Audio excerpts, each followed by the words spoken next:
There's a couple items I did want to talk with you before we got too much of the day going. So if you had a couple minutes, I had a few big picture words.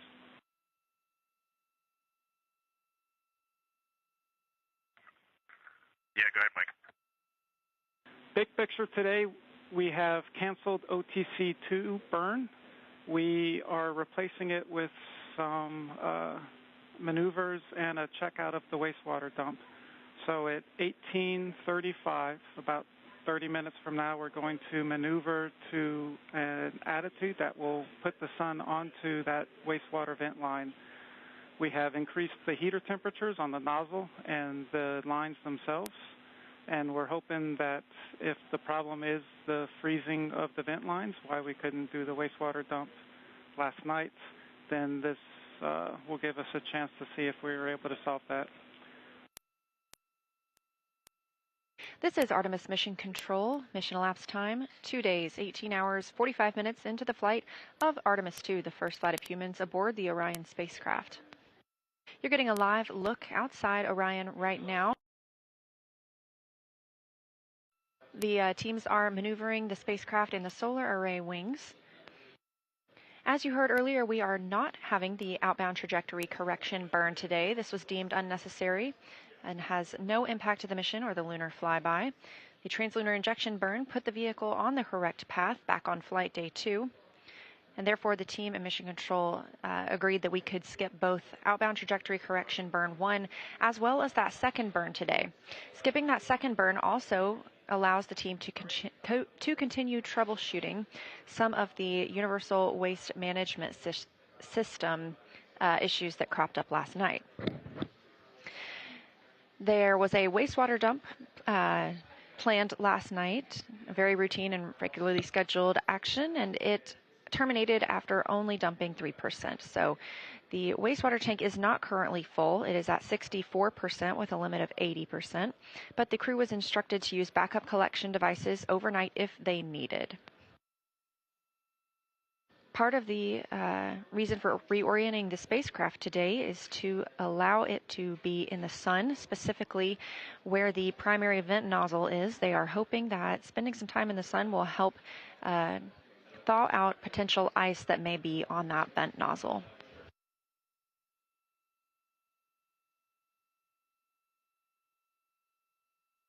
Meanwhile, inside the Orion spacecraft, our crew just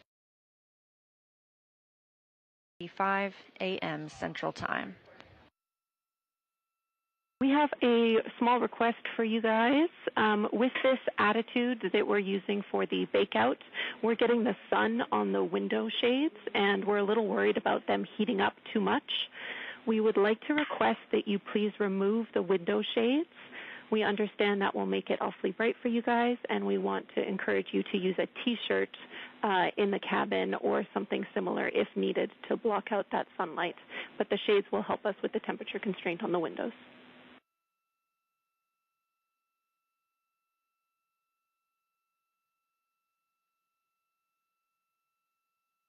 Okay.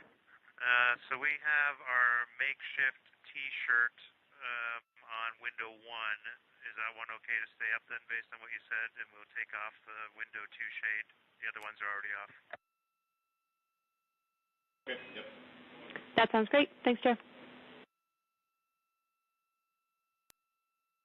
Huntsville, integrity for Avatar.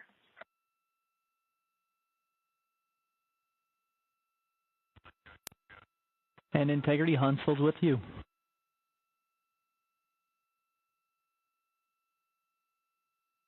Yes, good integrity morning. I think it's an afternoon for you. Avatar lights to report. All lights are on, ON, except for 1515. Okay, we copy. Same status as yesterday. All lights on, ON, except for 15. You recently heard a call from NASA astronaut Christina Cook, mission specialist on the Artemis II flight, down to the Mission Control Center at Marshall. This was to the Payload Operations Director, who leads science execution for the Avatar payload, which is specifically what she was referencing. AVATAR stands for a Virtual Astronaut Tissue Analog Response. This is part of our strategy to get a holistic understanding of how the deep space environment affects humans. So this is organ-on-a-chip technology. It's about the size of a USB thumb drive, and it measures how individual astronauts respond to deep space stressors. These organ chips contain cells that were developed from pre-flight blood donations from the crew. For this research is to validate whether those organ chips can serve as accurate tools for measuring and predicting human response to stressors. So scientists will be comparing these AVATAR findings with space station findings, as well as with those samples taken from the crew before and after the flight. Hello, Houston. We are ready for morning DPC. Just a few things. We heard a rumor up here that it is actually Saturday back on Earth. We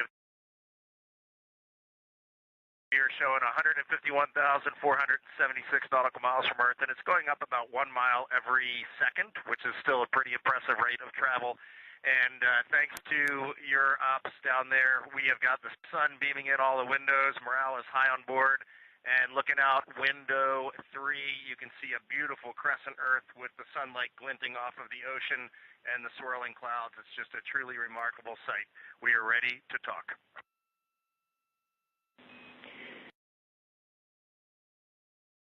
And first off, thanks to the Integrity crew for working on the weekend. So are we, but we are happy to do it. I want to start by asking if you would like to turn on the HHP camera for DPC, because if so, we'd love it.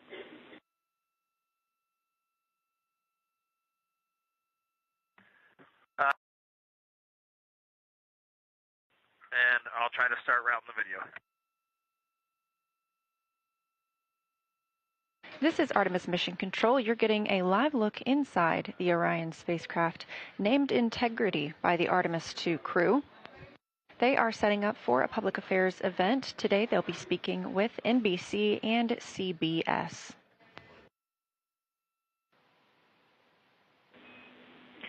Integrity, this is Houston. Are you ready for the event?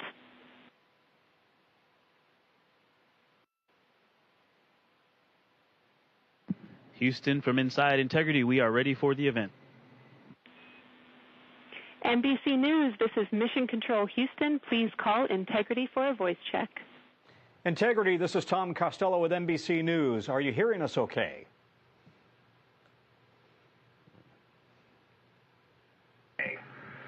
Hey, Tom, it's great to hear your voice all the way up here, 155,000 nautical miles from Earth.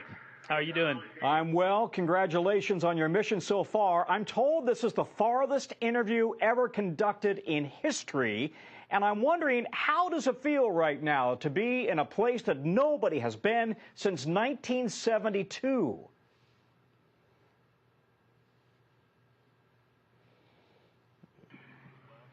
Honestly, it is unbelievable that we in 1972, just being up here and seeing how difficult this is and how hard the team is working. We do have a little bit of echo on your call. We'll try to turn it down when we're answering, but this is a magnificent accomplishment to be up here, to see the moon, to see the Earth, and to know that we are between those two celestial bodies, and you can see it when you look out the window. The Earth is almost in full eclipse, the moon is almost in full daylight, and the only way you could get that view is to be halfway between the two entities. It is truly awe-inspiring up here. I think as we go into Easter Sunday, thinking about, all the cultures all around the world, whether you celebrate it or not, whether you believe in God or not, this is an opportunity for us to remember where we are, who we are, and that we are the same thing, and that we got to get through this together.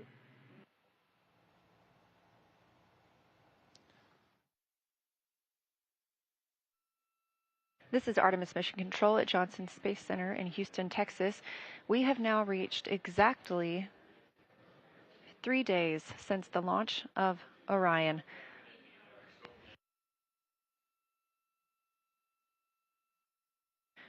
You just heard the call to the crew that the solar arrays are in motion. Ahead of taking a photo, we're looking to get a picture of the crew in the priority of this event, so we'll stand by to see if we still have streaming, but regardless, we will be very excited to share those photos with you as soon as we possibly can. Make sure you follow NASA and NASA Artemis on all social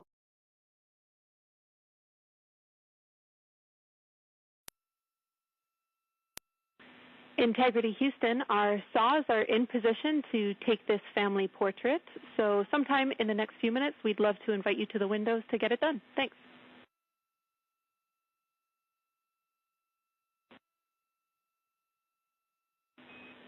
All right, everybody, we're taking the picture, so say cheese and stay still for about 30 seconds while we perform this photography bracket from the saws.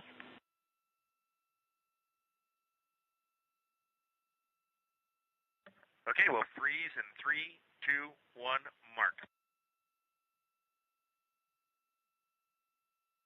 The Integrated Communications Officer, or INCO, is helping take this picture of the crew aboard the Orion spacecraft, now all smiling in the windows of the place they've called home. We've had some great views both inside the spacecraft as well as outside, but this is the first time that we're getting to see the crew and the spacecraft in the same photo. As mentioned previously, we are taking pictures right now, so the streaming quality isn't as great. We look forward to sharing these pictures as soon as we possibly can, and make sure you follow NASA and NASA Artemis on social media. It's taken a little longer than we thought. Thanks for holding. All right, everybody can relax. That was great. Thank you so much. We all look forward to getting your Christmas card come December. Thanks. On your screen, a live view of the Orion spacecraft looking at the moon, our destination, now 96,575 miles away.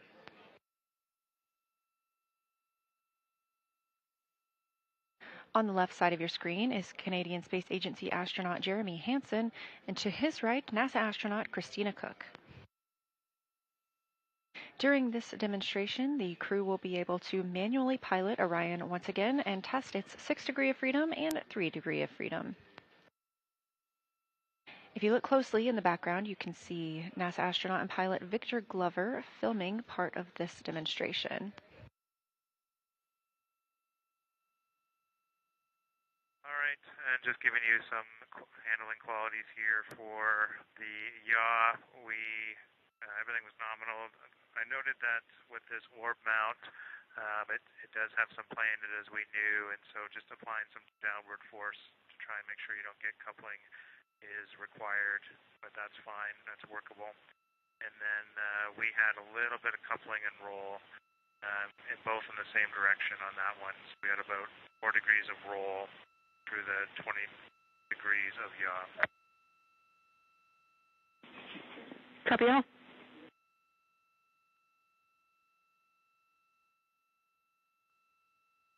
Okay, we just finished the 3 DOF maneuvers. The rates all seem the same. The response seemed the same. It is difficult to tell whether you might have some cross-coupling from the RHC or if it's from the vehicle, but we were pretty convinced in the last roll one that the coupling that showed up, which was 4 degrees, was coming from the vehicle and not the RHC. So the vehicle overshot by 7 degrees once it was released from the yaw left, and then it built up very slowly, built up a rate, and it looks like it's trying to take it back to where the RHC was released, but it's overshooting again.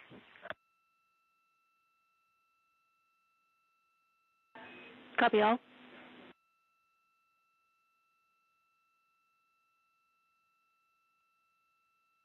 And Jenny, we are going to switch pilots now. This will be myself in the seat and making comments. Copy. We're following the swap. Thank you. And currently on your screen, you can see CSA astronaut Jeremy Hansen and NASA astronaut Christina Cook swapping places as they continue through the manual piloting developmental flight test objective. Again, they are performing several different attitude maneuvers to compare 6 degrees of freedom and 3 degrees of freedom attitude control on the spacecraft. 6 degrees of freedom refers to the 6 ways that a spacecraft moves. There are 3 translational degrees of freedom, forward, backward, up and down, and left and right, and 3 rotational degrees of freedom, which are roll, pitch, and yaw. Okay, I'm going to make a comment on the pitch up. There was some roll there. I tried a different technique where I actually kind of held the orb mount at the high end of its play rather than pressing down at the low end since I was pitching up. But I think that actually made it a little bit harder to keep the roll coupling out. So for pitch down, I'll go ahead and hold it at the bottom of its play. So in this, again, in the direction, in this case, of the pitch. Copy all. And Houston, we have some Earth and Moon viewers here who are putting in requests for different motions so that they can see things in the window.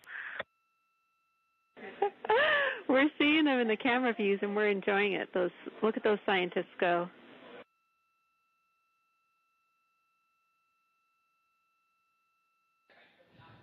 Not too long ago, they did surpass the 2/3 mark as they continue to close in on the moon, and they are expected to make that closest approach and their lunar flyby on flight day 6 coming up on April 6th.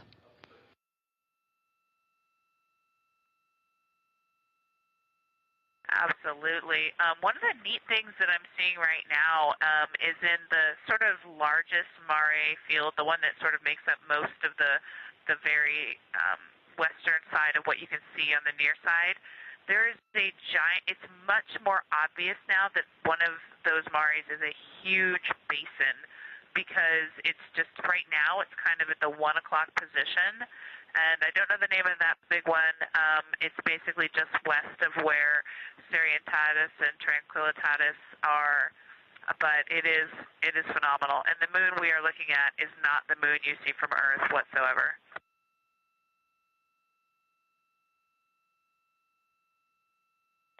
And Victor is absolutely mesmerized by Oriental through the 400 lens. He says that not only in Oriental, but all around the basin, you can actually see the terrain. It's not an albedo change. It's not shadows. You can actually just tell that they are terrain features of the multi-ringed crater there.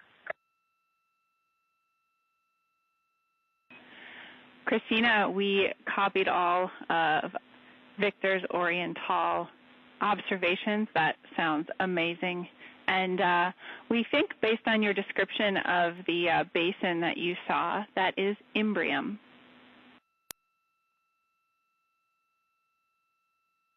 Yes, that sounds right. I've never noticed that Imbrium has such a distinctive high albedo ring defining it.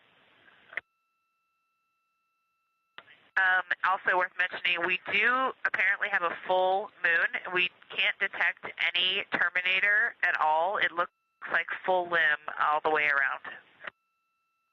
And Jackie, we got Jeremy on there just for a minute before his PAO event. He's just got to look at this. As soon as I put my hands on the 400, it's just, you know, I'm not one for hyperbole, but it's the only thing I could come up with.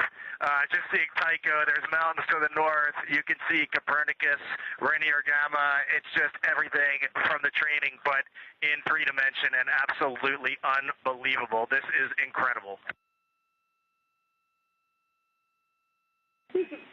Kathy Moonjoy. And Houston, I can tell you that Christina now has the 400 millimeter, and she also is the queen of hyperbole. It's incredible. Wow. Kathy, Christina doing her best read impression at the window. Yeah, I just wanted to make one kind of correction to what I mentioned before. I do think that we have a terminator. It is on the far western edge. It's not actually a limb.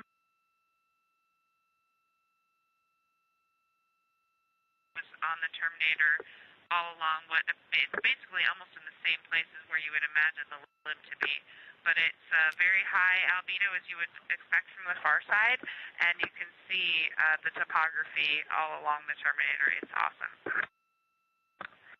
Houston, integrity for altitude reference change moment. Go ahead.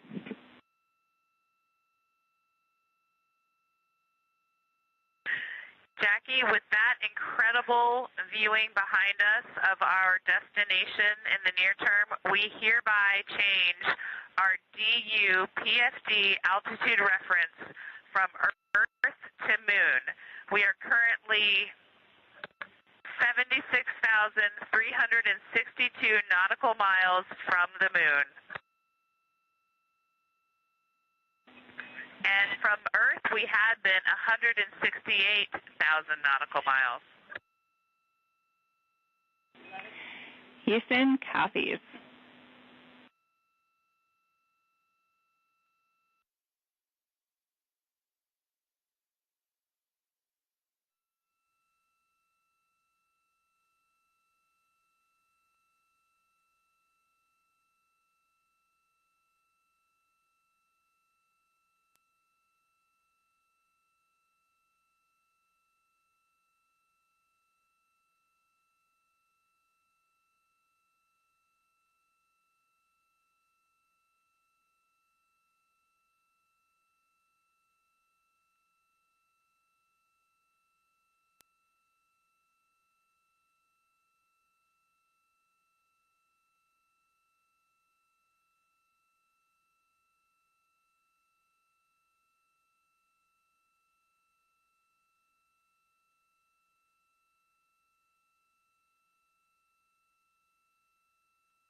This is Mission Control Houston at a mission elapsed time of 3 days, 13 hours, 51 minutes and counting.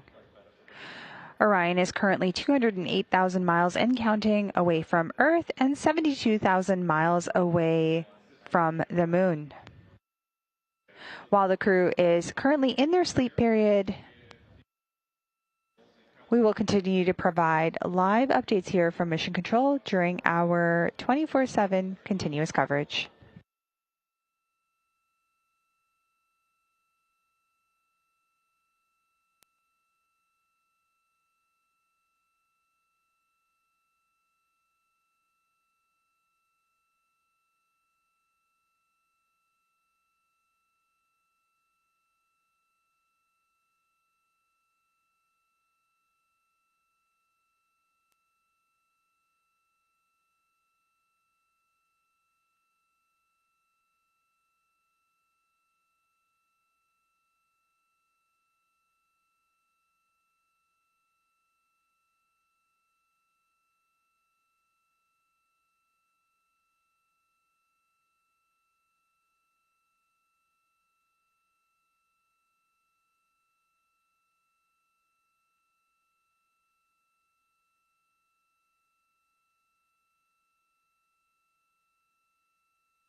This is Mission Control Houston coming to you from the Artemis Flight Control Room here at the Johnson Space Center. We are providing live 24/7 continuous coverage of the Artemis II mission. At a mission elapsed time of 3 days, 14 hours, 9 minutes and counting, the crew is currently in their sleep period. The crew wake is just about 3 hours and 5 minutes from now. Orion is currently 208,000 miles away from Earth and 71,000 miles and counting away from the moon. Now, coming up in Flight Day 5, the crew is going to be doing another detailed flight test objective. This is called the Suits Flight Test Objective. This is part 1. There will be a part 2 as well for over the course of the day, but basically what they're going to be doing is completing some final steps for the Orion crew survival suit. It's a developmental flight test objective, as I mentioned, and the majority of this DFTO involved rapid and normal donning or putting on of the Orion suit. Then they pressurized it and did various tests to evaluate the suited nutrition consumption, so how they're eating. They practiced the seat installation and tool usage, among others. These types of detailed flight test objectives help us learn a little bit about how these systems and tools perform in deep space. Now, you might remember these suits because before the crew launched, they suited up in these bright orange suits, again called the OX suits or the Orion Crew Survival System suits. It's a spacesuit worn inside NASA's Orion spacecraft and helps protect the astronauts on launch day in emergency situations and throughout high-risk parts of the mission near the moon, and especially during that high-speed return to Earth. It's managed by a team in a lab here at NASA's Johnson Space Center, and each suit is tailored to the crew member's anatomy and includes systems for air, food, waste, and water management. In the event of an emergency, the OX suits are engineered to sustain life for up to 6 days. During the Artemis II mission, the astronauts are going to practice, like I mentioned, donning and doffing these suits in weightlessness. This means putting them on and taking them off. They are going to experience this suit in a pressurized environment and confirm that its performance for long-duration space flight survival or confirm its performance for long-duration survival. Now let's take a look at how the Artemis II crew dresses for space. The Artemis II mission will be a 10-day mission to the moon and back. The purpose of this mission is primarily to test out the Orion spacecraft for the future missions where we will go and land on the lunar surface. One of the fun things that we will actually be doing is donning the suits while we're in microgravity and actually experiencing them in the true pressurized, weightless environment in the vehicle. I'm Dustin Gomert. I'm the Orion Crew Survival System Manager, NASA Johnson Space Center, and this is how you dress for space. The team here at Johnson Space Center in the Orion Crew Survival Systems Lab does pretty much everything involved with processing the suits, designing the suits, qualifying them for the Orion mission. The Orion Crew Survival System, OCSS or OX, is the suit designed to keep the crew safe in an atmosphere, personal atmosphere around their body for launch, entry, landing, but also for long duration events in case there was an emergency on the way to the moon. There's several unique parameters that have to be designed in such a suit, such as how much pressure it can hold, the duration it can hold the pressure for, the amount of leakage that comes out of the suit, all the physiological functions. Each suit that the crew wears is custom built for their unique anatomy. Your personal environment, it's a personal pressure vessel. It's, in the simplest terms, a body-shaped balloon. Each fit check, the crew gets practice donning and doffing the suit to understand how to rapidly get the suit on in the event of an emergency. The suit is put on very much like any other garment. Instead of the zipper being in the front, it's in the back, though. The pants are put on very much just like any pair of pants, and then you would climb into the suit and stand up. Your head will come through the neck ring, and the suit is effectively donned. Generally, you get a buddy to help you zip it up from behind, and then you can don your gloves, your helmet, and at that point, you're effectively sealed inside the suit. You may think you recognize the suit that we're designing from its heritage in the shuttle program. There is very much similarities between this suit and that flown in the shuttle, the Advanced Crew Escape Suit. The OX suit, however, is very specifically designed for its unique mission. And this unique mission is long-duration survival in the space capsule environment.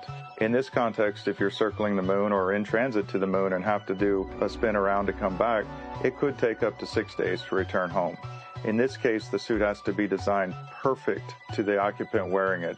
The person is provided with all the necessities to support life for that duration, including food, drink, air, and bodily waste management as well. The orange layer is actually Nomex, and the Nomex is designed to keep the crew safe in case of a contingency heat or flashover event.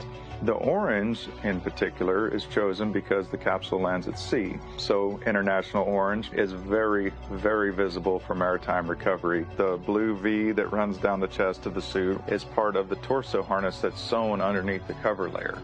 Each of those is designed for reflectivity. Should crew come in, shine a light on them, instantly they know where to grab and how to save the crew. Working here on these suits is an absolute privilege. The weight of it is also incredible in knowing the ultimate responsibility that you and the team share. That crew is the number one priority. It's kind of overwhelming in a sense. It's exciting in a sense. It's awe-inspiring in every possible way. I have a feeling when the day comes, the crew is up there and everything's safe, there's going to be a massive sigh, a massive sense of just joy that we all feel. We're all looking forward to it. It's going to be amazing.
This is Mission Control Houston coming to you live from the Artemis Flight Control Room here at the Johnson Space Center. We are coming to you live, as I mentioned, with our 24/7 continuous coverage of the Artemis II mission.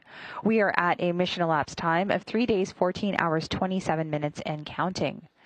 The crew is currently in their sleep period, and that sleep period should conclude in just 2 hours, 47 minutes and counting. Right now, the Integrity spacecraft is 209,000 miles away from the Earth and 71,000 miles away from the Moon. We do enter the lunar sphere of influence during pre-sleep at the end of Flight Day 5. Just to mention, Flight Day 5 is actually the end of the crew's workday that is coming up. But for now, let's take a look back on Flight Day 4 and our mission highlights. For now, this is Mission Control Houston.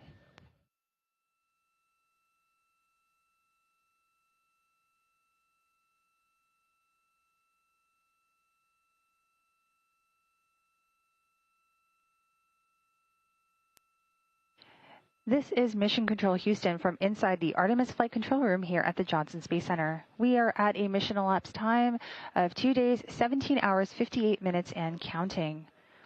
The Orbit 3 team of flight controllers is currently on shift in mission control, and we are gearing up for crew wake at a mission elapsed time of 2 days, 18 hours, as well as a handover to our Orbit 1 team of flight controllers. The Orion spacecraft is currently 168,000 miles and counting away from Earth and 110,000 miles away from the Moon. While the crew has been asleep, we have received some downlinked images from Integrity. So let's take a look at them. Here we can see Commander Reed Weissman through Orion's window. We can see him looking out, watching the Earth grow smaller, and we're all reminded that every single giant leap begins with leaving something familiar behind. Let's go over to our next image. And there we have Mission Specialist Christina Cook looking at our blue marble that's giving us some perspective on humanity's innate need to explore. Very inspirational photos coming down from the crew while we wait for them to wake up in just under a minute from now. For now, this is Mission Control Houston. Good morning. There's a couple items I did want to talk with you before we got too much of the day going, so if you had a couple minutes, I had a few big picture words.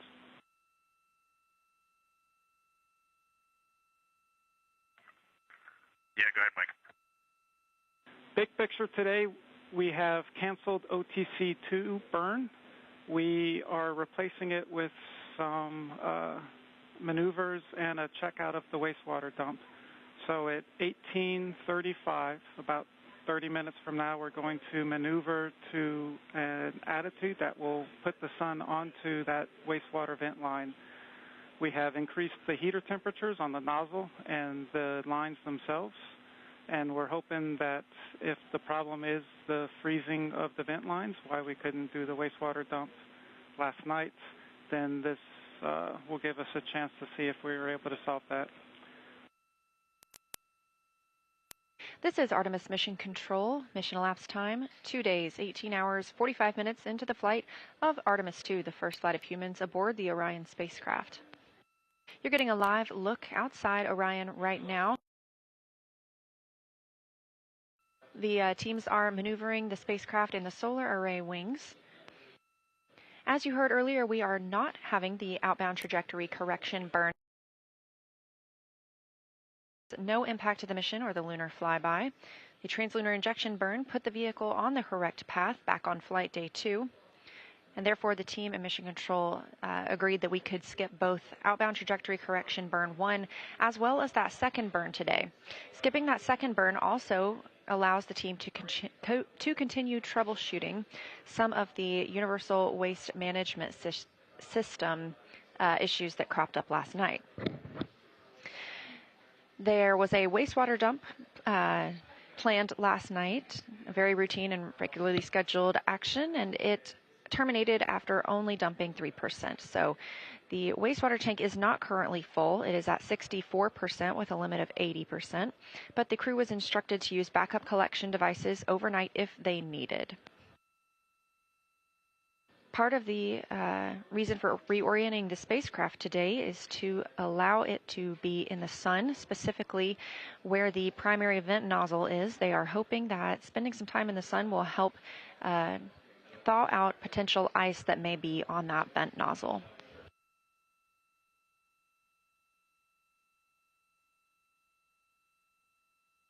Meanwhile, inside the Orion spacecraft, our crew just woke up. That wake up coming at 11:35 a.m. Central Time. We have a small request for you guys. With this attitude that we're using for the bakeout, we're getting the sun on the window shades, and we're a little worried about them heating up too much. We would like to request that you please remove the window shades.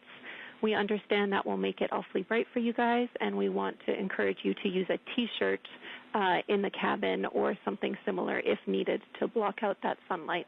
But the shades will help us with the temperature constraint on the windows.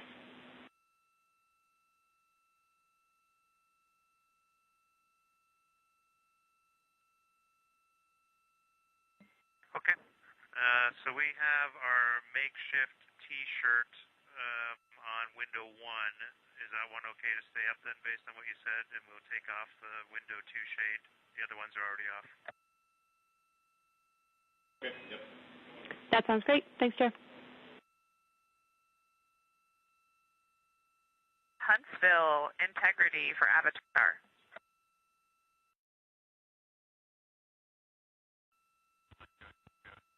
And integrity, Huntsville's with you.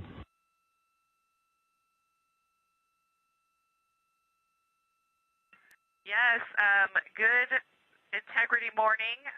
I think it's an afternoon for you. Avatar lights to report. All lights are on, ON, except for 1515. Okay, we copy. Same status as yesterday. All lights on, ON, except for 15. You recently heard a call from NASA astronaut Christina Cook, mission specialist on the Artemis II flight, down to the Mission Control Center at Marshall. This was to the Payload Operations Director, who leads science execution for the Avatar payload, which is specifically what she was referencing. Avatar stands for a Virtual Astronaut Tissue Analog Response. This is part of our strategy to get a holistic understanding of how the deep space environment affects humans. So this is organ-on-a-chip technology. It's about the size of a USB thumb drive, and it measures how individual astronauts respond to deep space stressors. These organ chips contain cells that were developed from pre-flight blood donations from the crew. For this research is to validate whether those organ chips can serve as accurate tools for measuring and predicting human response to stressors. So scientists will be comparing these Avatar findings with space station findings, as well as with those samples taken from the crew before and after the flight. Hello, Houston. We are ready for morning DPC. Just a few things. We heard a rumor up here that it is actually Saturday back on Earth. We have definitely lost track of the days. We are showing 151,476 nautical miles from Earth, and it's going up about 1 mile every second, which is still a pretty impressive rate of travel. And thanks to your ops down there, we have got the sun beaming in all the windows. Morale is high on board. And looking out window 3, you can see a beautiful crescent Earth with the sunlight glinting off of the ocean and the swirling clouds. It's just a truly remarkable sight. We are ready to talk. Gorgeous, Reed. We love that description. And first off, thanks to the Integrity crew for working on the weekend. So are we, but we are happy to do it. I want to start by asking if you would like to turn on the HHP camera for DPC, because if so, we'd love it.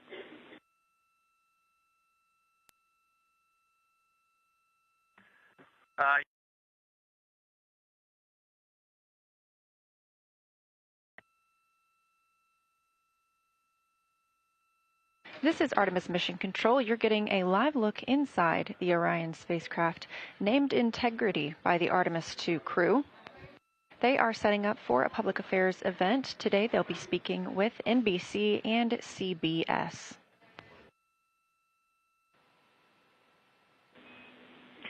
Integrity, this is Houston. Are you ready for the event?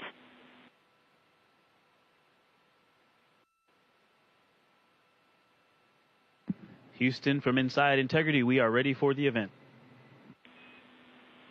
NBC News, this is Mission Control Houston. Please call Integrity for a voice check. Integrity, this is Tom Costello with NBC News. Are you hearing us okay?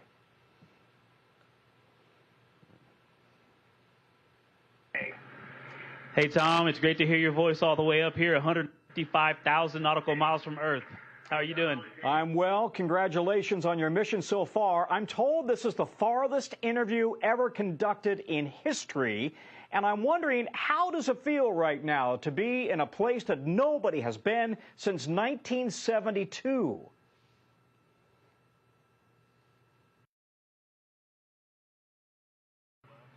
Honestly, it is unbelievable that we in 1972, just being up here and seeing how difficult this is and how hard the team is working. We do have a little bit of echo on your call. We'll try to turn it down when we're answering, but this is a magnificent accomplishment to be up here, to see the moon, to see the Earth, and to know that we are between those two celestial bodies, and you can see it when you look out the window. The Earth is almost in full eclipse, the moon is almost in full daylight, and the only way you could get that view is to be halfway between the two entities. It is truly awe-inspiring up here. I think as we go into Easter Sunday, thinking about, all the cultures all around the world, whether you celebrate it or not, whether you believe in God or not, this is an opportunity for us to remember where we are, who we are, and that we are the same thing and that we got to get through this together.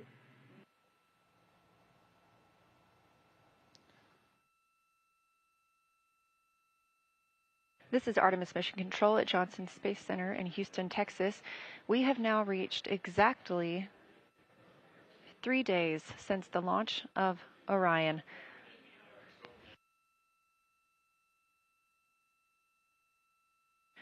You just heard the call to the crew that the solar arrays are in motion ahead of taking a photo.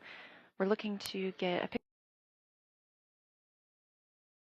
Photos are the priority of this event, so we'll stand by to see if we still have streaming, but regardless, we will be very excited to share those photos with you as soon as we possibly can. Make sure you follow NASA and NASA Artemis on all social media. That would be at NASA.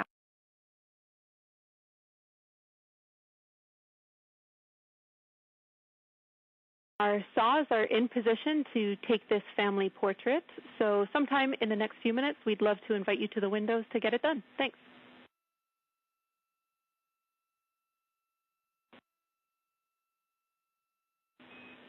All right, everybody, we're taking the picture, so say cheese and stay still for about 30 seconds while we perform this photography bracket from the saws.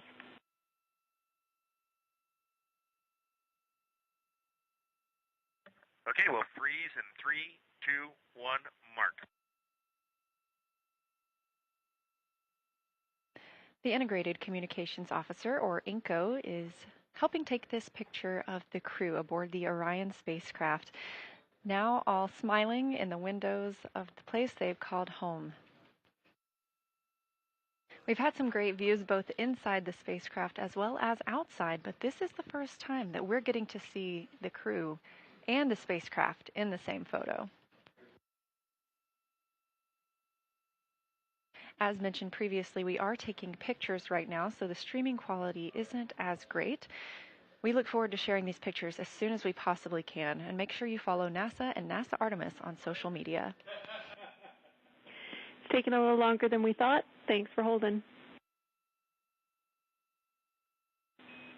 All right, everybody can relax. That was great. Thank you so much. We all look forward to getting your Christmas card come December. Thanks.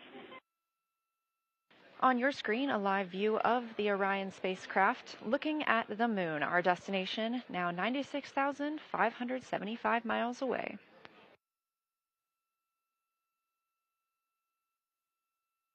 On the left side of your screen is Canadian Space Agency astronaut Jeremy Hansen, and to his right, NASA astronaut Christina Cook. During this demonstration, the crew will be able to manually pilot Orion once again and test its 6 degree of freedom and 3 degree of freedom. If you look closely in the background, you can see NASA astronaut and pilot Victor Glover filming part of this demonstration. All right, and just giving you some handling qualities here for the yaw. Everything was nominal. I noted that with this orb mount, it does have some play in it as we knew, and so just applying some downward force to try and make sure you don't get coupling is required, but that's fine, that's workable. And then we had a little bit of coupling and roll in both in the same direction on that one. So we had about 4 degrees of roll through the 20 degrees of yaw. Copy all.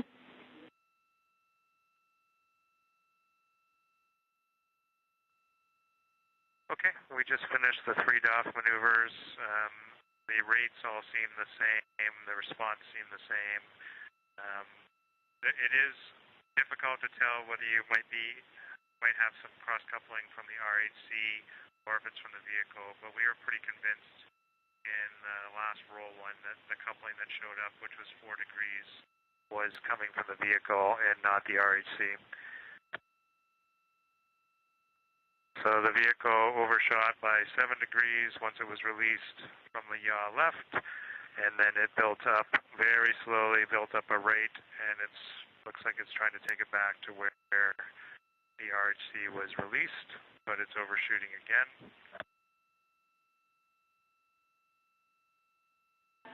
Copy all.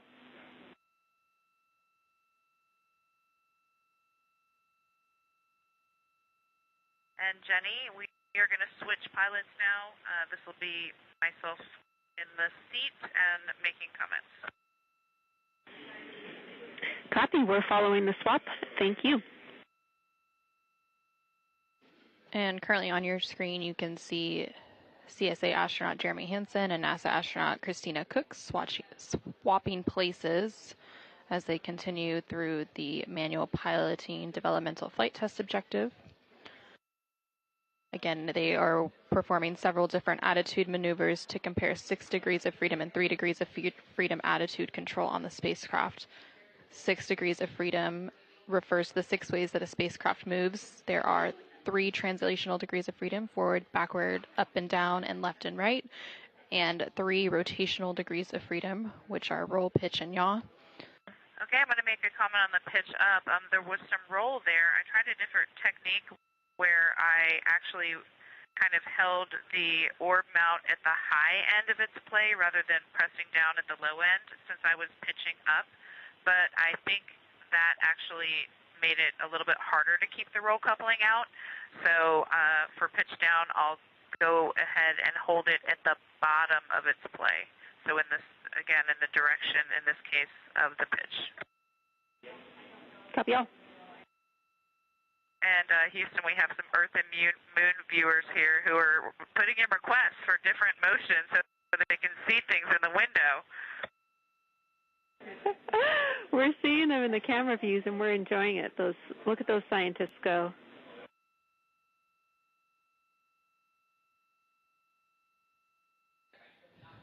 Not too long ago, they did surpass the 2/3 mark as they continue to close in on the moon, and they are expected to make that closest approach and their lunar flyby on flight day 6 coming up on April 6th.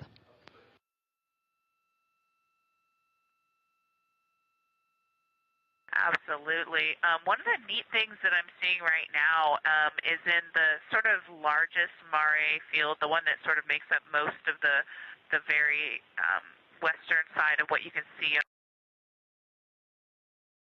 Much more obvious now that one of those mares is a huge basin because it's just right now it's kind of at the 1 o'clock position, and I don't know the name of that big one.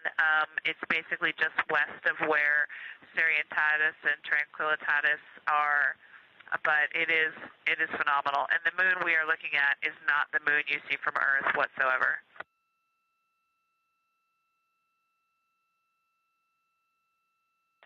And Victor is absolutely mesmerized by Oriental through the 400 lens. He says that not only in Oriental, but all around the basin, you can actually see the terrain. It's not an albedo change.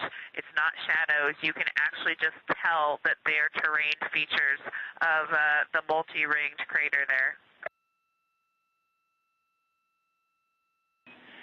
Christina, we copied all of Victor's Oriental observations. That sounds amazing.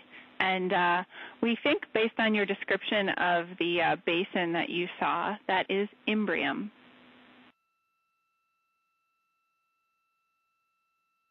Yes, that sounds right. I've never noticed that Imbrium has such a distinctive high albedo ring defining it.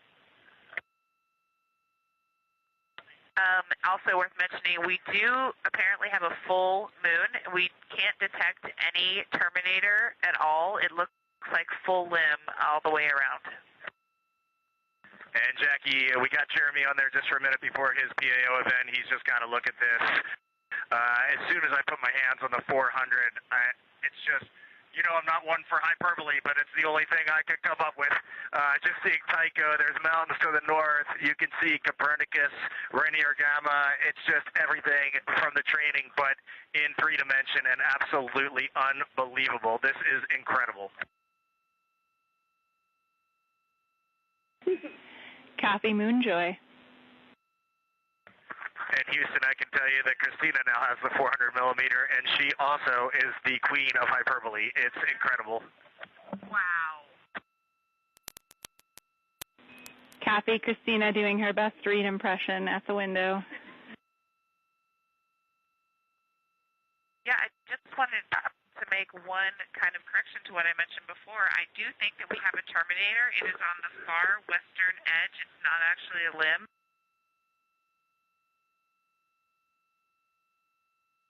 On the terminator all along what it's basically almost in the same places where you would imagine the limb to be, but it's very high albedo as you would expect from the far side, and you can see the topography all along the terminator. It's awesome. Houston, integrity for altitude reference change moment. Go ahead.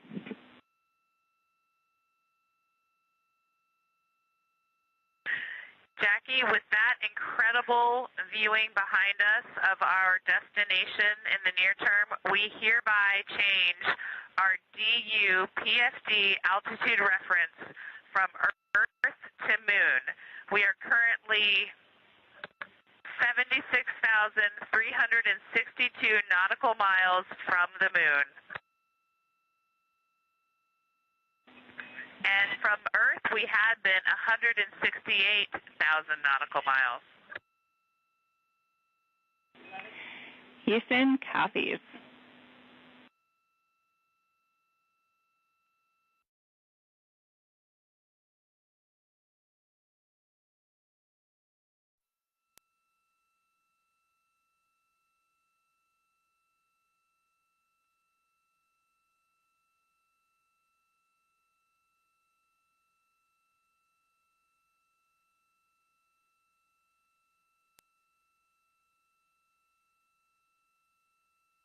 This is Mission Control Houston. We are at a mission elapsed time of 3 days, 14 hours, 50 minutes. The Artemis II crew is currently in their sleep period aboard the Orion spacecraft. Their sleep period is set to conclude in 2 hours, 24 minutes and counting. Currently, the Orion spacecraft is 209,000 miles and counting away from Earth and about 70,000 miles away from the Moon. We will continue to provide you live mission coverage, but for now, we will leave you with these two beautiful views we are seeing from Orion's solar array wings. On the right side of your image, you are seeing a Earth crescent, and on the left side of your screen, you are seeing the Moon. Very exciting, and enjoy the views.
Welcome to the Artemis Flight Control Room here in Mission Control Houston. Joining us now is Najud Moranci. She is the Deputy Associate Administrator for Strategy Architecture in NASA's Exploration Systems Mission Directorate. A mouthful. It is. There's a lot of words in that title. Welcome. Thank you. We're so happy to have you here, and I do know that you've worked at NASA for a really long time. You started working with Orion. You've been part of our mission architecture team. So how does it feel seeing all those years of planning and work coming to life with this mission?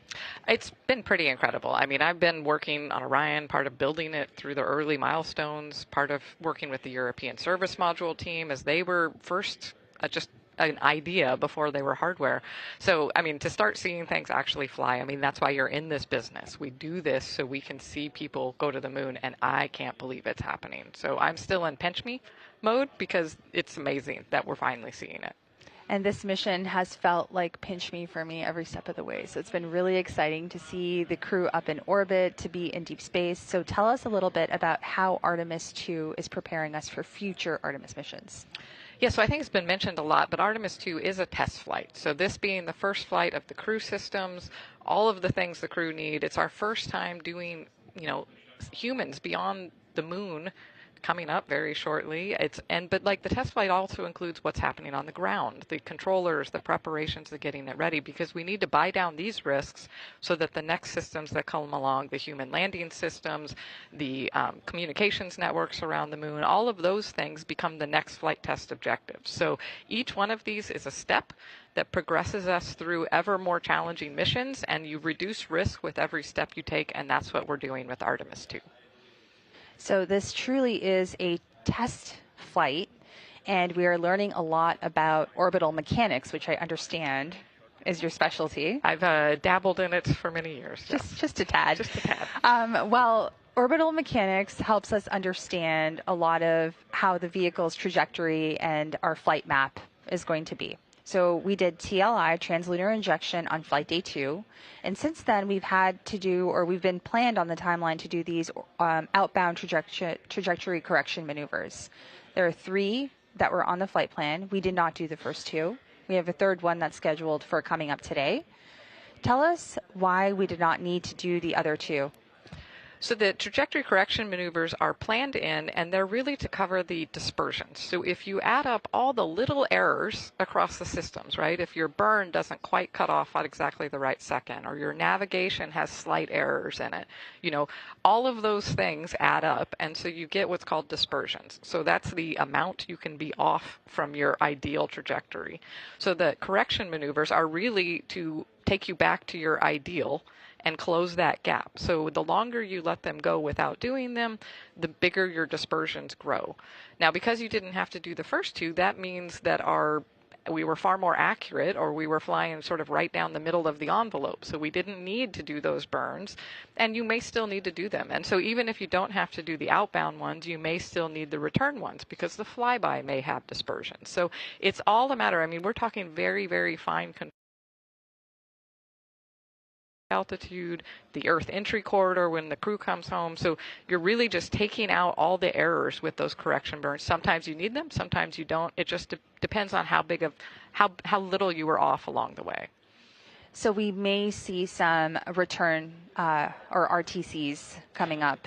Correct. So the flyby will also have dispersions and errors in it, so those could still be needed on the way back to Earth because you're trying to hit that very precise entry corridor.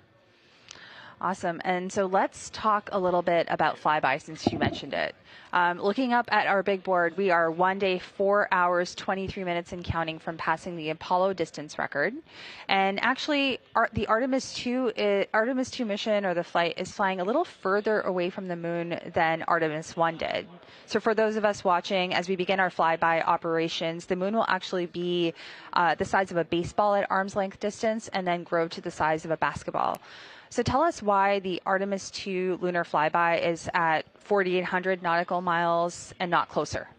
So first, Artemis I flew much further than this on the moon because it was in a distant retrograde orbit, but this will be the furthest humans have gone on the far side of the moon. And we targeted this altitude to put it in the middle of the crew day. So if we'd taken the shortest path around the moon, it would have been during crew sleep, or the crew would have had to wake up, or it would have had to sleep shift them a lot. When we early planning on this mission, we simply moved the altitude a little further away, so it would hit right 4 days out, 4 days back, right in the middle of the crew day, because we sent them all the way to the moon. They should get to look out the window and do all the amazing science while they're there. Yeah, there's a lot of science, and we heard yesterday from the crew, Christina describing some of the features on the moon, and Victor just in awe of them. The science team here was definitely geeking out. I'm geeking out. I mean, I'm just so excited for what we're going to see in the next 24 hours and all the fantastic work they're doing. And one of the amazing things about this altitude, right, the moon actually moves relative to the Earth. It's not a constant distance. So when we planned this, we did not intend for it to set the record. We set the altitude based on what the mission need was. Right. But because it's coincidence when the moon is furthest or near the furthest point from Earth, they will set the record from the Earth distance for humans. And they should be able to hold that record for quite some time, because when we start actually doing lunar landings, we'll be doing all much closer passes to the moon. So really fortuitous what's going on here. Can't be more excited. And just for the viewers' understanding, if we had launched after April 2nd, we would not have broken that record. Is that right? That is my understanding. That I mean, it's very launch day dependent, where the moon is, how far we're flying, and we would not have managed to pass the record later in the launch period. So I want to take a moment to take a look at the show and tell that you've brought for us here. We have a couple of props for you all to see. A little Orion. Would you like me to give you a hand in holding anything? You can hold Orion. Okay, great. So we have Orion here. Can you show us a little bit about some of the burns and what flyby would actually look like? Yeah, so the free return trajectory is very important. It was one of the safety features we built into this mission, because Orion doesn't need to do any major burns after we left Earth with that TLI burn. So all the correction maneuvers could be done even with the smallest RCS engines, the little attitude control thrusters. These are the RCS. These are the auxiliary engines here. And that's the main engine, yes. Sorry, I was not on mute. I was not talking to the world. So this is our main engine that helped us do TLI. Correct. Okay. So with just the little correction maneuvers, you can do those with all the engines. So if there was any main engine problem, we would have lots of backup on this one. So that's why we're doing the free return. No big burns around the moon. But what's actually happening, and so here's a little moon, not to scale. So if the viewer is the Earth, as Orion traveled away from Earth, we're coming away from Earth, right? The Earth has been slowing down Orion the whole time, and the moon has actually been over here, headed towards Orion. We aimed in front of Orion just like a football being thrown in front of the receiver. Okay. As Orion is doing the flyby, we're passing to the far side. The moon's still traveling, and that's the tug, the gravity that's going to start pulling Orion back to Earth. So the moon's traveling, Orion's getting pulled back, and the moon keeps going, and Orion will miss it and start heading back to the Earth. So that's the free return flyby, is actually using the moon's gravity to tug Orion and start sending Orion back to the Earth. Exactly, and that's a great point here. We are entering the lunar sphere of influence on Flight Day 5, which is at the end of the cruise day today during their pre-sleep. So this is what you are talking about. The moon's gravitational pull is stronger than the Earth's? Well, it's when Orion starts to be affected by the moon. So yes, so the moon is starting to pull Orion towards it as we're getting closer and closer. So the sphere of influence means the lunar gravity is overtaking the Earth's gravity. And that's exactly what we're aiming for when we planned all the trajectories, is for this precise flyby to use that lunar gravity to send Orion back home again. So that's the lunar sphere of influence. Orion has technically been under Earth's influence the entire time, and the Earth has been slowing down Orion as it's been departing Earth this whole time. So lots going on here, all stuff this is the math that you kids are supposed to do in school to make sure this happens. So physics, really important, math, really important. Now, you, as I mentioned at the top of our interview, you've been doing this for a long time. You've been doing a lot of the planning and preparations, whether it was supporting the Orion program itself or into mission architecture. How does it feel seeing some of your life's work come to life? I mean, it's incredible. I mean, we get into this business so that we can fly things. And I mean, from when I worked on the space station to Orion to now, the whole goal is exploration and being able to go beyond and bring some positive light to humanity. So seeing these things happen, it really gets you at your core. Definitely. And that's why we're all here and spend long hours and extra nights working to make sure this happens. Yeah, we've been here for, I don't know what day it is anymore, like Reed. Just it's Sunday. Happy Easter Sunday to those of you who are celebrating. Yes. But Najud, thank you so much for joining us here in Mission Control. And we will go back to our live views. For now, this is Mission Control Houston.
This is Mission Control Houston. We are at a mission elapsed time of 3 days, 15 hours, 23 minutes, and counting of the Artemis II mission. Currently, the Artemis II crew is asleep aboard Orion. Speaking of Orion, Orion is about 210,000 miles and counting away from Earth, and about 69,000 miles and counting away from the Moon. We'll continue here providing live coverage of the mission. But for now, let's take a look back at the Flight Day highlights from Flight Day 4.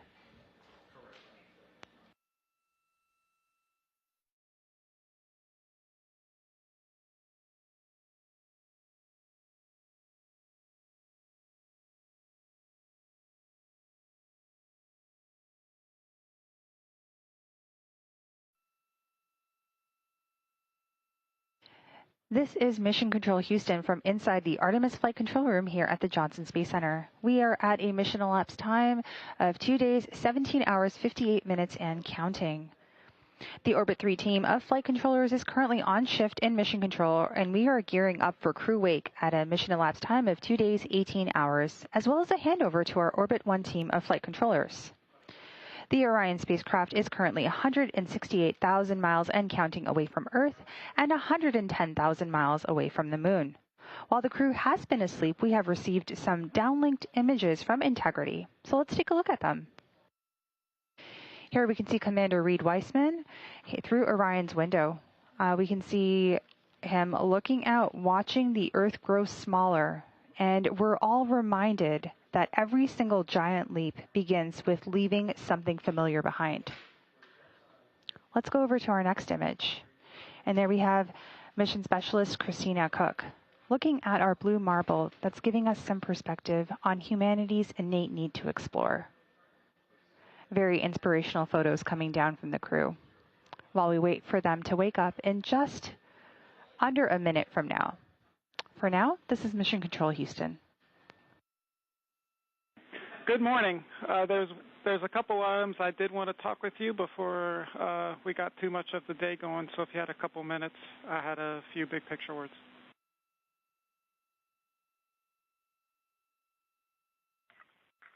Yeah, go ahead, Mike. Big picture today, we have canceled OTC-2 burn. We are replacing it with some maneuvers and a checkout of the wastewater dump. So at 18:35, about 30 minutes from now, we're going to maneuver to an attitude that will put the sun onto that wastewater vent line. We have increased the heater temperatures on the nozzle and the lines themselves, and we're hoping that if the problem is the freezing of the vent lines, why we couldn't do the wastewater dump last night, then this will give us a chance to see if we were able to solve that. This is Artemis Mission Control. Mission elapsed time, 2 days, 18 hours, 45 minutes into the flight of Artemis II, the first flight of humans aboard the Orion spacecraft. You're getting a live look outside Orion right now.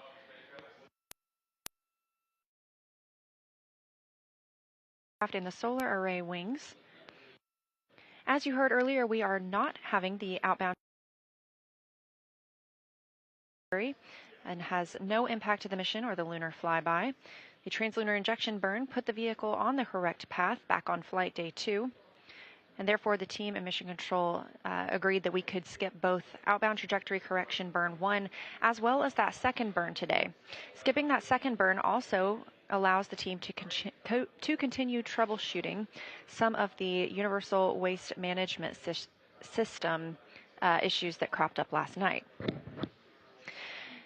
There was a wastewater dump planned last night, a very routine and regularly scheduled action, and it terminated after only dumping 3%. So the wastewater tank is not currently full. It is at 64% with a limit of 80%, but the crew was instructed to use backup collection devices overnight if they needed.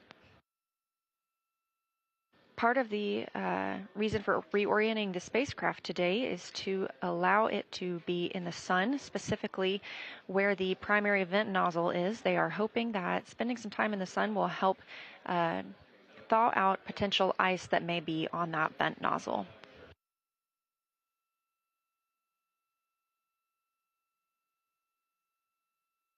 Meanwhile, inside the Orion spacecraft, our crew just woke up. That wake up coming at 11:35 a.m. Central Time.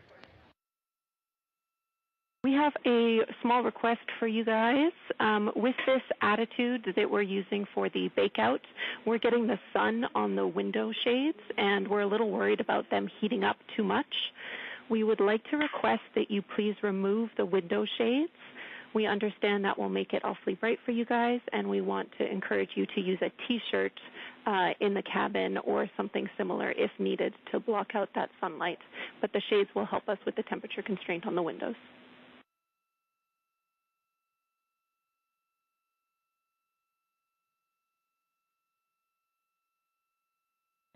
Okay.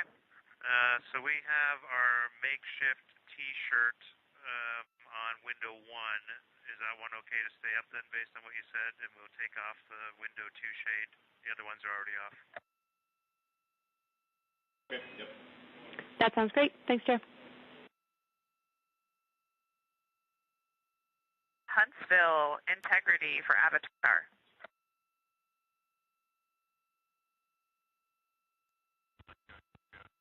And integrity, Huntsville's with you.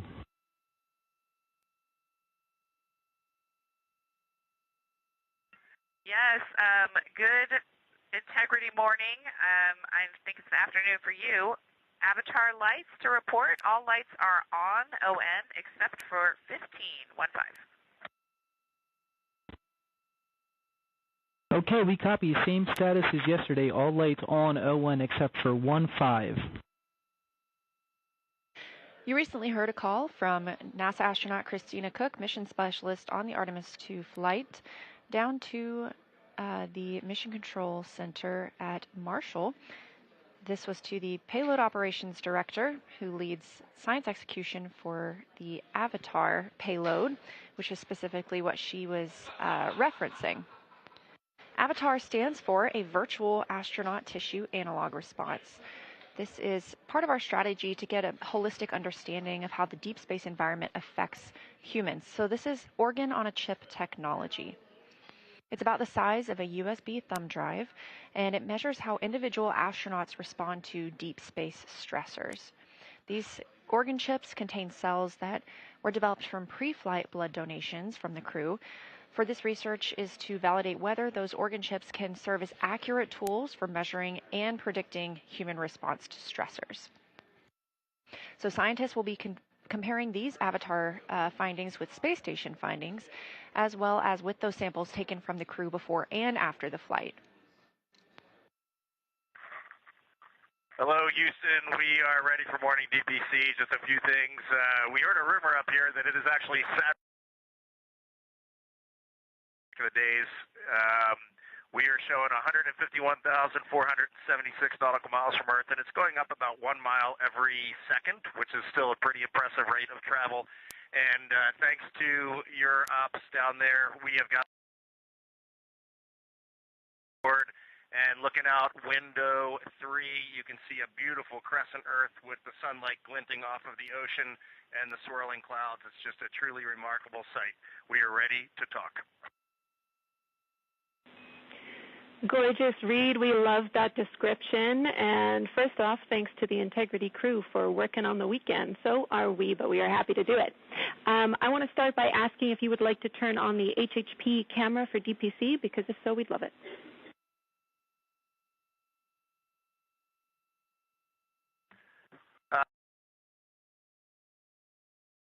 And I'll...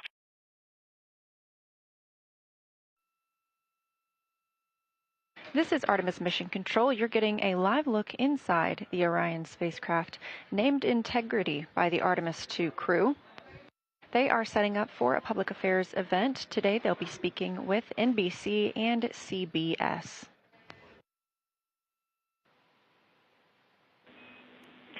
Integrity, this is Houston. Are you ready for the event?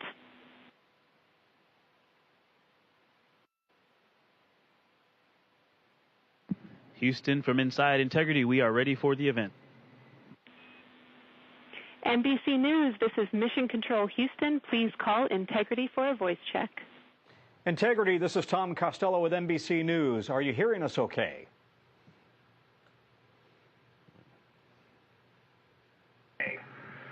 Hey, Tom, it's great to hear your voice all the way up here, 155,000 nautical miles from Earth.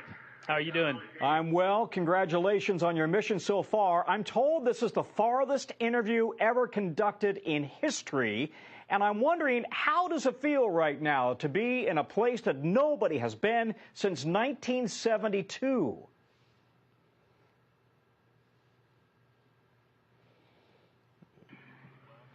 Honestly, it is unbelievable that we in 1972, just being up here and seeing how difficult this is and how hard the team is working.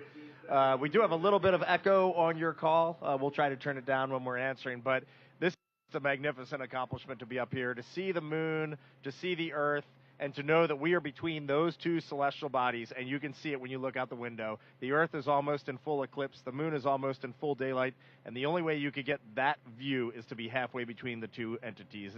It is truly awe-inspiring up here. I think as we go into Easter Sunday, thinking about, all the cultures all around the world, whether you celebrate it or not, whether you believe in God or not, this is an opportunity for us to remember where we are, who we are, and that we are the same thing and that we got to get through this together.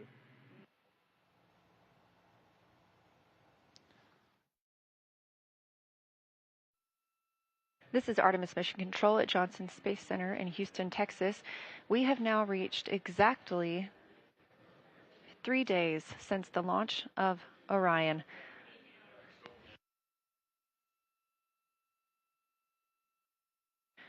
You just heard the call to the crew that the solar arrays are in motion ahead of taking a photo. We're looking to get photos are the We'll stand by to see if we still have streaming, but regardless, we will be very excited to share those photos with you as soon as we possibly can. Make sure you follow NASA and NASA Artemis and at NASA Artemis. Our saws are in position to take this family portrait, so sometime in the next few minutes, we'd love to invite you to the windows to get it done. Thanks.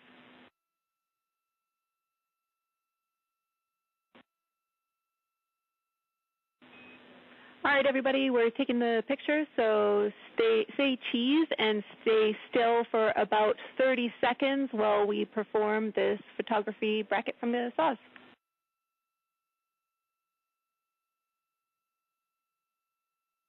Okay, we'll freeze in 3, 2, 1, mark. The Integrated Communications Officer, or INCO, is helping take this picture of the crew aboard the Orion spacecraft, now all smiling in the windows of the place they've called home. We've had some great views both inside the spacecraft as well as outside, but this is the first time that we're getting to see the crew and the spacecraft in the same photo. As mentioned previously, we are taking pictures right now, so the streaming quality isn't as great. We look forward to sharing these pictures as soon as we possibly can, and make sure you follow NASA and NASA Artemis on social media. It's taken a little longer than we thought. Thanks for holding. All right, everybody can relax. That was great. Thank you so much. We all look forward to getting your Christmas card come December. Thanks. On your screen, a live view of the Orion spacecraft looking at the moon, our destination, now 96,575 miles away.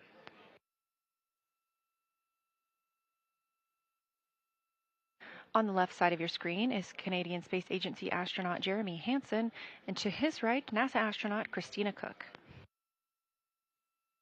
During this demonstration, the crew will be able to manually pilot Orion once again and test its 6 degree of freedom and 3 degree of freedom.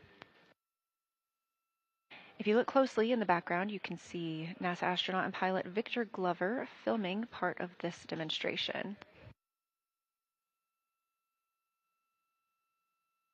All right, and just giving you some handling qualities here for the yaw.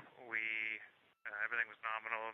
I noted that with this warp mount, it does have some play in it as we knew, and so just applying some downward force to try and make sure you don't get coupling is required, but that's fine, that's workable. and then we had a little bit of coupling and roll in both in the same direction on that one. So we had about 4 degrees of roll through the 20 degrees of yaw. Copy all.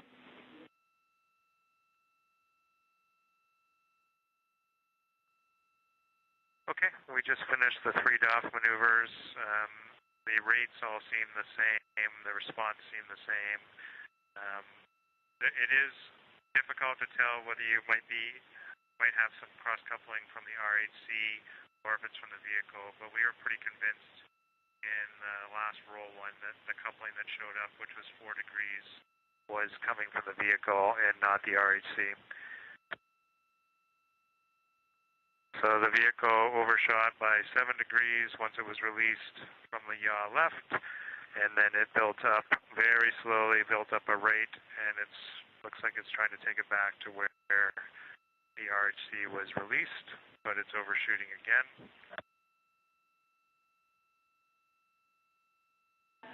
Copy all.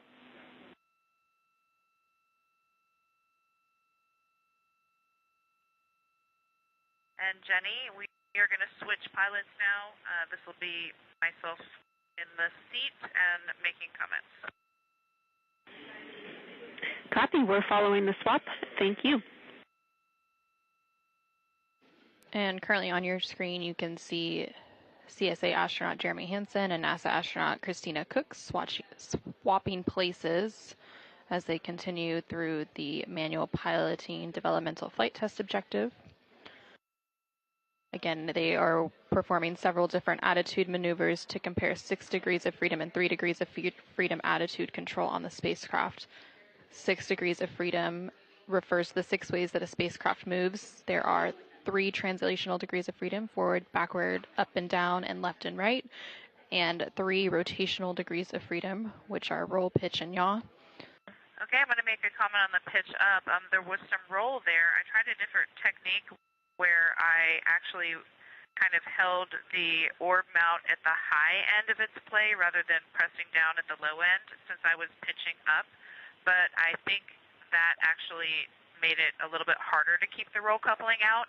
So for pitch down, I'll go ahead and hold it at the bottom of its play. So in this, again, in the direction, in this case, of the pitch. Copy all. And Houston, we have some Earth and Moon viewers here who are putting in requests for different motions so that they can see things in the window. We're seeing them in the camera views, and we're enjoying it. Look at those scientists go.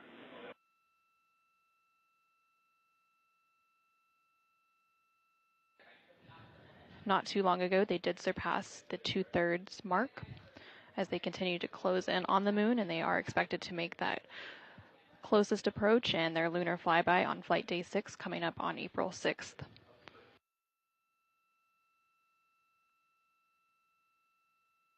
Absolutely. One of the neat things that I'm seeing right now is in the sort of largest Mare field, the one that sort of makes up most of the very western side of what you can see on the near side. There is a giant, it's much more obvious now that one of those mares is a huge basin because it's just right now it's kind of at the 1 o'clock position. And I don't know the name of that big one. It's basically just west of where Serientatis and Tranquillitatis are, but it is phenomenal. And the moon we are looking at is not the moon you see from Earth whatsoever.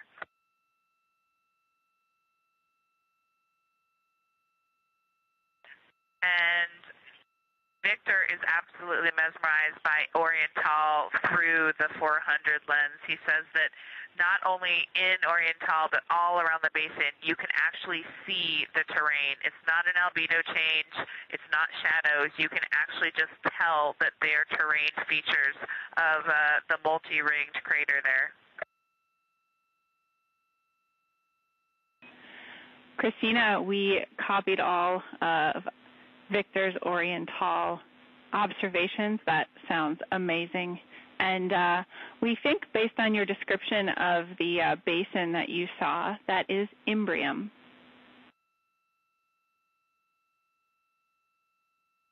Yes, that sounds right. I've never noticed that Imbrium has such a distinctive high albedo ring defining it. Also worth mentioning, we do apparently have a full moon. We can't detect any terminator at all. It looks like full limb all the way around. And Jackie, we got Jeremy on there just for a minute before his PAO event. He's just got to look at this. As soon as I put my hands on the 400, it's just, you know, I'm not one for hyperbole, but it's the only thing I could come up with. Just seeing Tycho, there's mountains to the north. You can see Copernicus, Rainier Gamma. It's just everything from the training, but in 3 dimension and absolutely unbelievable. This is incredible. Kathy Moonjoy. And Houston, I can tell you that Christina now has the 400 millimeter, and she also is the queen of hyperbole. It's incredible. Wow. Kathy, Christina doing her best read impression at the window. Yeah, I just wanted to make one kind of correction to what I mentioned before. I do think that we have a terminator. It is on the far western edge. It's not actually a limb. It was on the terminator all along what it's basically almost in the same places where you would imagine the limb to be. But it's very high albedo, as you would expect from the far side, and you can see the topography all along the terminator. It's awesome. Houston, integrity for altitude reference change moment. Go ahead.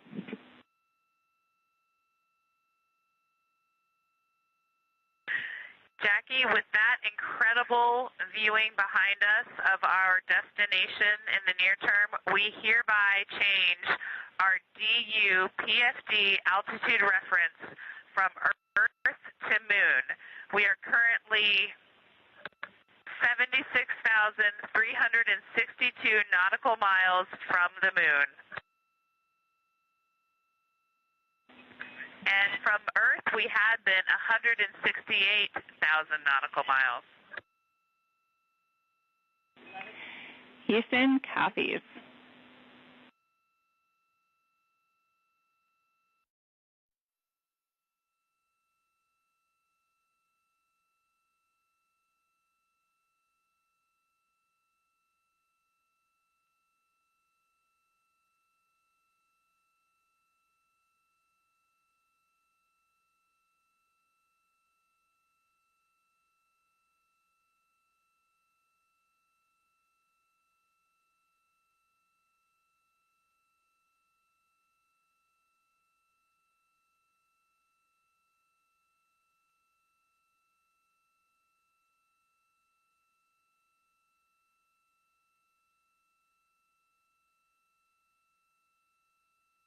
This is Mission Control Houston. You are currently looking at live views of the Artemis Flight Control Room here at the Johnson Space Center.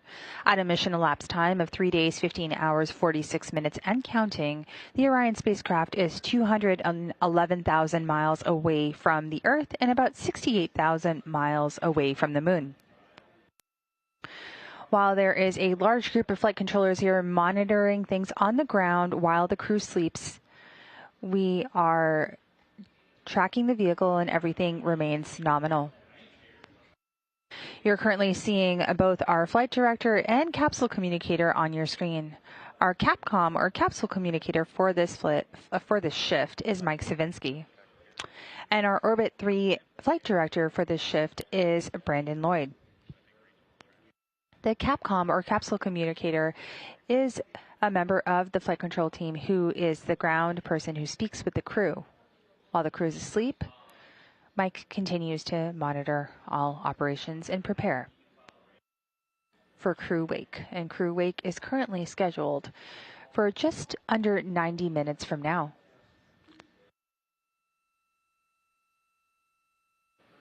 As mentioned, we are at now a mission elapsed time of 3 days, 15 hours, 48 minutes and counting. The Artemis II crew had another busy day as they make their way closer to the moon. The team here on the ground worked to support the crew and continue to learn about how future crews will live and work in Orion on Artemis missions. As the crew went to sleep tonight, they were about 173,000 miles away from Earth and 71,000 miles away from the moon.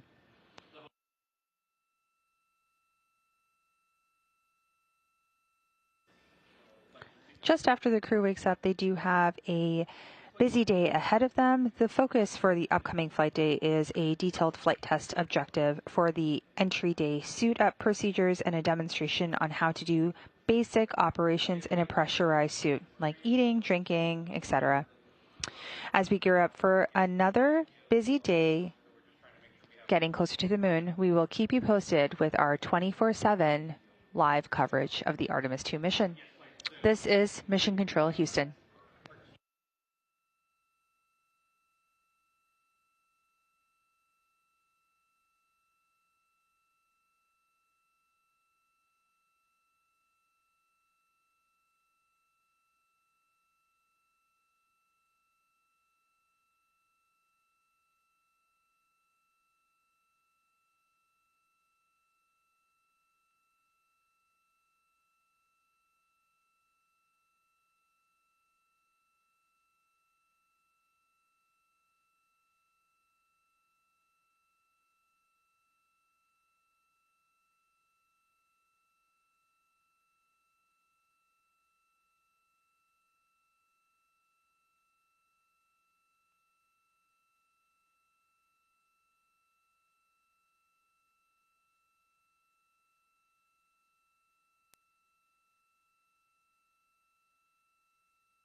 Welcome back to Mission Control Houston here in the Artemis Flight Control Room. We are coming to you live once again with our 24/7 continuous coverage.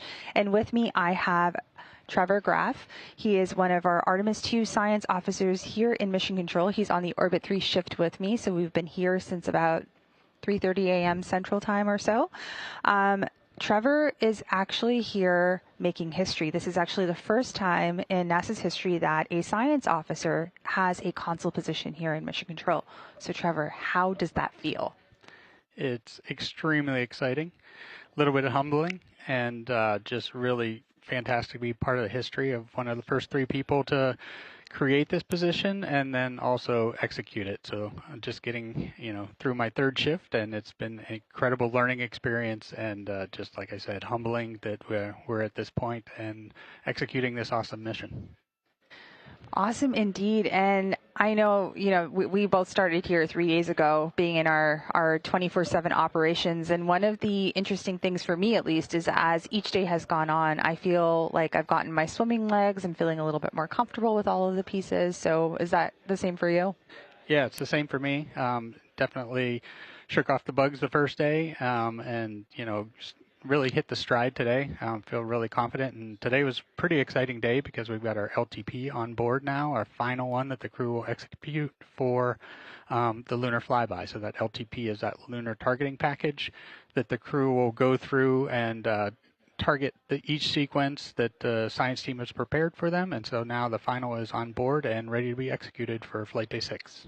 Awesome. So just for our viewers' reference, what we did was we launched, and we knew that we had between 13 and 26 targets or so, I believe, and depending on the day that we launched, the time, and when we did our TLI or translunar injection, that targeting package would evolve. Is that right?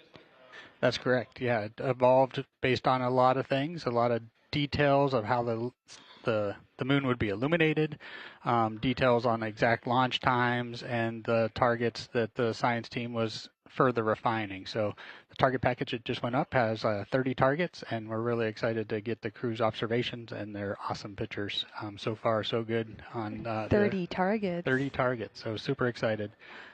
That's fantastic. And I know that, as we're, less than 67,000 miles away from the moon. So we're getting closer and closer to the moon, and you're hearing the crew observe.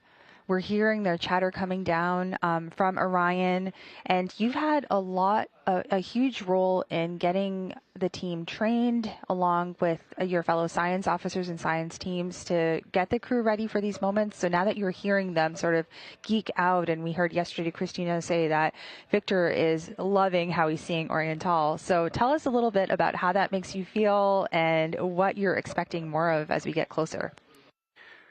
Well, first of all, we're expecting the moon to get bigger and bigger in the window, and I know they're excited about that. So we had an opportunistic view of the moon yesterday that I think you're referring to, that they had some awesome words, and our science team was buzzing upstairs in our science evaluation room.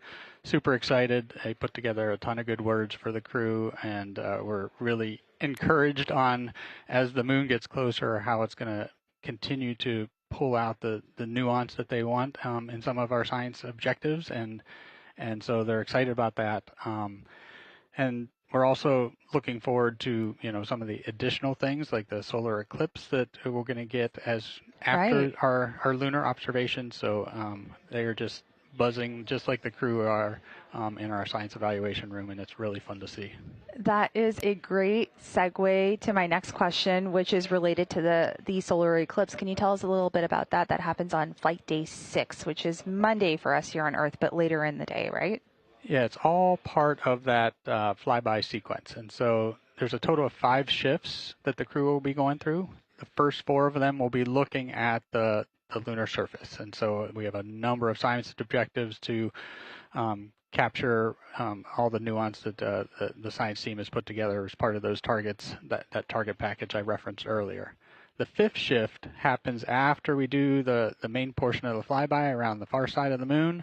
About an hour later, the spacecraft becomes eclipsed by the moon, which is going to be pretty big out their window, the sun behind it, and so they'll be able to see the sunset the solar corona as the sun sets, and then about a 53, somewhere a little bit under an hour, they'll see the sun rise. And so they get some unique opportunities while the sun's setting to observe the solar corona and all the aspects of the heliophysics behind that, as well as the sunrise. But then when the sun is behind the moon, from their perspective, they'll be able to view stars and other planets in that illumination condition too. So we've got some targets that are really going to be cool for them to and the pick imagery up. that will come down.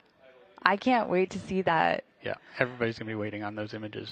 Oh my gosh, we can't wait to show those to the world. And tell us a little bit about what we can expect on Flight Day 6 on Flyby itself. I understand that the moon held at arm's length will be as large as a basketball at closest approach. Can you talk us through a little bit about Flyby?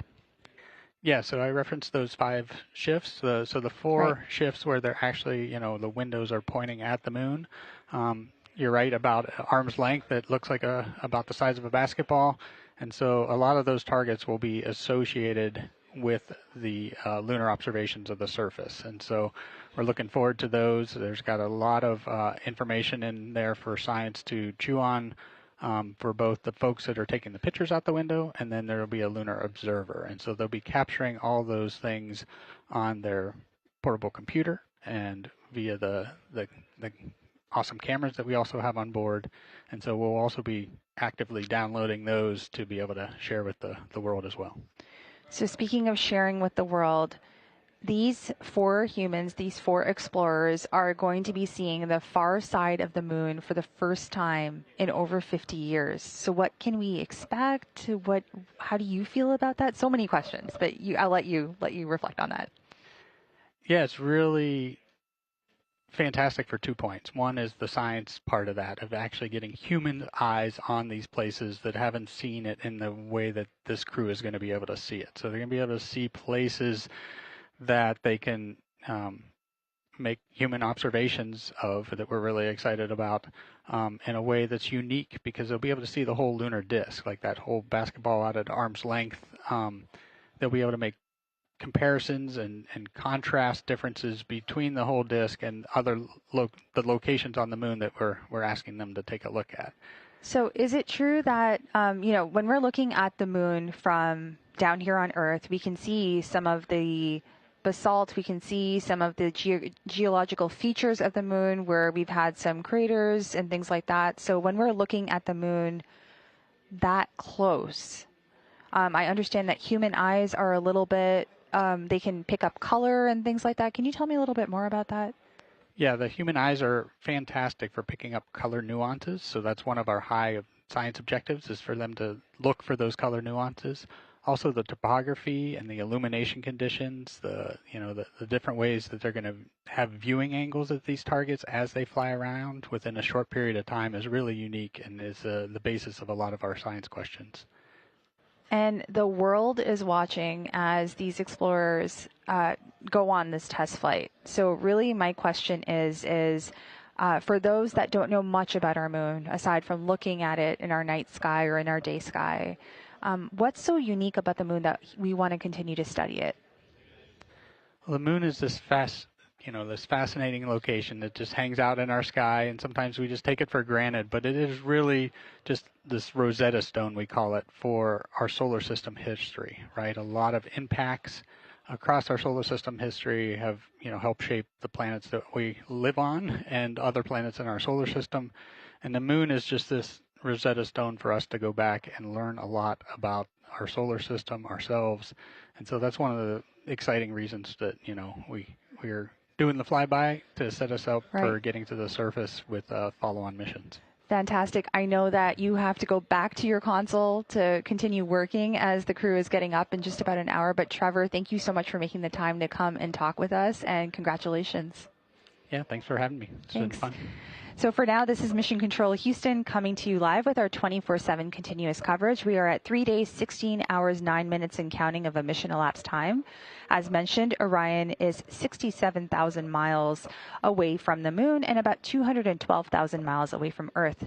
So as the crew get gears to wake up in just over an hour from now, we will continue to provide you with that live 24/7 coverage.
Good morning from Mission Control Houston inside the Artemis Flight Control Room at the Johnson Space Center. We are at a mission elapsed time of 3 days, 16 hours, 24 minutes and counting of the Artemis II mission.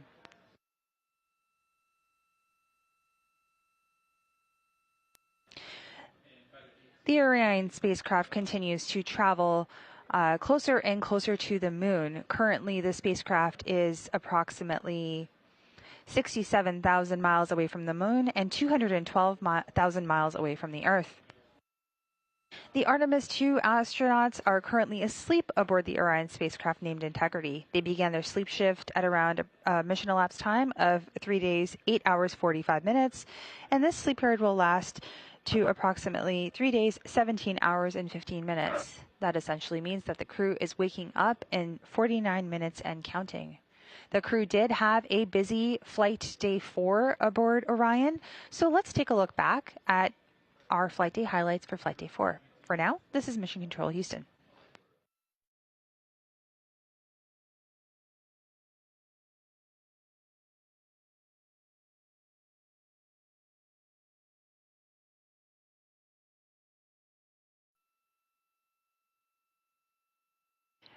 This is Mission Control Houston from inside the Artemis Flight Control Room here at the Johnson Space Center. We are at a mission elapsed time of 2 days, 17 hours, 58 minutes and counting.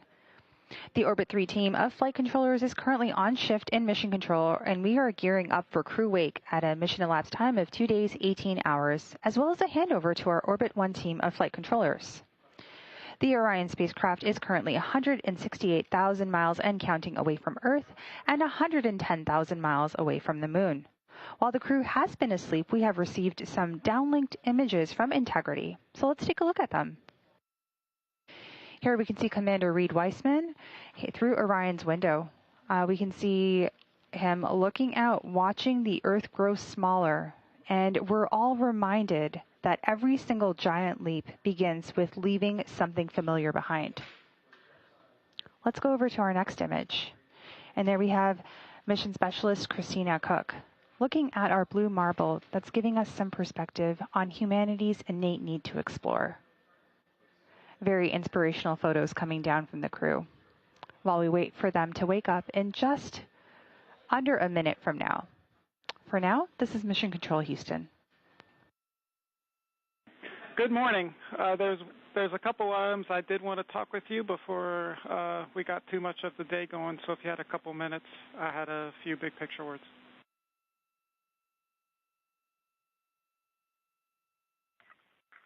Yeah, go ahead, Mike. Big picture today, we have canceled OTC-2 burn. We are replacing it with some maneuvers and a checkout of the wastewater dump. So at 18:35, about 30 minutes from now, we're going to maneuver to an attitude that will put the sun onto that wastewater vent line. We have increased the heater temperatures on the nozzle and the lines themselves, and we're hoping that if the problem is the freezing of the vent lines, why we couldn't do the wastewater dump last night, then this will give us a chance to see if we were able to solve that. This is Artemis Mission Control. Mission elapsed time, 2 days, 18 hours, 45 minutes into the flight of Artemis II, the first flight of humans aboard the Orion spacecraft. You're getting a live look outside Orion right now. The teams are maneuvering the spacecraft in the solar array wings. As you heard earlier, we are not having the outbound trajectory correction burn today. This was deemed unnecessary and has no impact to the mission or the lunar flyby. The translunar injection burn put the vehicle on the correct path back on flight day 2. And therefore, the team and Mission Control agreed that we could skip both outbound trajectory correction burn 1 as well as that second burn today. Skipping that second burn also allows the team to continue troubleshooting some of the universal waste management system issues that cropped up last night. There was a wastewater dump planned last night, a very routine and regularly scheduled action, and it terminated after only dumping 3%. So The wastewater tank is not currently full. It is at 64% with a limit of 80%, but the crew was instructed to use backup collection devices overnight if they needed. Part of the reason for reorienting the spacecraft today is to allow it to be in the sun, specifically where the primary vent nozzle is. They are hoping that spending some time in the sun will help thaw out potential ice that may be on that vent nozzle.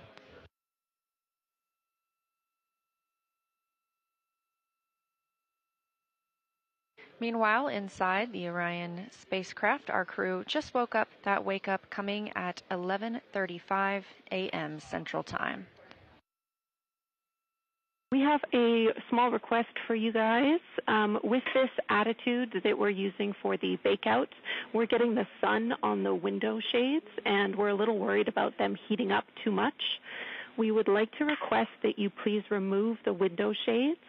We understand that will make it awfully bright for you guys, and we want to encourage you to use a T-shirt in the cabin or something similar if needed to block out that sunlight. But the shades will help us with the temperature constraint on the windows.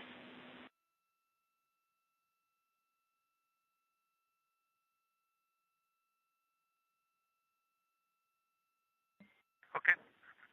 So we have our makeshift T-shirt on window 1. Is that one okay to stay up then based on what you said? And we'll take off the window 2 shade. The other ones are already off. Okay, yep. That sounds great. Thanks, Chair. Huntsville, integrity for Avatar.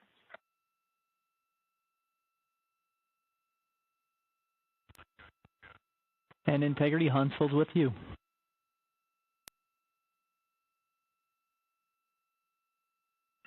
Yes, good integrity morning. I think it's an afternoon for you. Avatar lights to report. All lights are on, ON, except for 1515. Okay, we copy. Same status as yesterday. All lights on, ON, except for 15. You recently heard a call from NASA astronaut Christina Cook, mission specialist on the Artemis II flight, down to the Mission Control Center at Marshall. This was to the Payload Operations Director, who leads science execution for the Avatar payload, which is specifically what she was referencing. Avatar stands for a Virtual Astronaut Tissue Analog Response. This is part of our strategy to get a holistic understanding of how the deep space environment affects humans. So this is organ-on-a-chip technology. It's about the size of a USB thumb drive, and it measures how individual astronauts respond to deep space stressors. These organ chips contain cells that were developed from pre-flight blood donations from the crew.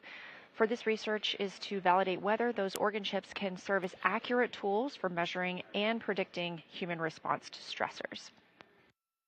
So scientists will be comparing these Avatar findings with space station findings, as well as with those samples taken from the crew before and after the flight. Hello, Houston. We are ready for morning DPC. Just a few things. We heard a rumor up here that it is actually Saturday back on Earth. We are showing 151,476 nautical miles from Earth, and it's going up about 1 mile every second, which is still a pretty impressive rate of travel. And thanks to your ops down there, we have got the sun beaming in all the windows. Morale is high on board. And looking out window 3, you can see a beautiful crescent Earth with the sunlight glinting off of the ocean and the swirling clouds. It's just a truly remarkable sight. We are ready to talk.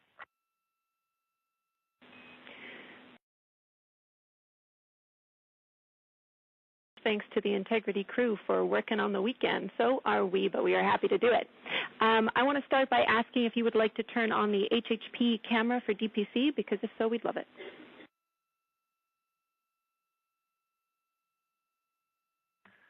Yeah, we will work on that right now. It might just take us a minute, and I'll try to start routing the video.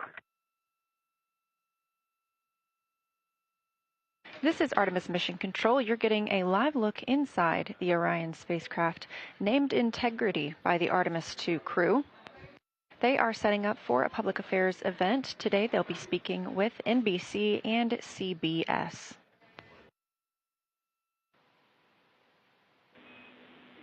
Integrity, this is Houston. Are you ready for the event?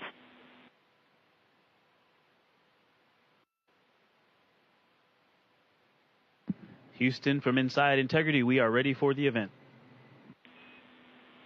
NBC News, this is Mission Control Houston. Please call Integrity for a voice check.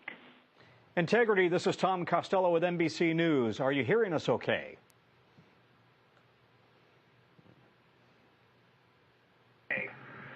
Hey, Tom, it's great to hear your voice all the way up here, 155,000 nautical miles from Earth. How are you doing? I'm well. Congratulations on your mission so far. I'm told this is the farthest interview ever conducted in history, and I'm wondering, how does it feel right now to be in a place that nobody has been since 1972?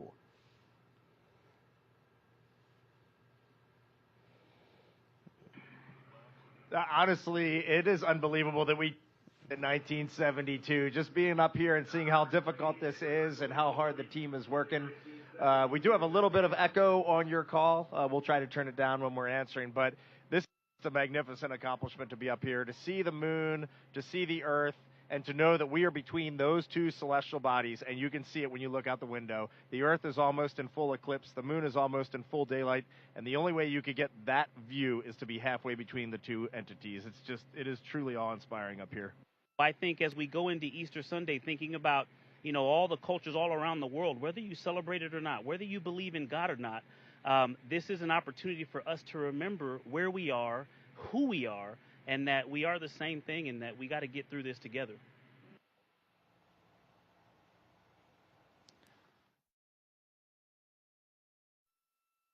This is Artemis Mission Control at Johnson Space Center in Houston, Texas.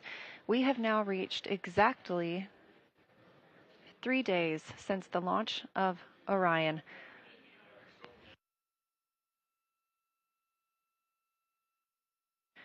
You just heard the call to the crew that the solar arrays are in motion. Ahead of taking a photo, we're looking to get a picture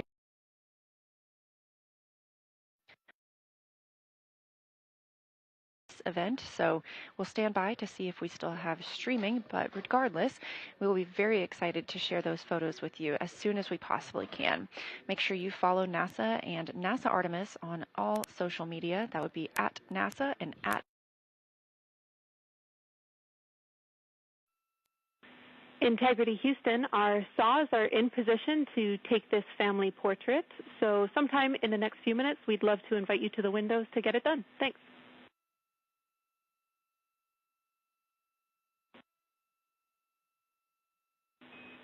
All right, everybody, we're taking the picture, so say cheese and stay still for about 30 seconds while we perform this photography bracket from the saws.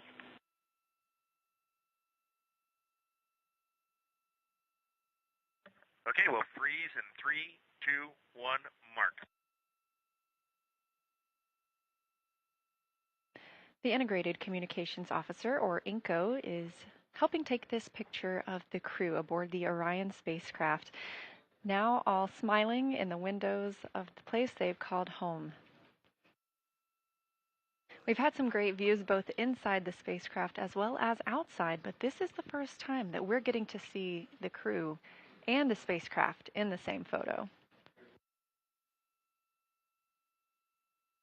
As mentioned previously, we are taking pictures right now, so the streaming quality isn't as great. We look forward to sharing these pictures as soon as we possibly can, and make sure you follow NASA and NASA Artemis on social media. It's taken a little longer than we thought. Thanks for holding. All right, everybody can relax. That was great. Thank you so much. We all look forward to getting your Christmas card come December. Thanks. On your screen, a live view of the Orion spacecraft looking at the moon, our destination now 96,575 miles away.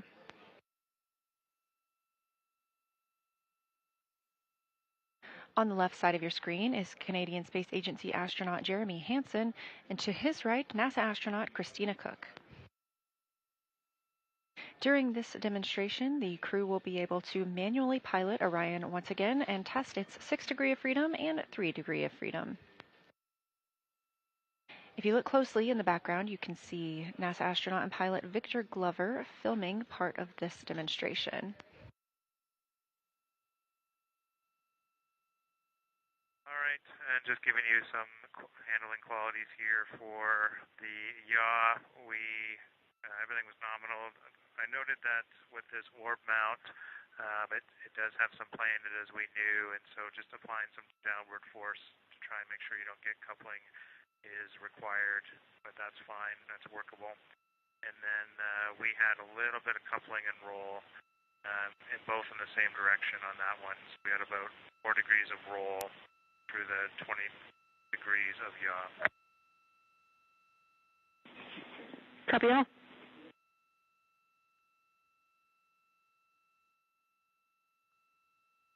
Okay, we just finished the 3 DOF maneuvers. The rates all seem the same, the response seemed the same. It is difficult to tell whether you might have some cross-coupling from the RHC or if it's from the vehicle, but we were pretty convinced in the last roll one that the coupling that showed up, which was 4 degrees, was coming from the vehicle and not the RHC. So the vehicle overshot by 7 degrees once it was released from the yaw left, and then it built up very slowly, built up a rate, and it looks like it's trying to take it back to where the RHC was released, but it's overshooting again.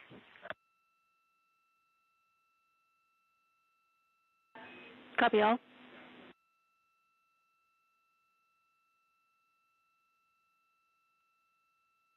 And Jenny, we are going to switch pilots now. This will be myself in the seat and making comments. Copy. We're following the swap. Thank you.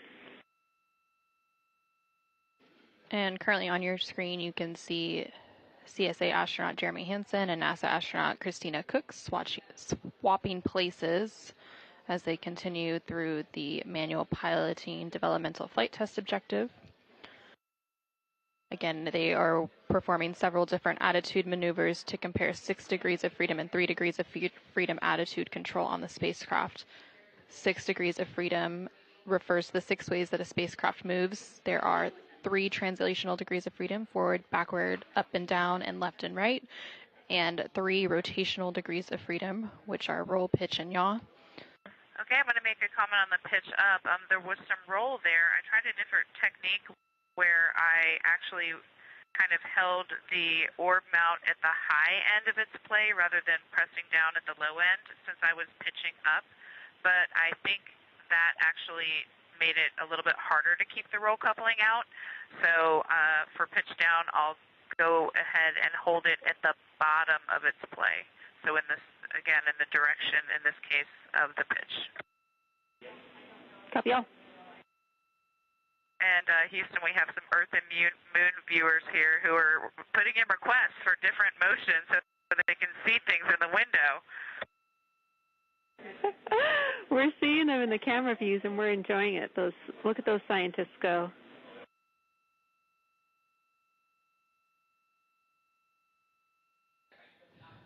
Not too long ago, they did surpass the 2/3 mark as they continue to close in on the moon, and they are expected to make that closest approach and their lunar flyby on flight day 6 coming up on April 6th.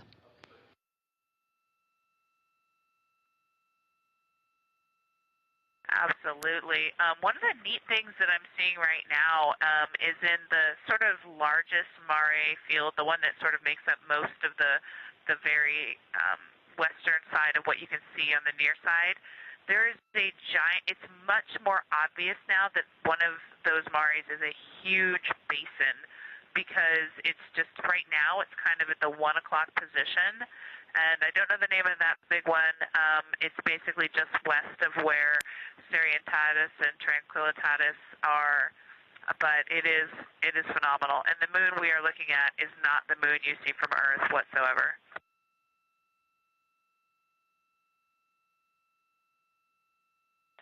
And Victor is absolutely mesmerized by Oriental through the 400 lens. He says that not only in Oriental, but all around the basin, you can actually see the terrain. It's not an albedo change. It's not shadows. You can actually just tell that they are terrain features of the multi-ringed crater there. Christina, we copied all of Victor's Oriental observations. That sounds amazing. And we think, based on your description of the basin that you saw, that is Imbrium.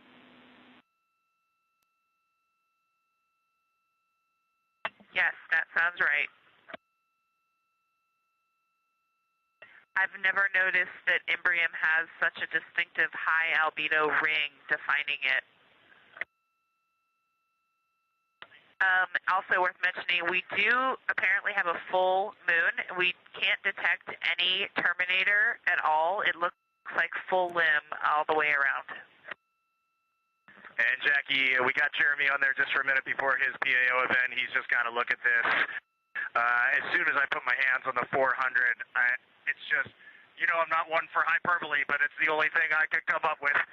Just seeing Tycho, there's mountains to the north. You can see Copernicus, Rainier Gamma. It's just everything from the training, but in 3 dimension and absolutely unbelievable. This is incredible.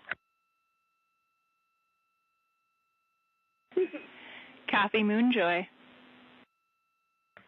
In Houston, I can tell you that Christina now has the 400 millimeter, and she also is the queen of hyperbole. It's incredible. Wow. Kathy, Christina doing her best read impression at the window. Yeah, I just wanted to make one kind of correction to what I mentioned before. I do think that we have a terminator. It is on the far western edge. It's not actually a limb.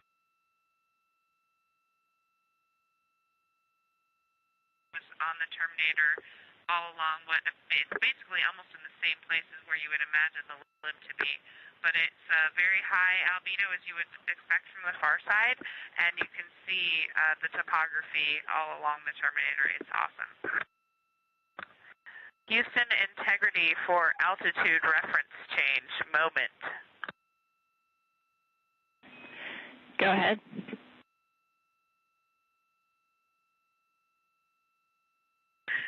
Jackie, with that incredible viewing behind us of our destination in the near term, we hereby change our DU PFD altitude reference from Earth to Moon. We are currently 76,362 nautical miles from the Moon. And from Earth, we had been 168,000 nautical miles. Houston, copies.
This is Mission Control Houston coming to you live from the Artemis Flight Control Room here at the Johnson Space Center. We are at a mission elapsed time of 3 days, 17 hours, 11 minutes and counting, and you are seeing live views from the Orion spacecraft's solar array wings cameras of the moon. Currently, the Orion spacecraft is about 213,000 miles and counting away from the Earth and about 65,000 miles away from the moon. As mentioned, we are at a mission elapsed time of 3 days, 17 hours, 12 minutes and counting, and we are now seeing live views that have been switched up of our crescent blue marble, our home planet. Later today, when we get to a mission elapsed time of 4 days, 6 hours, and 2 minutes and counting, we actually will enter the lunar sphere of influence. That is when the gravitational pull from the moon is stronger than that of Earth. That's actually how Orion is able to do its free return trajectory around the moon. Now, the crew will be actually waking up in just under 12 minutes from now. And the focus for this upcoming flight day is a detailed flight test objective on the Orion crew entry and survival suits. They will do basic operations in their pressurized suit, such as eating, drinking, taking pills, etc., so we can learn more from this test flight. The team will also be practicing for entry day suit up procedures rather.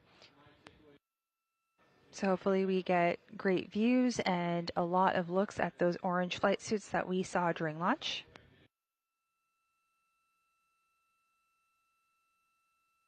We will continue to keep you updated, but we are standing by for crew wake in just over 11 minutes and counting. For now, this is Mission Control Houston.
Hello, Reed, Victor, Christina, and Jeremy.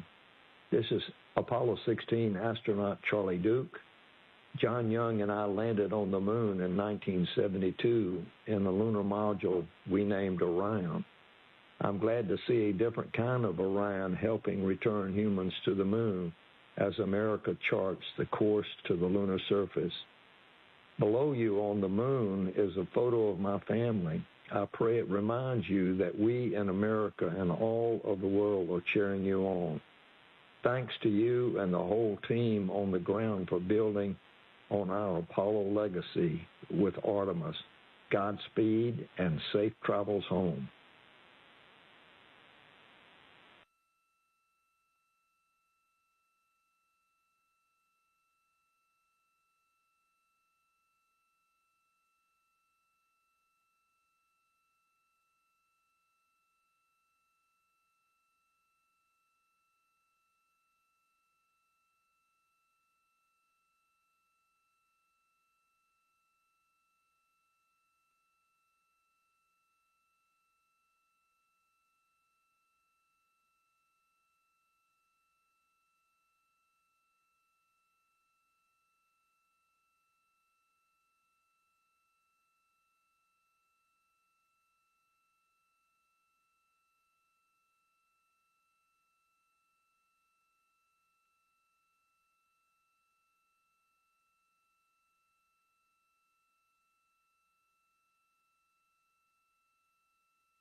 This is Mission Control Houston in the Artemis Flight Control Room here at the Johnson Space Center.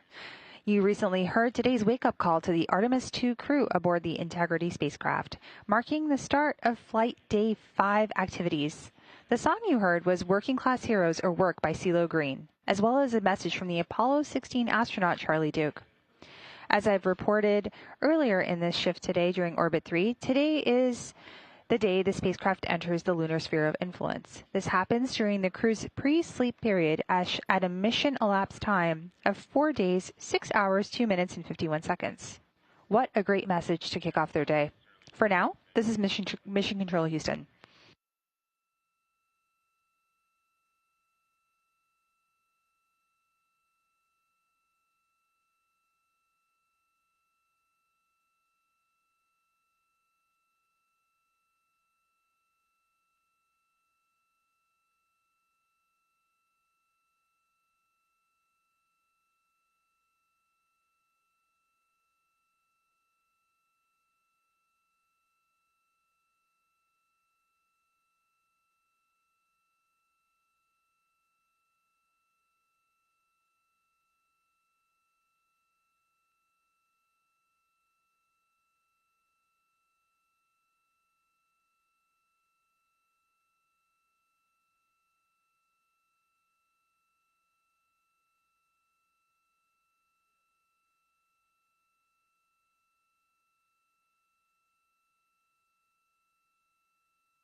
This is Mission Control Houston in the Artemis Flight Control Room here at the Johnson Space Center.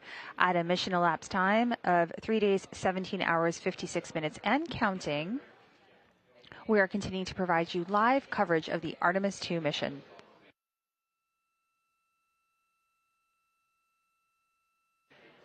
The crew was woken up about 30 minutes ago, and this morning's wake-up song that you may have heard is Working Class Heroes or Work by CeeLo Green, and we also had a message from Apollo 16 astronaut Charlie Duke.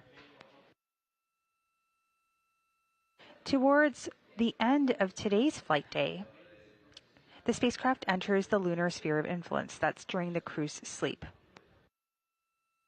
The lunar sphere of influence essentially means that the moon's gravitational pull is stronger than that of the Earth. That gets us closer and closer to Flight Day 6, which is when the crew will conduct the lunar flyby. Currently, Orion is 215,000 miles away from the Earth and 64,000 miles away from the moon. The Orbit 1 team has recently arrived on console, and we continue to conduct our handover activities. We'll continue to also provide you with real-time updates, but for now, this is Mission Control Houston.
This is the Artemis Flight Control Room here at the Johnson Space Center. We are coming to you live with our 24/7 continuous coverage. At a mission elapsed time of 3 days, 18 hours, 11 minutes, and counting, the crew was woken up just not too long ago. The Orbit 1 team has come on console, and we are conducting handover activities as we speak. We'll continue to follow operations here in Mission Control. I'm Nilofer Ramji, and going to be handing over now to our Orbit 1 commentator, Leah Cheshire Mustachio. She'll take you through the next few hours as we kick off Flight Day 5 of the Artemis II mission.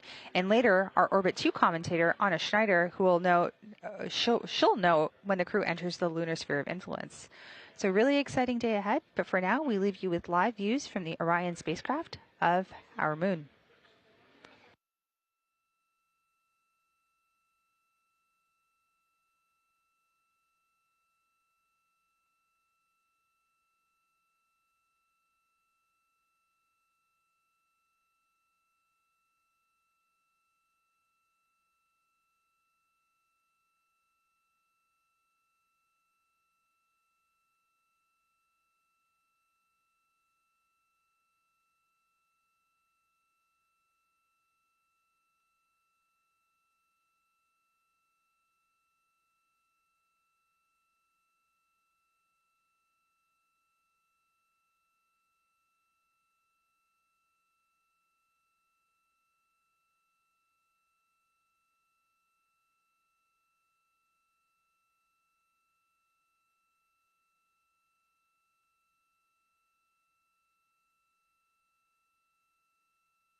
Houston Integrity for PCD1. Go ahead, Reed. Good morning.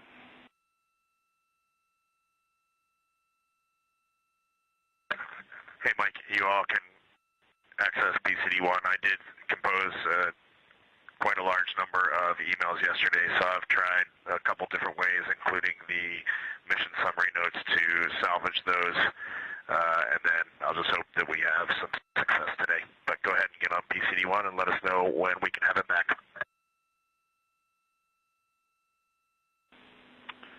All right, Reed, we will put in work right now, so we're going to hop on PCD1. It was great working with all of y'all. I'm handing over here to Jams shortly, and this is my last shift here with y'all, so it's been a great pleasure. Y'all are doing awesome, and can't wait to see y'all back stateside.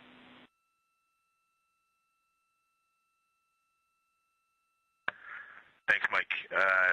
Absolutely excellent. If you want to do one final count check, we can switch over to any OE that you want. We can do as many as you want. And then one parting word, if you could please contact Frank Rubio and have him tell my kids to start emailing the other crew members here so that I can at least talk to them. That would be a huge, huge help. Thank you. Hey, Reed, that's a simple thing. I'll make sure it gets done. Have a good one.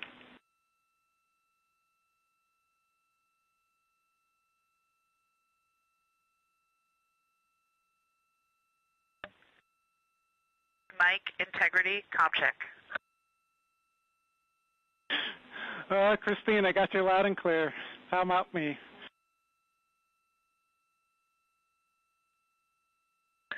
Yeah, buddy, we have you the same. It's been great working with you. Thank you for all the help and support. For sure. Y'all have been amazing. I've loved every minute of it.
Good morning, good afternoon, happy Easter to all of you who celebrate, and welcome to the Artemis Mission Control Room here at Johnson Space Center in Houston, Texas.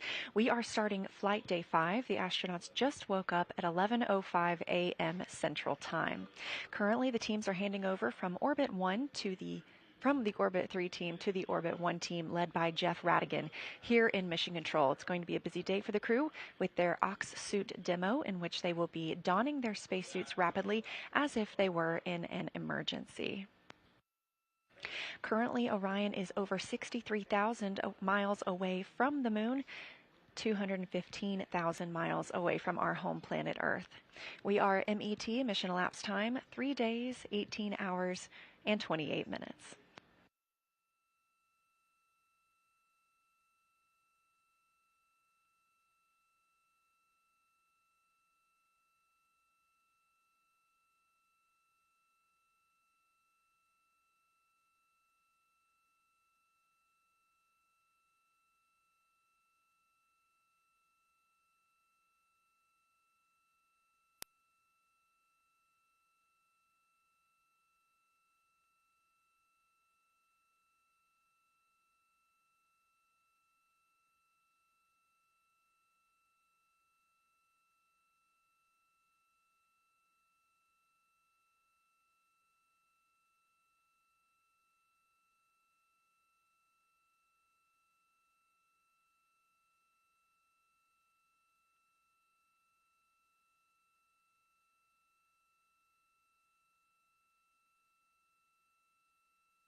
Houston, integrity, if you can give us an early go to deconfigure dot camera, I'll set up the HHP.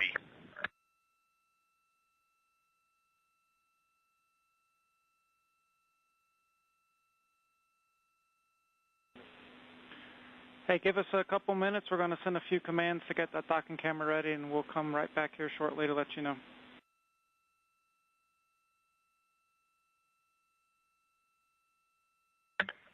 Sounds good, Mike.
Integrity crew, you are go to shut down the docking cam. Good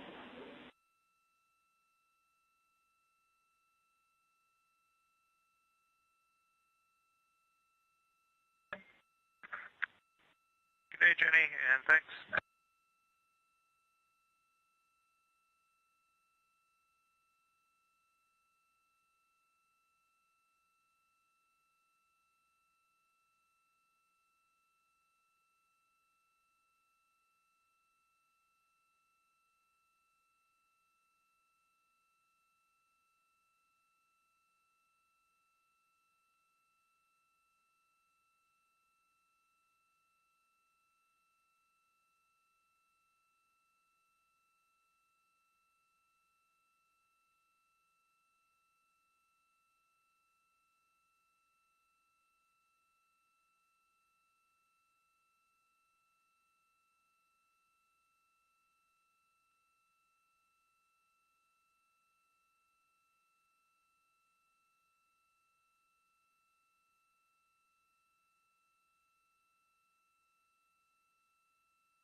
This is Artemis Mission Control at Johnson Space Center in Houston, Texas, with a mission elapsed time of 3 days, 18 hours, and 56 minutes since the launch of Orion and our Artemis II crew.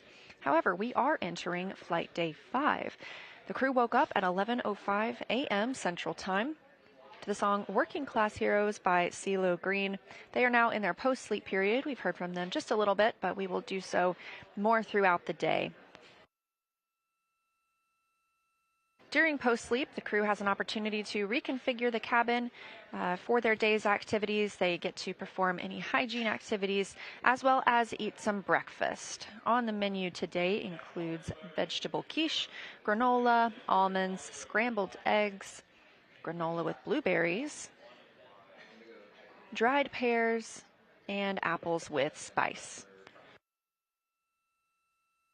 A reminder that we don't have refrigeration on Orion, so all of the meals that are being flown are rehydrated using the potable water dispenser. Each package of food lists how the astronauts are to fill up with water, what temperature, and for how long or what amount of water that they will need to rehydrate that food. There's also a small food warmer about the size of a briefcase and can heat food up to 155 degrees Fahrenheit.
Integrity crew, we are rolling Orion by 20 degrees to improve optical comm.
Those communications you just heard called to the crew were from Capcom Jenny Gibbons.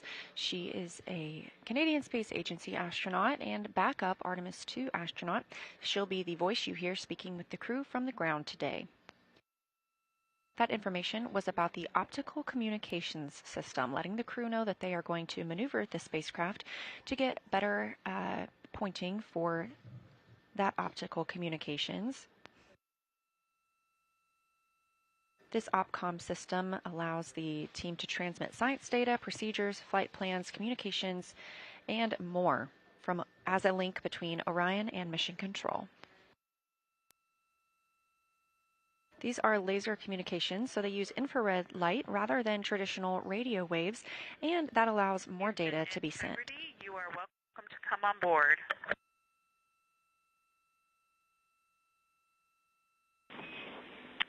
Copy, Christina. We are on board with you. Thank you.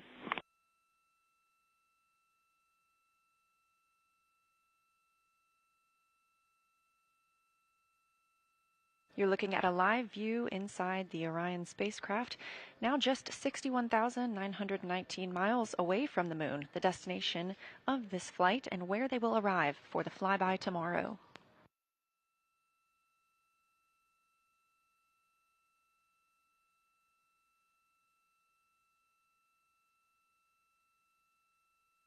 We are now 1 day, 5 hours, and 21 minutes from the astronauts' pass behind the moon, which you're getting a great view of from this exterior camera on one of the spacecraft's solar array wings.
As we get a live look inside the cabin, closest to the camera, NASA astronaut Christina Cook, and behind her, Canadian Space Agency astronaut Jeremy Hansen, his first flight to space.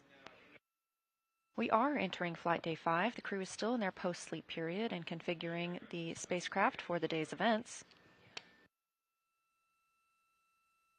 Teams on the ground are collecting information that they will relay up to the crew during their daily planning conference.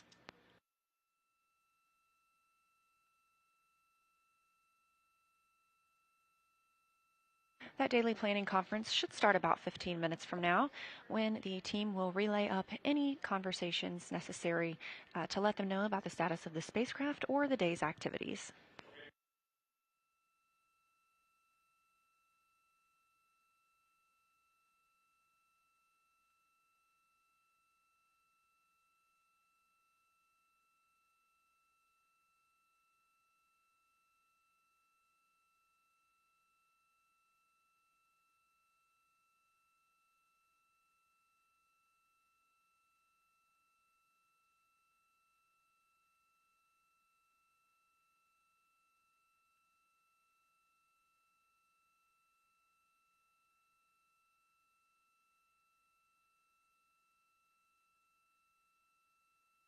As you heard, the teams on the ground sent commands to maneuver the spacecraft for better optical communication opportunities. The solar arrays are also in motion, moving to sun track position, allowing them to charge the batteries aboard the spacecraft. Taking a look at the events for Flight Day 5, tonight, while the crew is in their pre-sleep portion, they will enter the lunar sphere of influence. This is the point where the pull of the moon's gravity will be stronger than the pull of Earth. It'll be a full day for the crew, starting with a test of their spacesuits. You probably recall seeing them launch in those iconic orange spacesuits. These are the Orion Crew Survival System. We also refer to them as OX. These protect the crew during launch and re-entry, but they're also designed to be used in an emergency. They can provide the crew member wearing it with a breathable atmosphere for up to 6 days if Orion were to depressurize. Of course, as this is the first flight of crew aboard Orion, this is the first time humans have worn these suits in space. So this crew is testing their ability to quickly don or put on the suits and pressurize them. They will also then install their seats and get into those seats while wearing the suits. They'll take a moment to eat and drink through a small port on the spacesuit's helmet and conduct other tests while suited.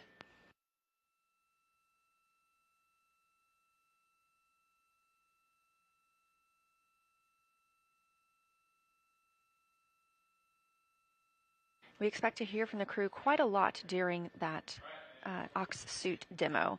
We anticipate they'll be opening the microphone and talking down to earth frequently.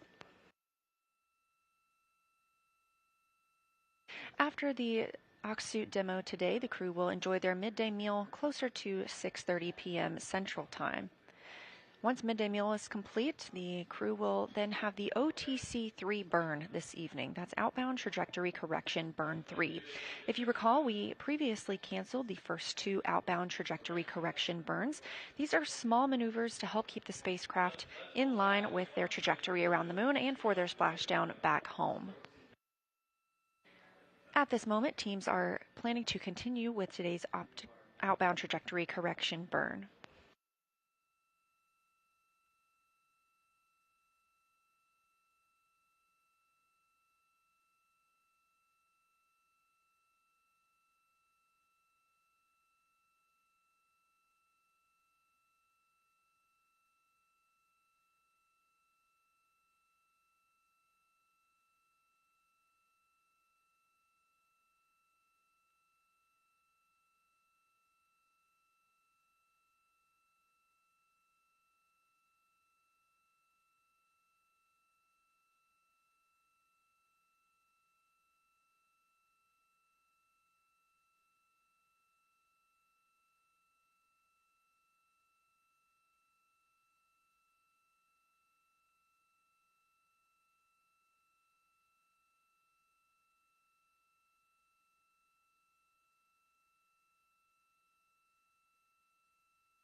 Houston integrity, can we start using PCD-1, or are they still using it?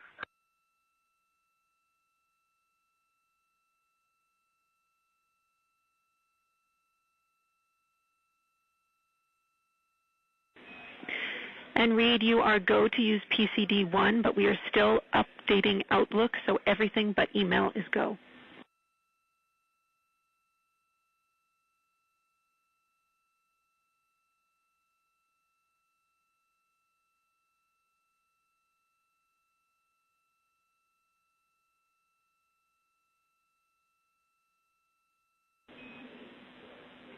And Reed, while I have you, I wanted to let you know that we are not receiving the video stream anymore.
Hey, Jenny, how's that? That's super. Thank you.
A great look at life inside Orion as the crew members prepare their day. Again, we're standing by for their DPC, their daily planning conference.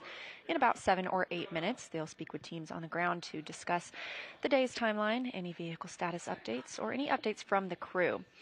There in the bottom of your screen, Commander Reed Wiseman brushing his teeth.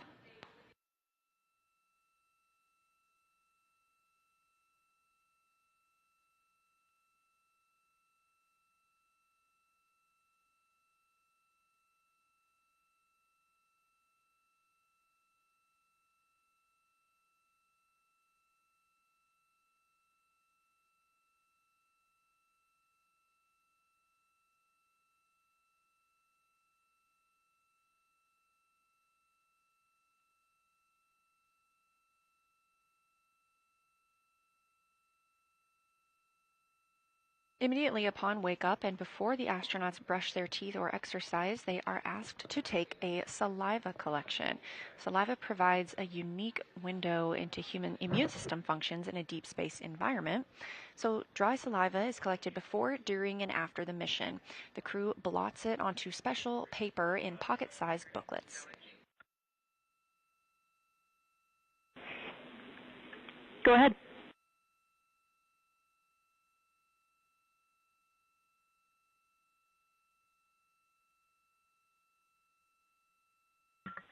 Yeah, low priority. Can you please tell me a good stow location for the 2 lens caps?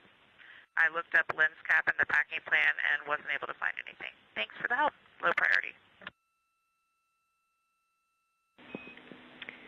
Copy, Christina. IVA is looking at it. As we've seen throughout the mission, the crew will call down when they need to find something or when they need to store something.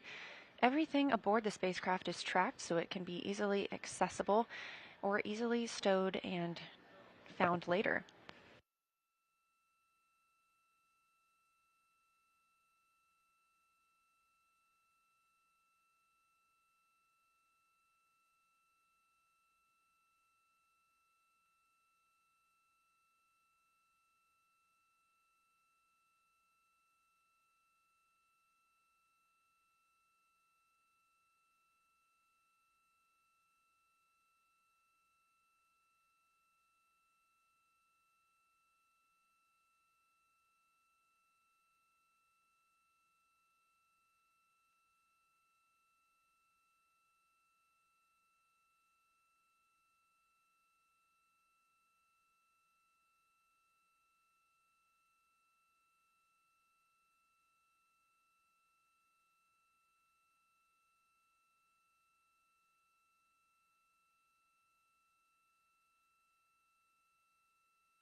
Houston, Integrity, good morning and happy Easter to everyone down on Earth.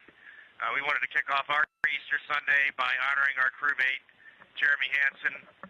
We have a long-standing tradition in the astronaut office of the traditional astronaut pin, and when you fly in space, you change from silver to gold. And so we figured today was a perfect day to honor our friend, Canadian astronaut Jeremy Hansen, with his flown astro pin.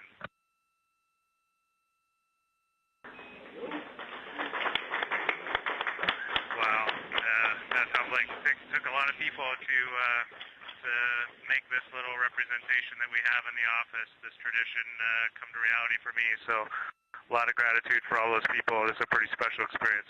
Thanks for doing this, guys. Congratulations.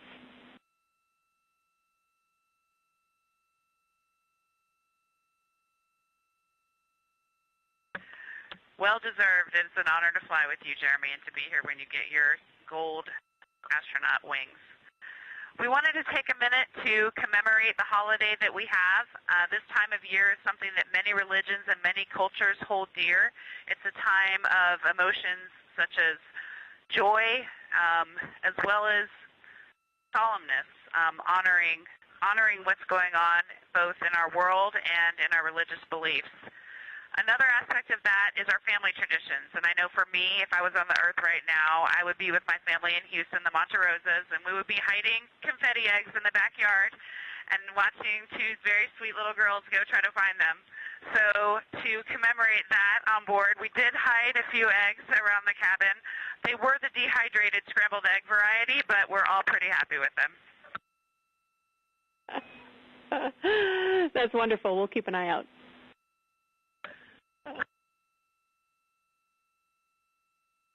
Yes, first I wanted to just say happy birthday to my father, Victor Glover Sr., and happy Easter to everyone down there on Earth.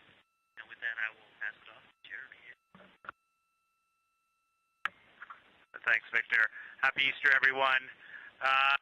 We're talking up here as a crew, and we did want to send a special Easter message on this day. And, no matter your faith or religion, for me, the teachings of Jesus were always a very simple truth of love, universal love. Love yourself and love others. And something for us being up here and looking back at all of you through one tiny window is that just resonates 100% true. And our goal as humanity should be to just follow in that example. There were many examples in the past, but that's one example of love that we can just all follow in those footsteps, and it'll serve us well.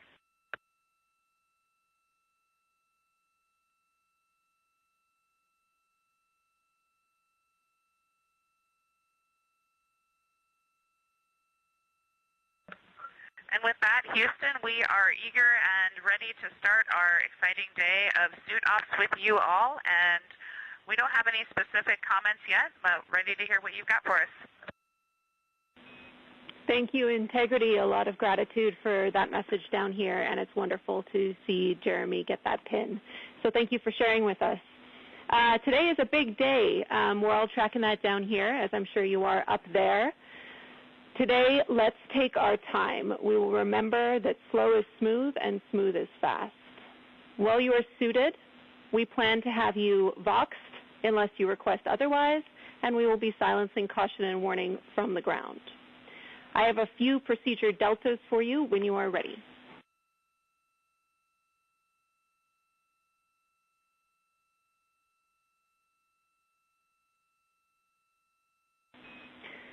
Copy, thumbs up. Today, during your suit up, we would ask that you cap the gas trap after all 4 crew members are connected to cooling. Read, there is a delta in your controlled depress to 10-2 init and term activities. Those are coming later today, so when it does come to it, you will be skipping the instruction to update the PPO2 max set point for flammability reasons. We will remind you with the instruction number when we get to those activities.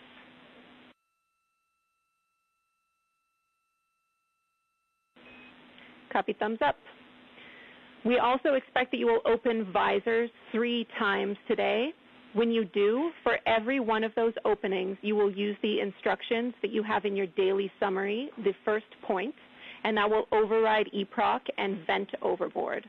Again, we will remind you as needed. Today, I want to give you a refresher on your bold face for loss of suit ventilation while visors are down. Today, we are running on scrubber ARS fan 1. Call me back if you want to run through that memorized response. Otherwise, I'll take your thumbs up.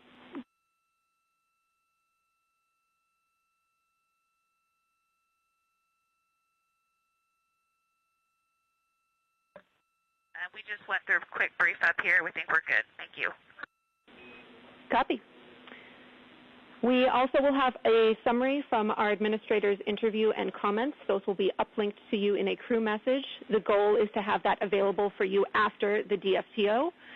Around that point, before your midday meal, we're also planning another sync. We have a couple of other items for you, but we will pass them after the DFTO. They're for the remainder of the day. Finally, you can stow the lens caps, Christina, in F1 large AGA general use brown label.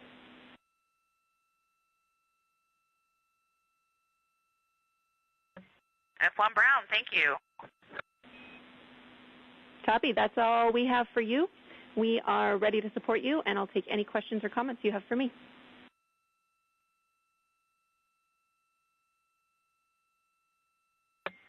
Okay, just 2 things on Avatar today for Huntsville. All lights except 15 and 16 were illuminated. Jenny, one question on the cap for the gas trap. You said to cap it after 4.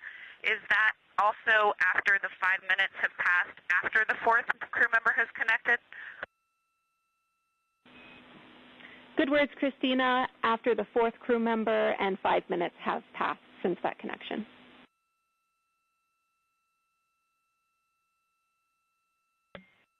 Copy all. And Christina, Huntsville copies the Avatar call. Thank you.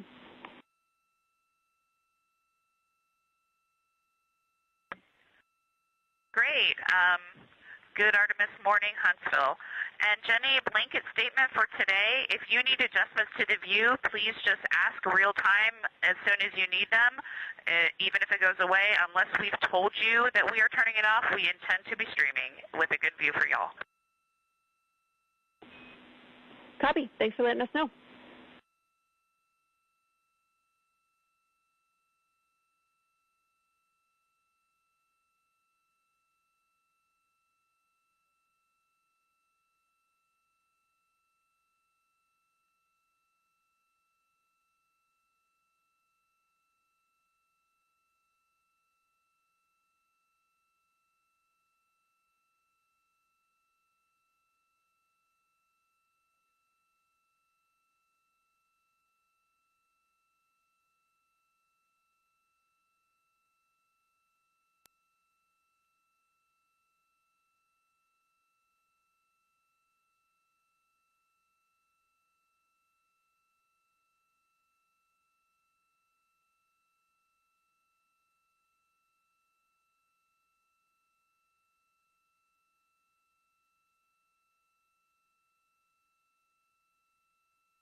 Houston, integrity for docking cam.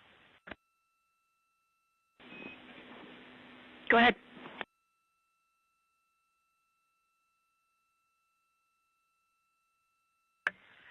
Is it okay with you if we keep the docking cam on the docking hatch window for today, at least for the morning? Yep, that should be fine. Thanks, Christina.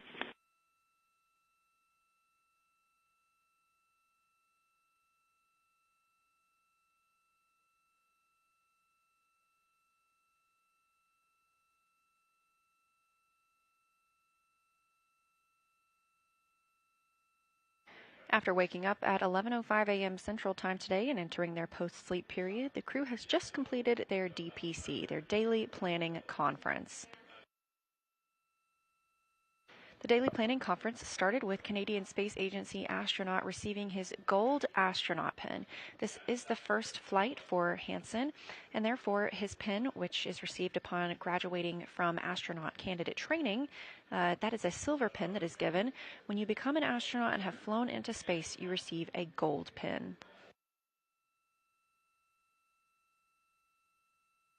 In honor of the Easter holiday, the crew admitted they also hid some scrambled eggs around the cabin as prepared by the food lab here at Johnson Space Center in Houston, Texas, and offered some thoughtful words on the holiday as well as Victor Glover's father's birthday. Teams on the ground, especially Capcom Jenny Gibbons, provided some information about today's Ox suit demo and some changes to the procedures that they currently have. We confirmed that they will be opening their microphones and we will be able to hear throughout that Ox suit demo, as well as hopefully continue to receive good views inside the cabin.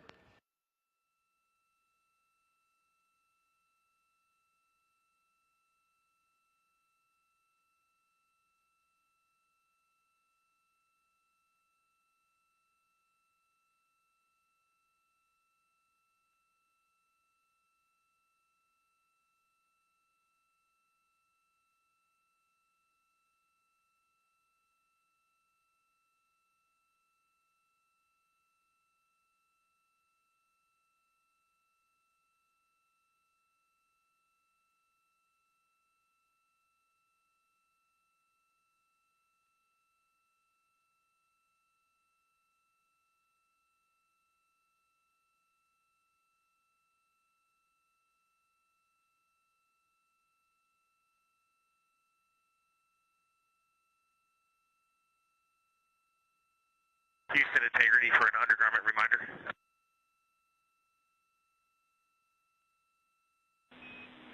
Go ahead.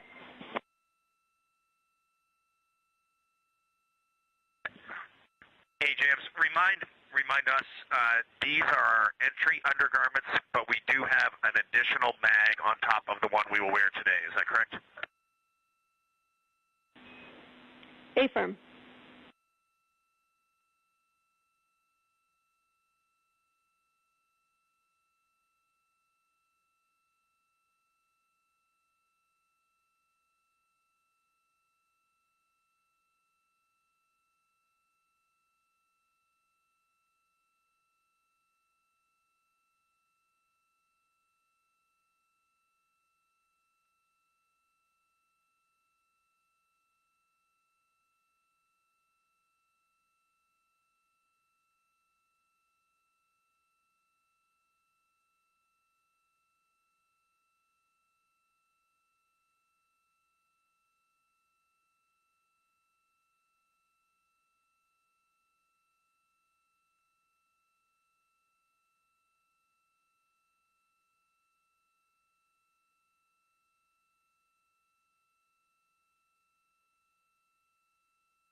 Houston integrity, AGA readings when ready.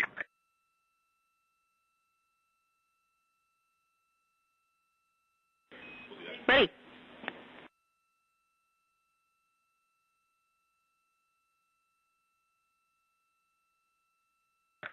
Good morning, Jenny. You have a CO2 2.6, O2 20.7. Cabin pressure is 13.9 psi. Temperature 74.4. Sounds great. Thanks, Victor.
Houston integrity for Nat Geo 360 camera question.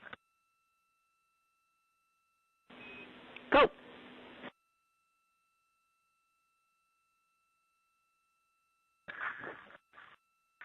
Jeremy's our expert on this, and he's unavailable at the moment. We have a little red box in the lower left corner of the display with a white X in it. Any idea what that means? And that's on the 360, the GoPro Max 360.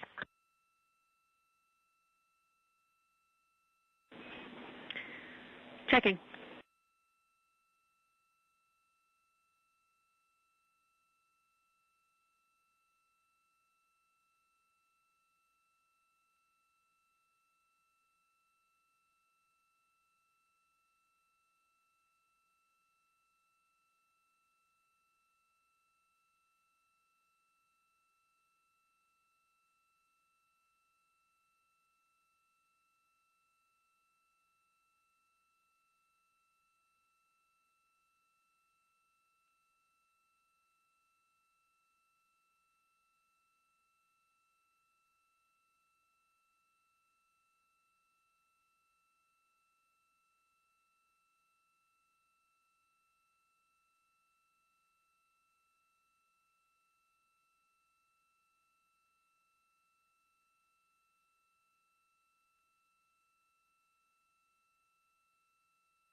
Integrity Houston for Nat Geo 360 camera question.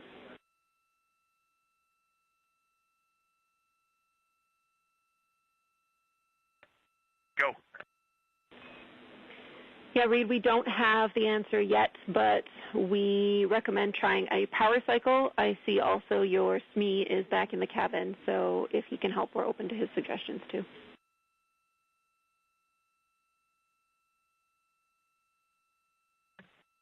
All other indications are good. I think we're good. We're going to press. It is recording, and the red light is blinking. Time is counting, and it's in time-lapse mode, so I think it is looking good.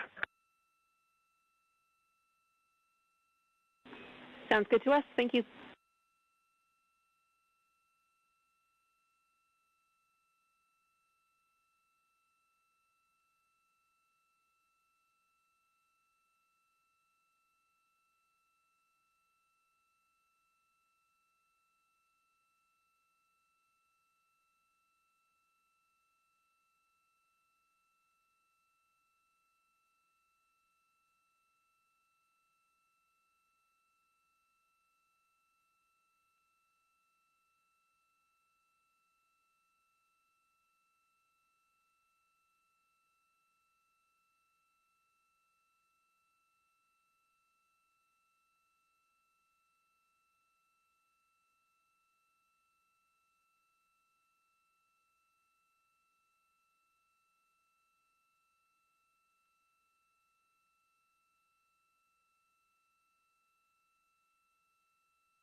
Houston, integrity for GoPro Max.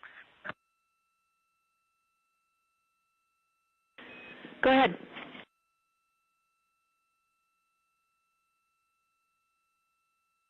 For your awareness, our SME did figure it out. The battery was not fully seated. It was running off of power, so it was fine, but if for future reference, that's what that symbol means. Nice. Thanks for letting us know.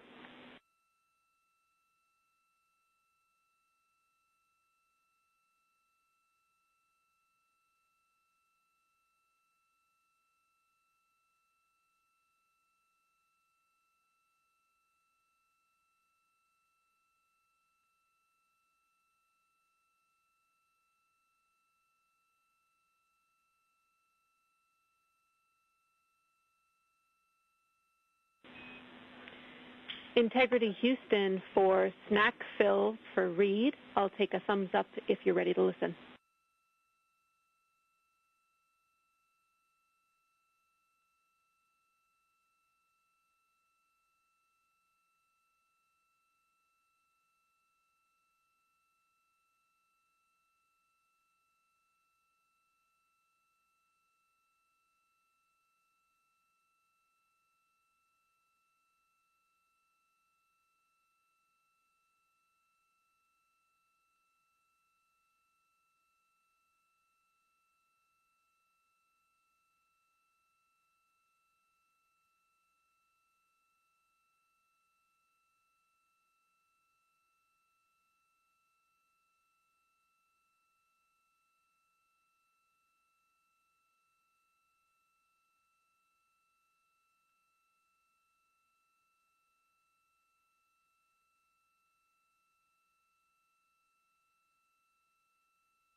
Jenny, go ahead for snack. Hey, Reed, today you're going to be completing 2 nutrition snack fills, one after another during this DFTO. We have some notes that you can also fill some hydration snacks, but those are just for crew comfort, both if you get thirsty and if Christina or Victor need a drink while they're consuming some pills from the pill tool. So we wanted to offer it up that you can fill those hydration snacks before you are in your suit. If you want to do it as a get-ahead, if you want to do it later on, that's fine with us too.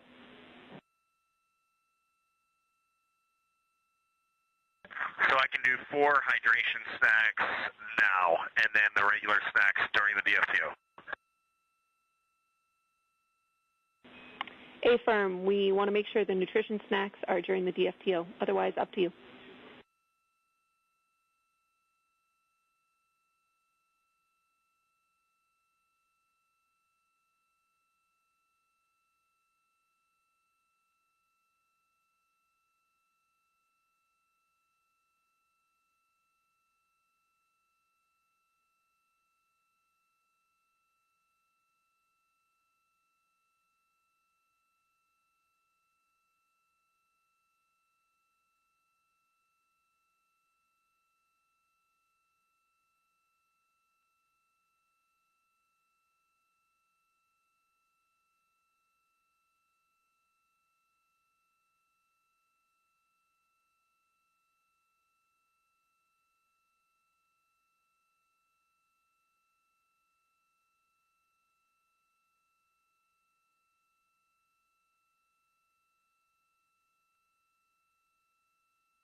And Jenny, can you remind me what the snack water fill time is at this cabin pressure?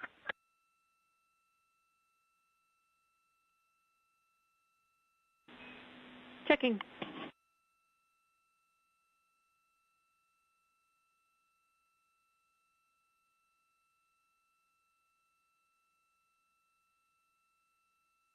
This is Artemis Mission Control. The team aboard Orion continues to set up for today's Ox Suits demo.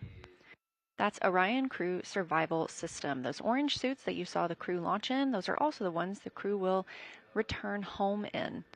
They will be donning those or putting those on today in a rapid manner as if there were a depressurization event in the cabin.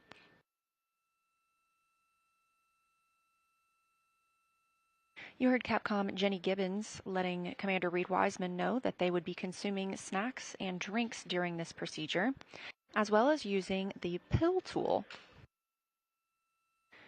When in these Ox suits, Reed to fill a hydration snack at this cabin pressure, it's 45 seconds.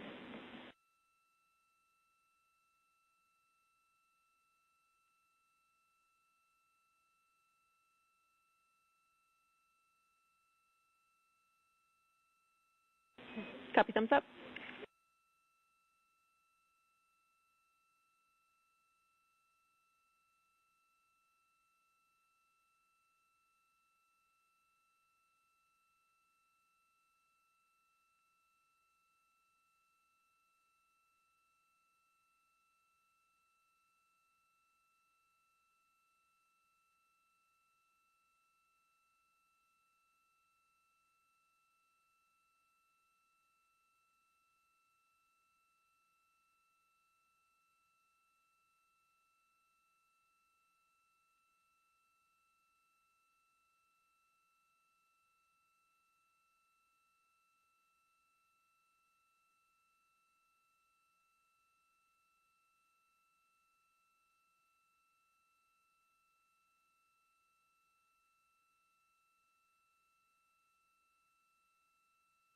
again, ahead of today's Ox suits demo, teams on the ground helping the astronauts prepare for donning those suits. And Capcom Jenny Gibbons mentioned that the crew would be taking pills.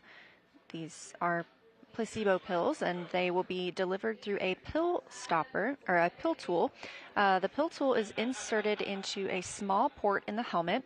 These suits are designed so that the crew could live in them for up to 6 days and live in a breathable atmosphere if the cabin were to depressurize. So during that time, if they needed to take medicine, the team has thought of everything, and they have a pill tool available for a small port on the helmet that the team could use to take medicine if needed.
This is Artemis Mission Control. We are mission elapsed time 3 days, 20 hours, and 9 minutes into the flight of Artemis II.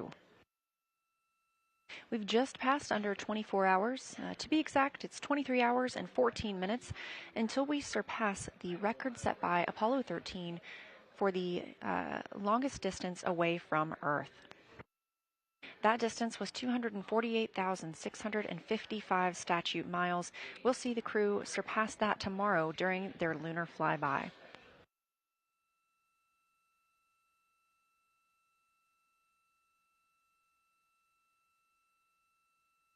Inside the cabin, the crew is preparing the spacecraft for the OX suit demo. Orion Crew Survival System Suit. That's what OX stands for. Today they will be donning their suits or getting into those suits. 2 will be doing so rapidly and 2 will be doing so at a normal pace. These suits are what the crew members wear during launch and re-entry. It's also what would protect them in the event of a depressurization in the spacecraft.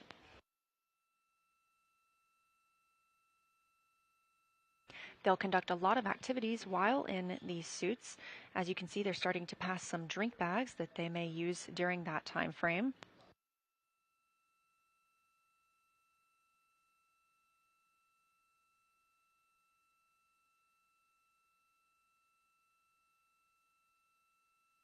These Orion Crew Survival System suits could keep the crew member wearing it in a breathable atmosphere for up to 6 days if Orion were to depressurize.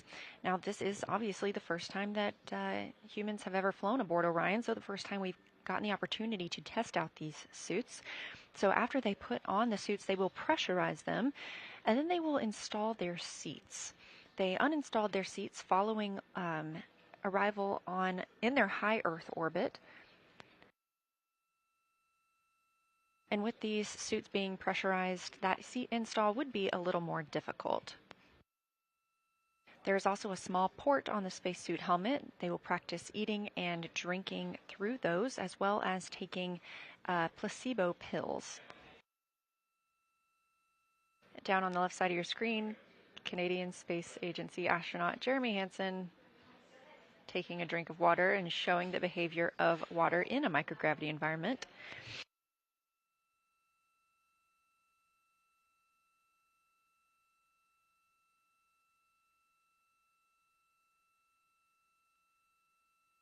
All right, Houston, 4 water stacks are filled with a little bit of comedy here, and we're getting ready to settle in for the DFTO. Houston copies.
This is a visualization of the Orion spacecraft on the Artemis II mission. You can see this for yourself at any time by visiting nasa.gov/trackartemis.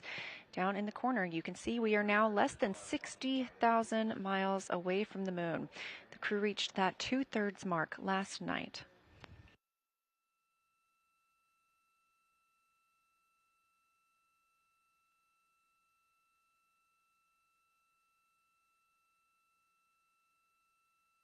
In addition to today's Ox suit demo, we are also expecting the outbound trajectory burn 3.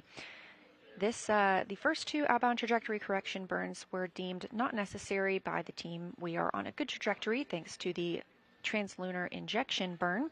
We will be executing the OTC-3 burn today. That's slated for 10:03 p.m. Central Time, and it's a 4-second burn with a delta V of 2.7 feet per second. This will use the reaction control system thrusters on the spacecraft.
Houston integrity crew comment. The D&E locker doors are much easier to get in and out of than we experienced in the mock-up, probably because of zero-G and all that. So just a comment there. In fact, when we first got up here, we were actually saying that we might just keep them on. We have elected so far this mission to not install the nets over D&E because we are in and out of there so much, and we were able to use the CTBs themselves for foot restraints. Great data. Thank you.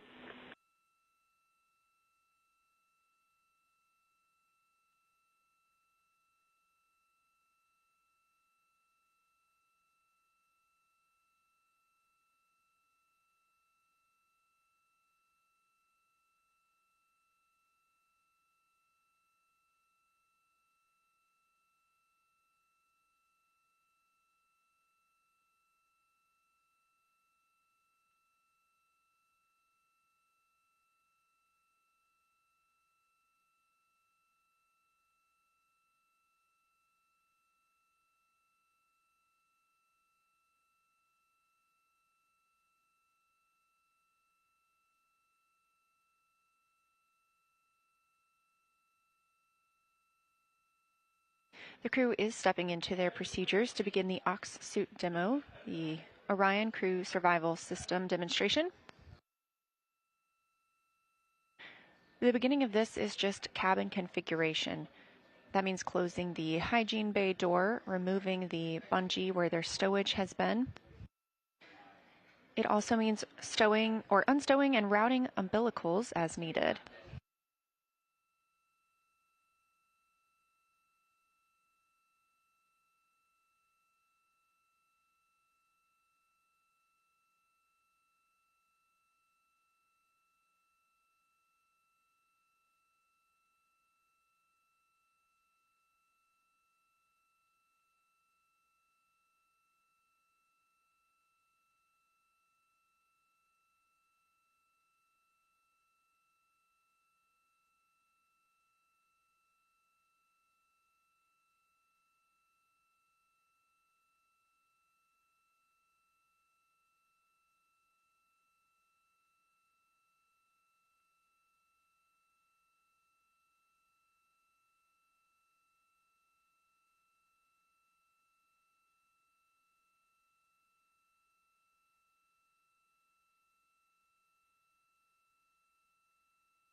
Jam's data point is the D1, E1, D2, E2 doors are all identically labeled, but, well, I guess they're not, but the D1s have to go, well, D1 and E1 have to go under the seats, and D2 and E2 have to go down at the bottoms, and I think we goofed that up to start.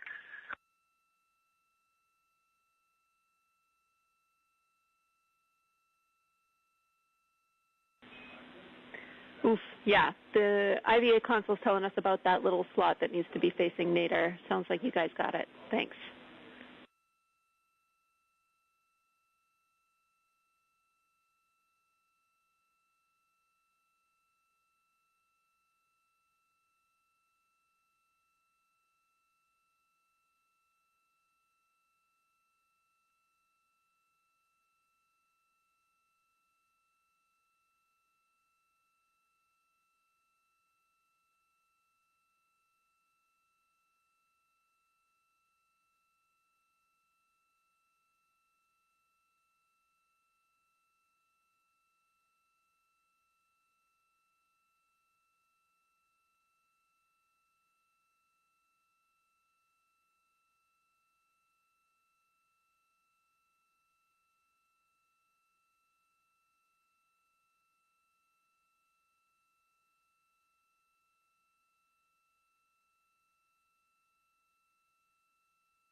Houston Integrity, another stowage note for boots. Retook a picture, but a great way to stow the boots is behind the footplate on seats 3 and 4 with the toes facing the seat. When you try to stow them on the clips, they do come off on their own. They just float off eventually. But stowing them behind the seat, toes facing the seat, is a great way to get them stowed efficiently and use space efficiently. Copy all. Top tip. Thanks, Christina.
Houston Integrity, we would like to request that you all read up the contingency seat settings. We think that would be how we would be doing this if needed.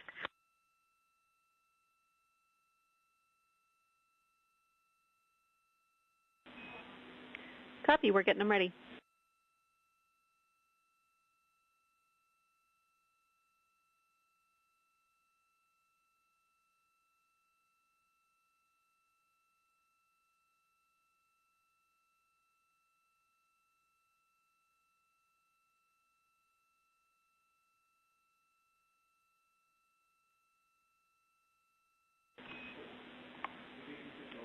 All right, Integrity, I have your contingency seat settings required. Where do you want to start?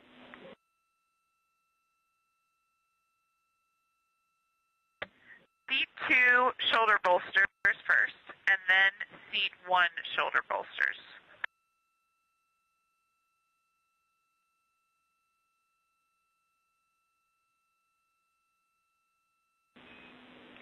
Seat 2 and Seat 1 shoulder bolster pit pins are in slots 17 and 18 for both.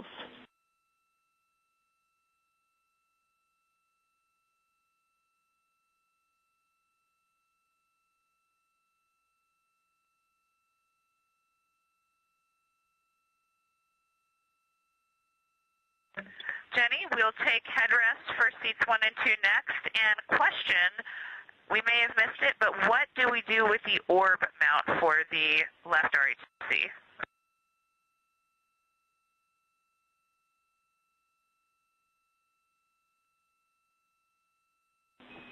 You'll be temp stowing the orb mount. If you want a locker location, we can get one ready for you. And the headrest post position for seats 1 and 2 are both 9.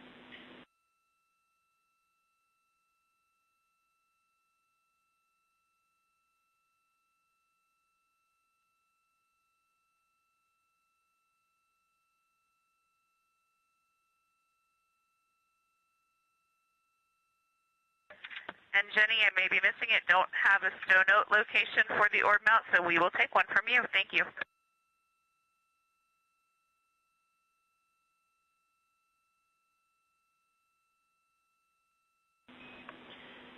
F1 large, labeled AGA General Use Brown.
You're looking at a live view inside the Orion spacecraft named Integrity at the Artemis II crew as they are getting into their OX suits demo. OX stands for Orion Crew Survival System.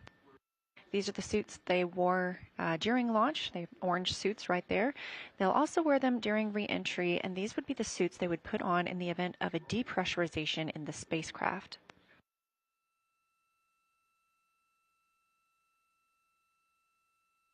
Today's test is going to allow the crew members to don or put on their spacesuits. 2 will do so at a nominal or normal pace. The other 2 will do so at a rapid pace.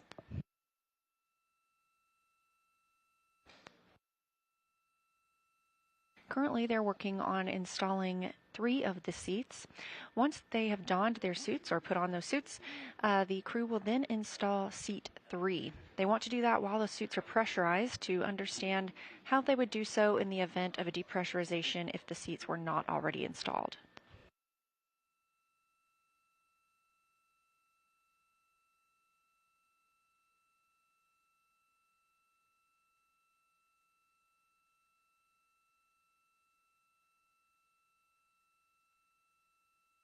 Once the suit's pressurized, it does become more difficult for the astronauts to work in the cabin because those suits will grow. A little feedback on the headrest settings. It wasn't clear how to set setting 9, but we like what we're seeing here, and we think that if we were in a real situation, we would press as is. I'll get a picture of the config.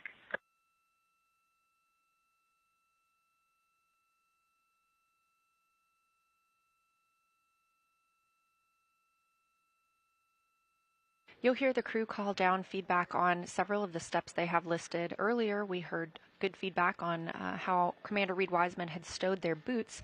This is all to help prepare for future missions in writing procedures for astronauts who will fly around or to the moon on future Artemis flights.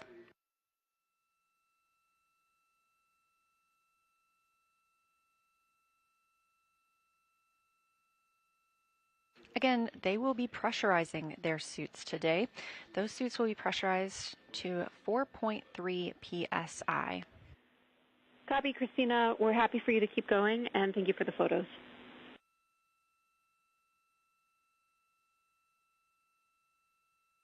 Those suits will be pressurized at 4.3 psi above a 10.2 psi cabin, so they'll be experiencing 14.5 psi in total.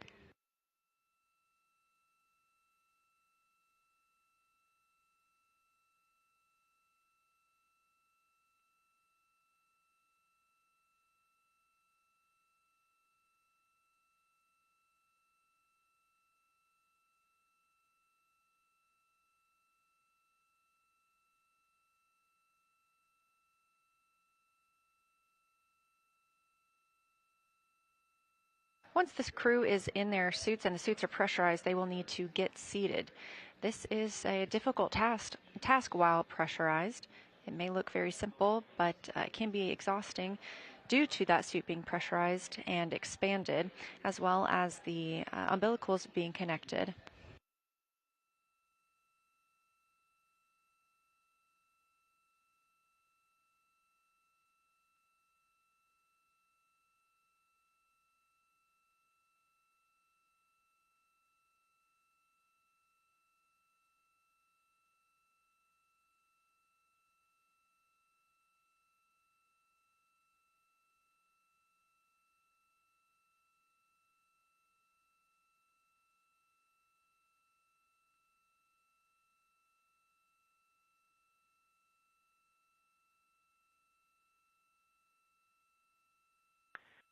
Jenny, we are ready for the position to latch the leg assemblies onto the seat backs for 1 and 2.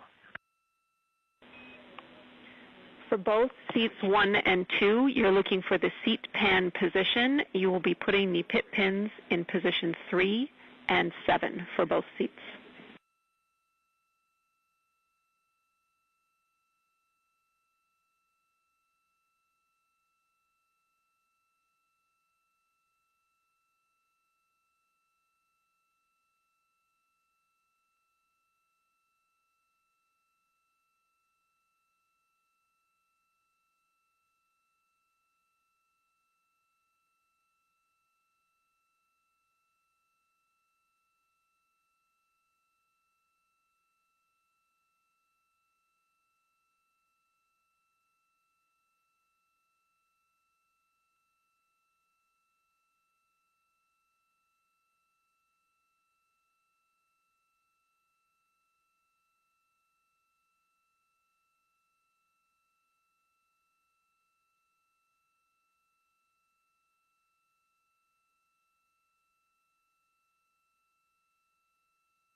As you can see, the crew is now installing the foot restraints for 2 of the seats.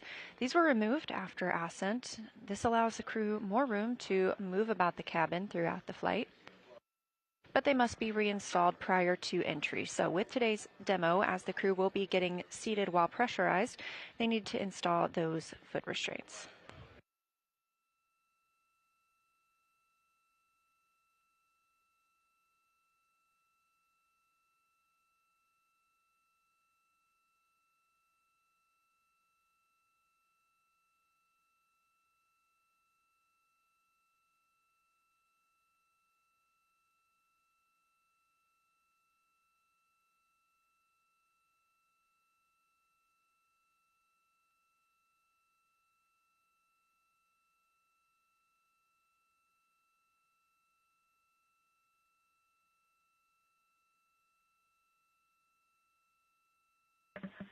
And Jenny, we are going to leave the foot pans all the way in for now for suit on. Copy.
Jenny will take shoulder bolster settings for C4.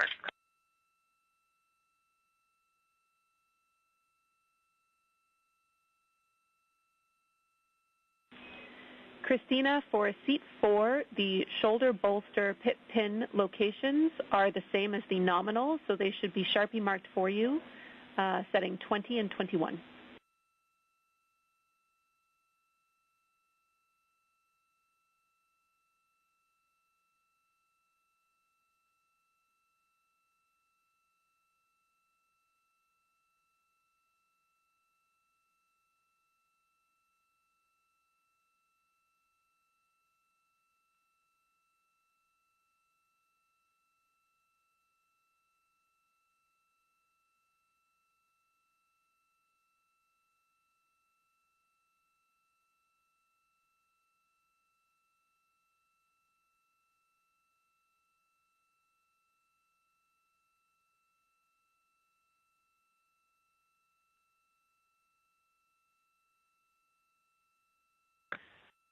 Houston, we will take headrest settings for seat 4, please.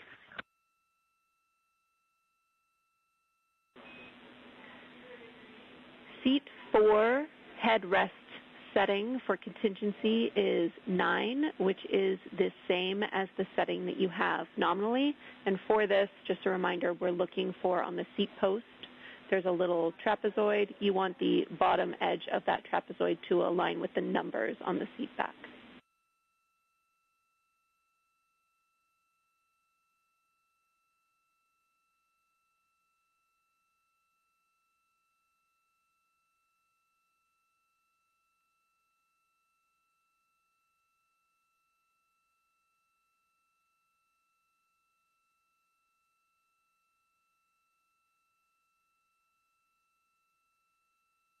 And Jams, for seats 1 and 2, we, based on that call you just made, thank you for the landmarks, we think our seats are currently set to 11. Seat 1 and 2 seat back posts are at 11, and we launched that way. We're going to leave them that way for now.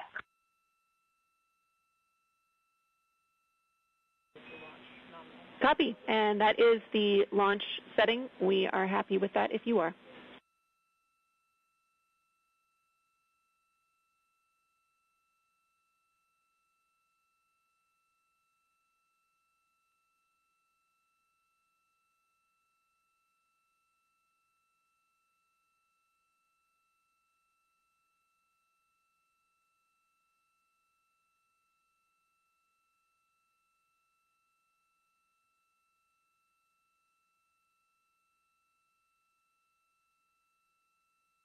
Hey, Jenny, we've deployed the post, and apologies, wasn't quite ready to, turns out, absorb all those numbers. So the bottom of the trapezoid aligns with which line?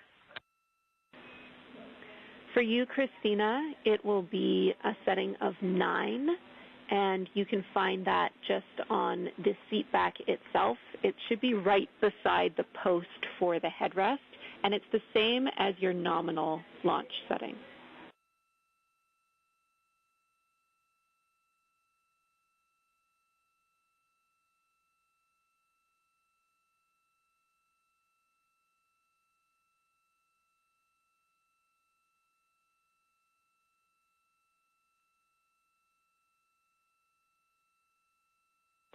Copy, thumbs up.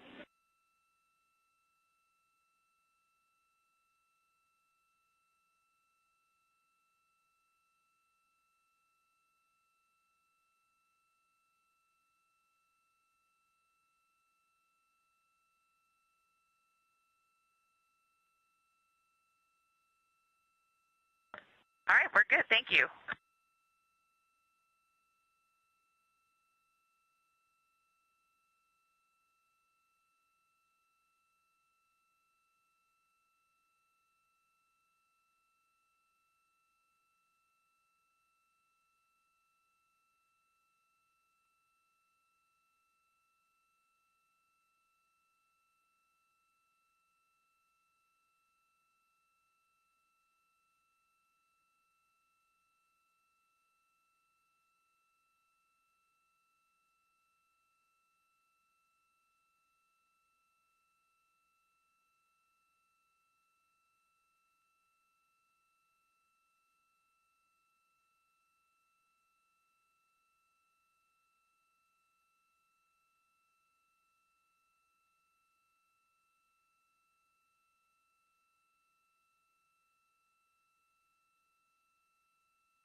Jenny, for installing the headrest. We're looking for the right Sharpie mark. Do we understand that the lower part of the headrest mounting bracket should align with the Sharpie mark on the post?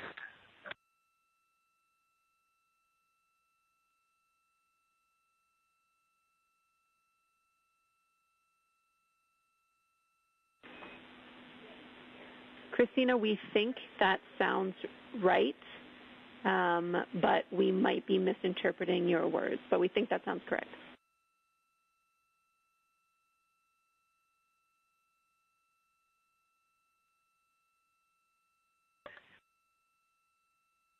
Okay.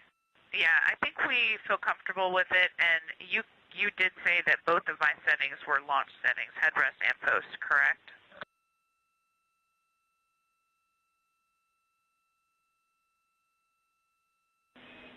Affirm, Christina, they're the same for you.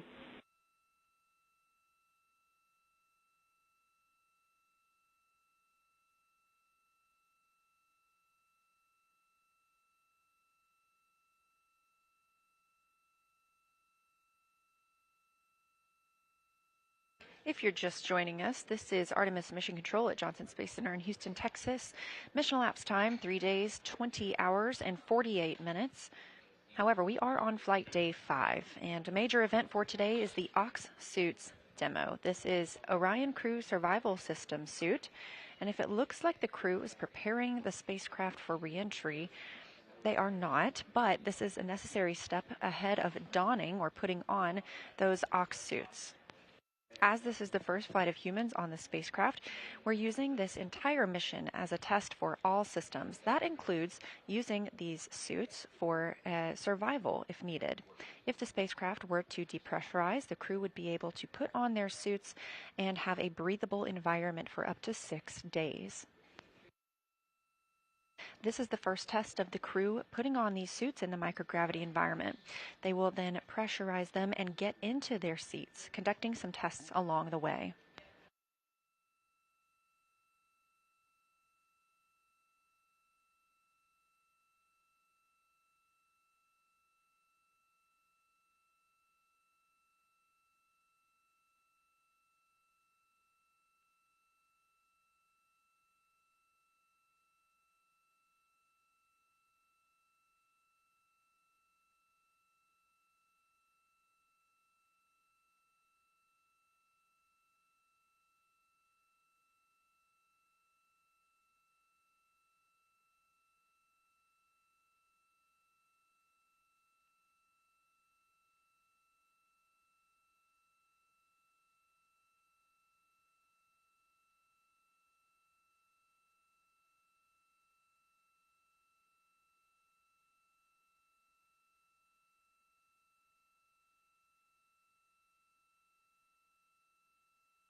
Hey, Jenny, can you check the WAP and make sure the WAP is still connected? We just had, we crimped the Ethernet cable when we removed the seat 3 seat pan.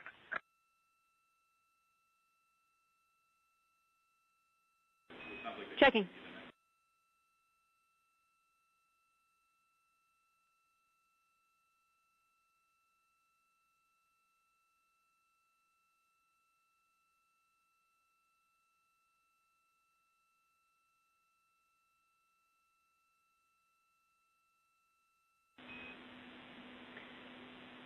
And Reed, we see a nominal connection to the WAP. Everything looks good. Thanks for letting us know anyway.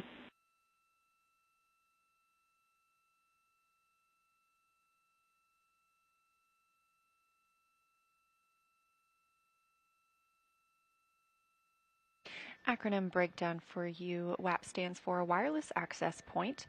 The crew is continuing to set up for the Ox suit demo. That's Orion Crew Survival System.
Houston, integrity for seat restraints.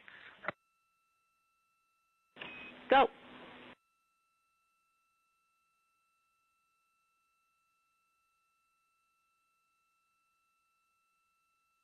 Hey, Jenny.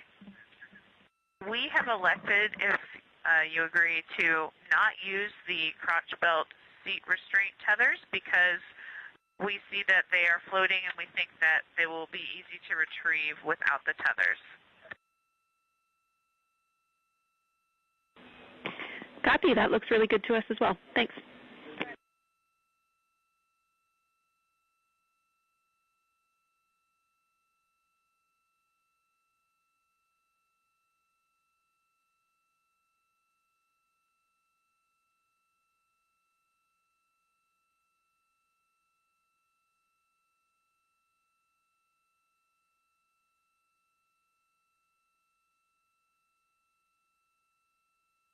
Inside the Orion spacecraft right now, the crew continues to step through their procedures during the Ox suit demo. This is Orion Crew Survival System. NASA astronaut Christina Cook is taking pictures of the configuration of the seats so far.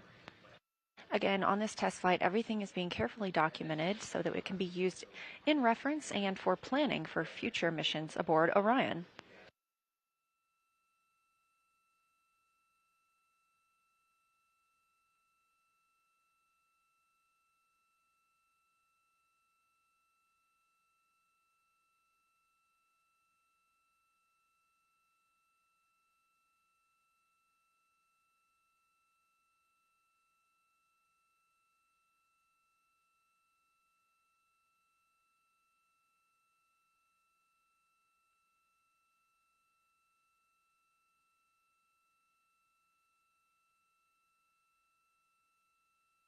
Again, the crew will be putting on their Ox suits during this demonstration.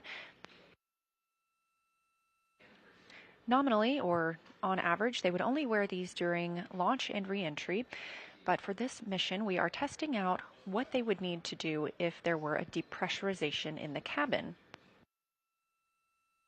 These suits would provide them a breathable environment for up to 6 days, and they also have the ability to take medicine, eat, and drink while in the suits, so all of those things will be tested out today. Now, once they put on these suits and pressurize them, they will expand a little bit, and it'll make it a little more difficult to move about the spacecraft. That's why this test is so critical to help team members write future procedures for future crews.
Hey everyone, quick note on how the harness straps are sent up. If you can see, when they were sent up, both of these were all the way flush with this, and it made it pretty hard to start the pull out to make them be adjustable. It would be great if they're just separated and maybe flown in a config like that.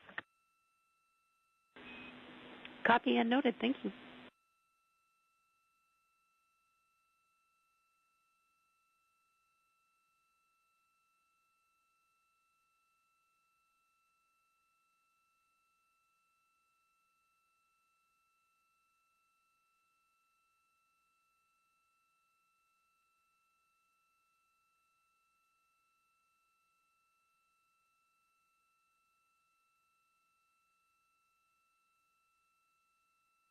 If you're just joining us, this is Artemis Mission Control, now on flight day 5 of the Artemis II mission.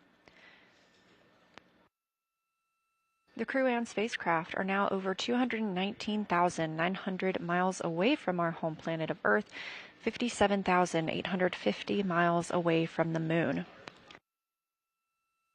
The crew woke up today at 11:05 a.m. Central Time, and after their post-sleep period, quickly got to work. This is the Ox suit demo, Orion Crew Survival System suit. Those orange iconic suits that you saw them wear during launch and that you'll see them put on ahead of splashdown. This demonstration is to test how the crew would get suited and seated if needed in the event of a cabin depressurization. This demonstration is expected to take up most of the crew's day ahead of the midday meal, with that midday meal coming around 6:30 p.m. Central Time. In the remaining half of the day, the crew members will obviously have their midday meal. They will also get into some burn monitoring operations. We are expecting the outbound trajectory correction 3 burn today at 10:03 p.m. Central Time. Outbound trajectory correction burns are small maneuvers using the reaction control system thrusters on the spacecraft. These help refine our trajectory as we are heading around the Moon and coming back to Earth. The initial burn to send us on that flight path was executed on flight day 2. That's the translunar injection burn. We previously canceled OTC burns 1 and 2.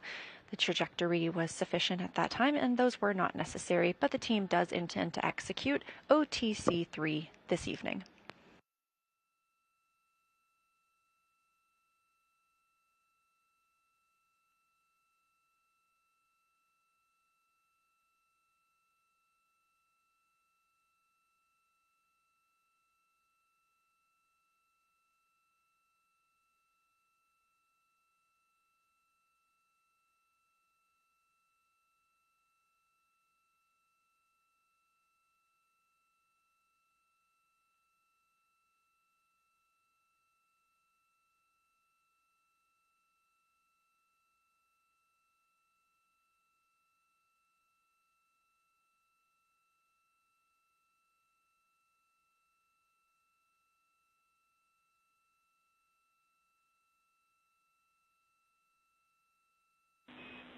We see that in the video. Thanks, Christina.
Okay, just to update you, Jenny, we finished all the seat config stuff. We're grabbing out the snacks now and continuing. Copy, that sounds good, Christina. And just to let you know, we have a pretty big delay on the video, so for things you're trying to show us, we just might call them a bit late.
Houston, integrity for timeline sync. Go ahead.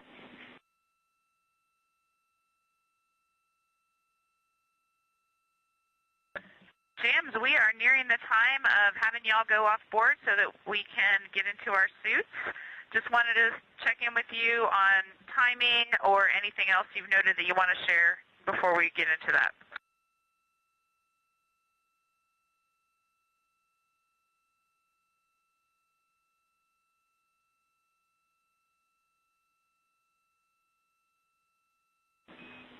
Thanks for letting us know, Christina. That syncs with everything that we've been tracking. We just want to update you that we don't believe that we will do any objectives at the lower pressure, so at 3.7 psi-D at your suit delta pressure, and we're also looking at adjusting the objectives during the first set as well. So we'll continue to talk about that, and in the meantime, you're go to continue.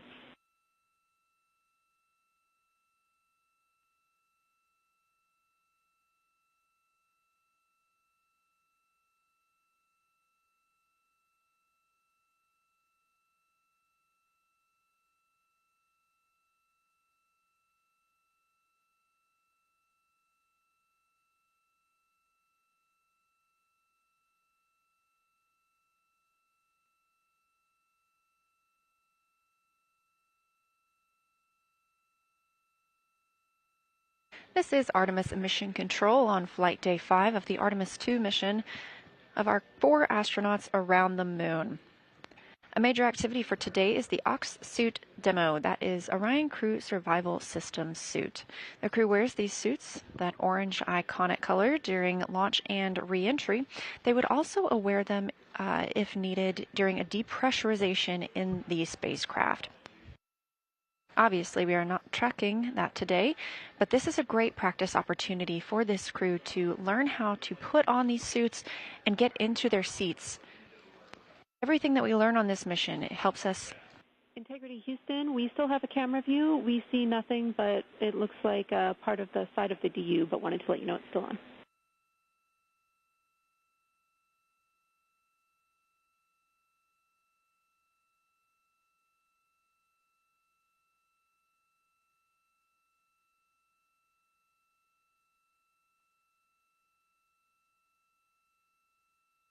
Everything we learn on this mission, including the steps taken today, help us prepare for future crewed missions aboard the Orion spacecraft.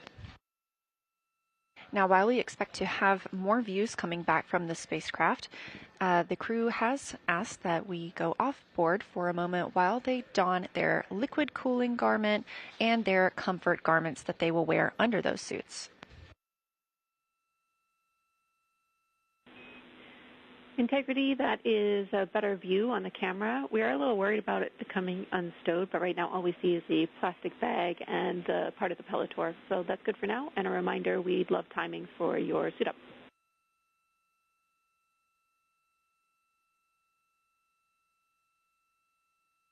On your screen in the black is Capcom Jenny Gibbons, Canadian Space Agency astronaut and backup Artemis II crew member. To her right, Capcom Tess Caswell.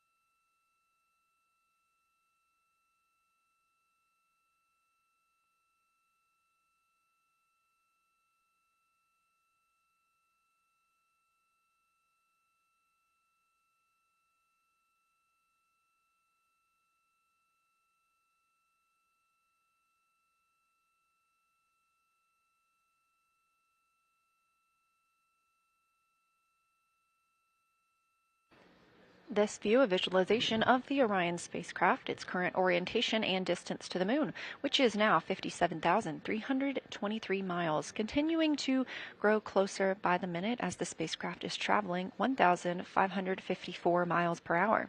You can access this at any time by visiting nasa.gov/track Artemis.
A recap of who we have flying aboard the Orion spacecraft for the Artemis II mission. We have Commander and NASA astronaut Reed Wiseman, Pilot NASA astronaut Victor Glover, Mission Specialist 1 NASA astronaut Christina Cook, and Mission Specialist 2 and Canadian Space Agency astronaut Jeremy Hansen. Currently, the crew members are getting into their OX suits, those Orion Crew Survival Systems suits. This is part of the demo during which those suits will be pressurized and also have leak checks.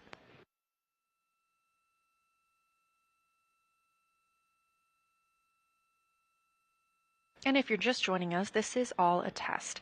This helps us determine how the crew would need to ingress or enter those suits quickly in case of an depressurization in the spacecraft. They'll also need to enter or put on their suits ahead of returning to Earth, as these are what they wear for launch and re-entry.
Houston Integrity, we are bringing you back on board. Let us know if you don't see it. We haven't dawned, but we think that we're okay with you all watching the full dawn from comfort garments.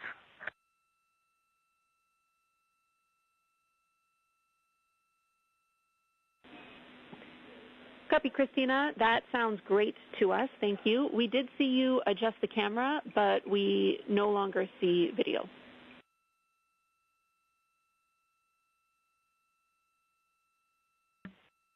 That's being worked. Thank you. And with that, if you agree, we will allow you all to determine suit donning, start, and complete time for the rapid and nominal.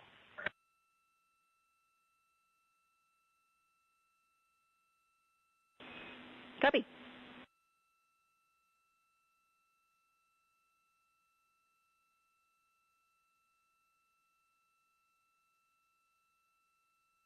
As you heard from NASA astronaut Christina Cook, the crew are now in their comfort garments, and they will continue putting on or donning their OX suits, Orion Crew Survival System suits. All right, crew, we have video.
As you can see inside the Orion spacecraft, it is significantly more crowded than we've seen over the last few flight days.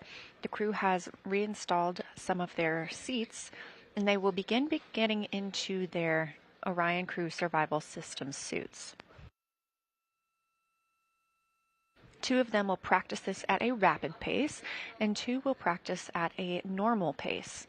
Again, this is all in preparation for future Artemis missions. It's all preventative in case the crews would need to don or put on these suits while in a depressurized environment.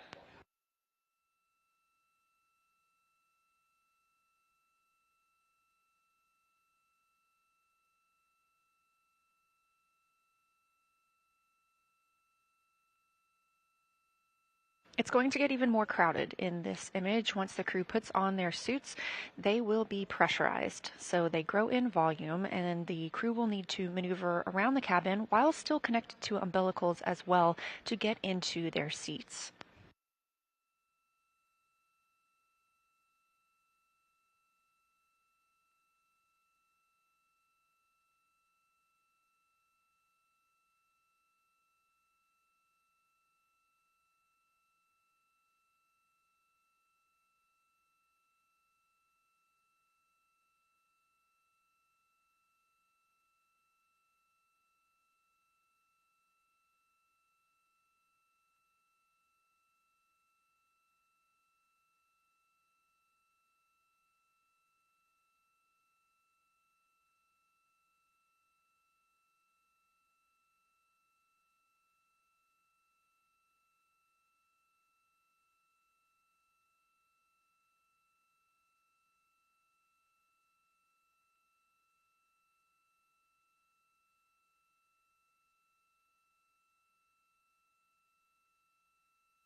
Currently in the Orion spacecraft, you can see crew members starting to put on their OX suits. That's Orion Crew Survival System.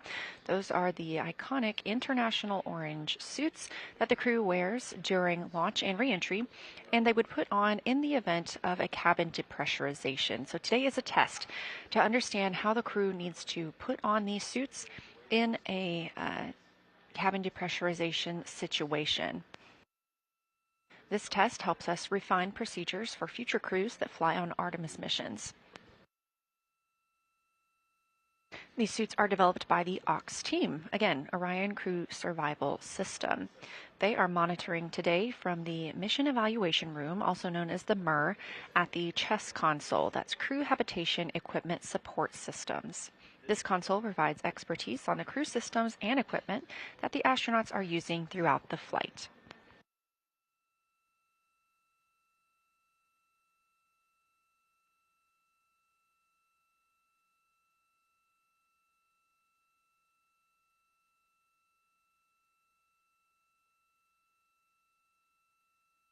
Once the crew are in their suits today, they will need to conduct suit leak checks as well as enter or ingress their seats.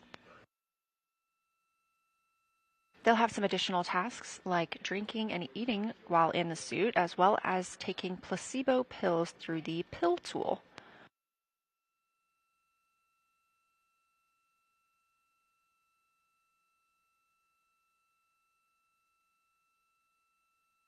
When these suits are pressurized, we do expect it to become more difficult.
Again, once we get the crew into these suits and they are pressurized, they will also be on umbilicals.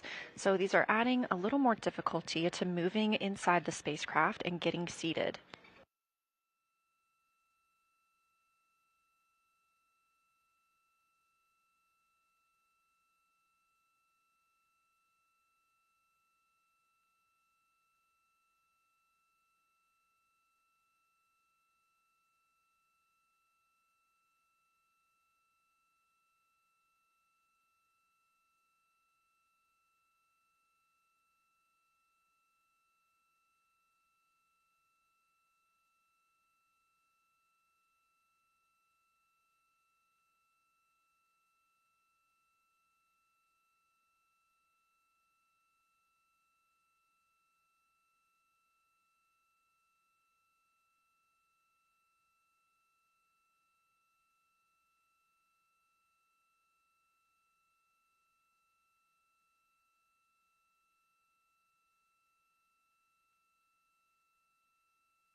Integrity Houston, we're following along on video. A reminder, when you are moving about the cabin, we want the strain relief carabiner attached, so your umbilical to your suit, and we would also like Cobra buckles fastened for, at minimum, the 2 free float leak check crew members.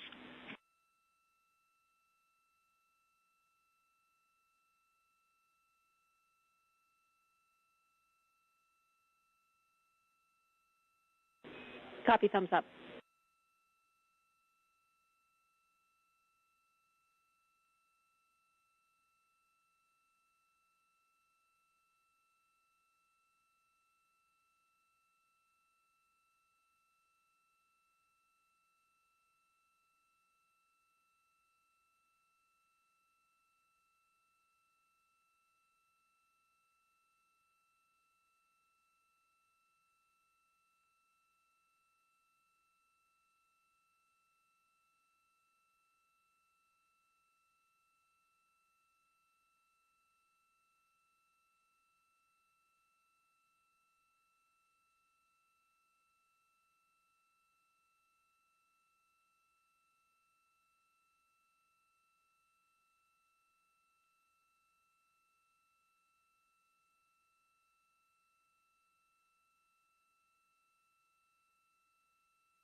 Houston, integrity com check, seat 1.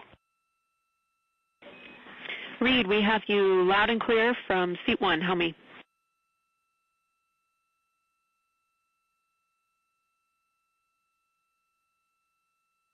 Loud and clear.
Houston, integrity comm check from seat 2.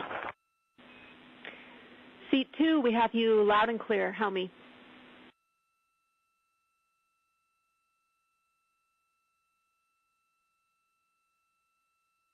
I have you the same.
Houston, integrity, seats 1 and 2, rapid on complete. Copy. Rapid dawn complete. Seats 1 and 2. Thank you.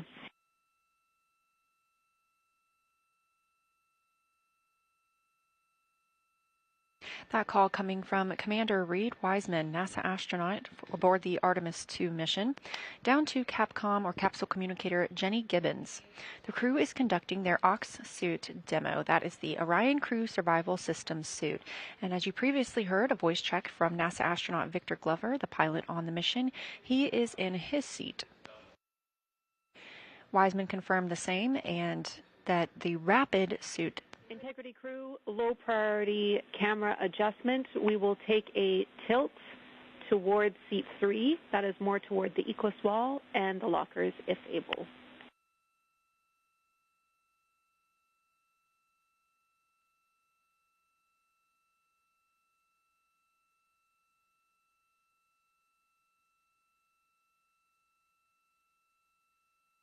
Again, as part of this demonstration, 2 crew members were getting into their suits rapidly, and 2 were getting in at a regular pace. These are the suits the crew wears during a launch and re-entry, and they also could provide up to 6 days of a pressurized breathing environment if the crew needed it during a depressurization of the Orion spacecraft. We are taking advantage of this mission as a test flight to help us prepare for all future flights of astronauts aboard Orion. Mission elapsed time of Artemis II, now 3 days, 22 hours, and 7 minutes.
In addition to today's suit donning demo, The crew also is scheduled to see the outbound trajectory 3 burn. That's going to be at 10:03 p.m. Central Time.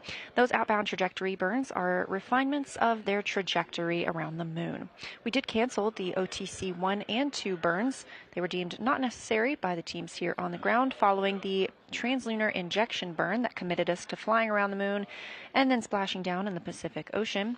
We are planning to proceed with today's OTC 3 burn again, just to refine our trajectory ahead of lunar flyby tomorrow.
And Houston, we'd like to just get a big picture sync across the crew right now.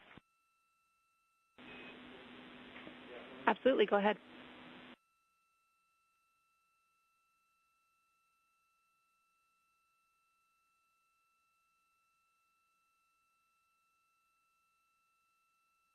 Let's just sync up so we know where we are. Ike and I are in seats 1 and 2. We are fully suited. We do not have umbilicals connected. And we are in suit on vehicle config step 5, and we are holding there. And then Christina and Jeremy are suiting up on a nominal suit up right now. We believe that's where they should be. Christina has not begun suiting yet, so I think we need to know from you if you could take the operational lead and start walking us through where these 2 distinct groups should be, Victor and I, and Christina and Jeremy.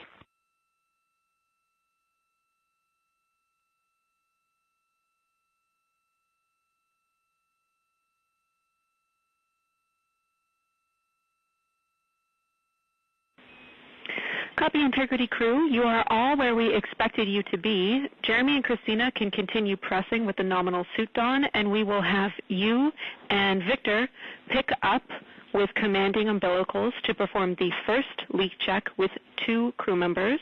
And remember, I have a delta for you on the visors open vent path.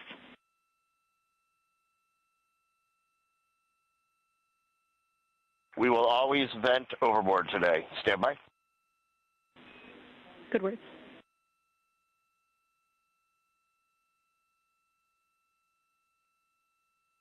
All right, Jenny, and just confirm that you want Ike and I to run 22.2.101 suit on vehicle config for the first 2 crew member leak check. We are not running this from the DFTO, and we will vent overboard. A firm.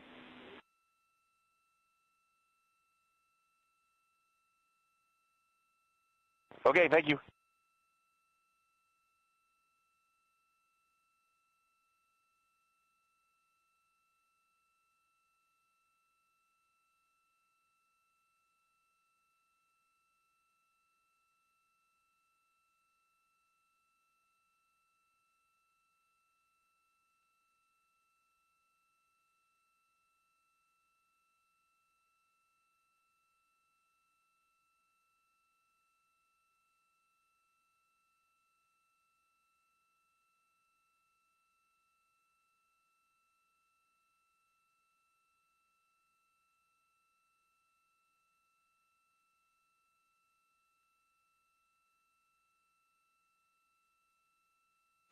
Now that Victor Glover and Reed Wiseman are suited and in their seats, they are going to step through the leak check procedures. Again, if you're just tuning in, this is a demonstration of the crew putting on their suits on the Orion spacecraft. They would need to do this on orbit if there were a depressurization of the cabin. Otherwise, they wear them during launch and entry. Everything we learned today helps us prepare for future crews to fly on Artemis. And we expect the team to be calling down questions and reports of their status as they move throughout the procedure.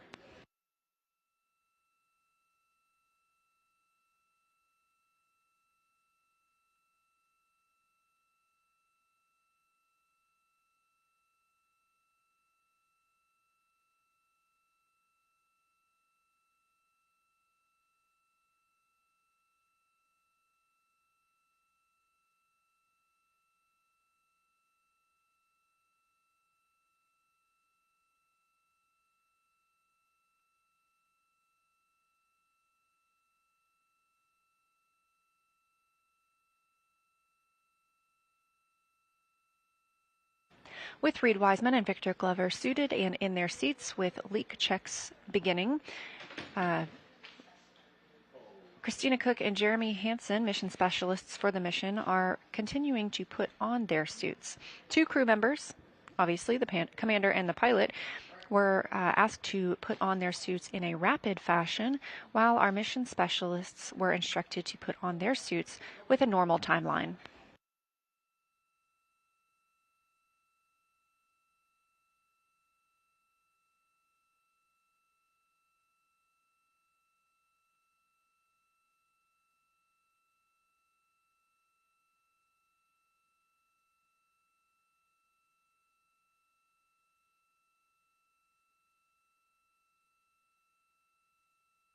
Today we are going to be pressurizing the suits to 4.3 psi, on top of the cabin being at 10.2 psi.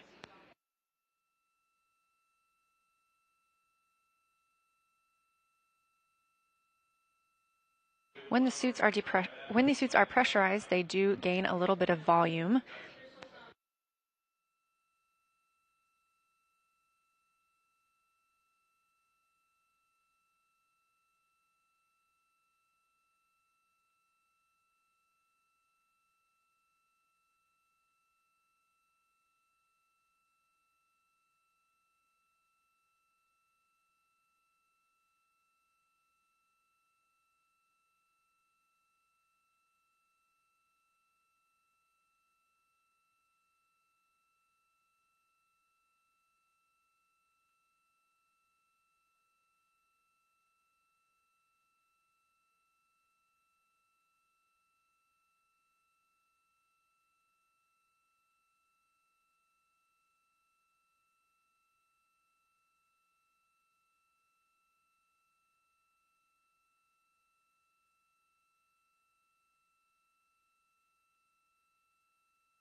You're looking at a live view of Artemis Mission Control here at Johnson Space Center in Houston, Texas. This is the Orbit 1 team on console.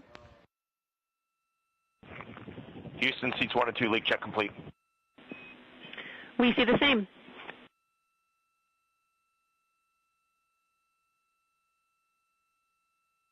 That voice, our capsule communicator for today, Jenny Gibbons, Canadian Space Agency astronaut, and Artemis II crew backup.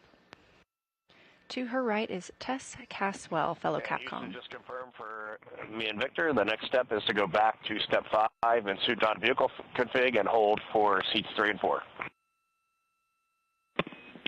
A-firm read, once Jeremy and Christina are suited, we will have them join you for the next leak check. Your procedure path is correct.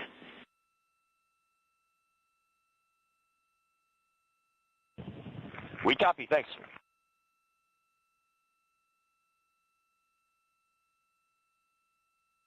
Flight Director Jeff Radigan in red on your screen, leading the Orbit 1 team. Just heard communications from Commander Reed Wiseman aboard the Orion spacecraft, calling down that suit leak checks are complete for he and NASA astronaut Victor Glover, pilot of Artemis II.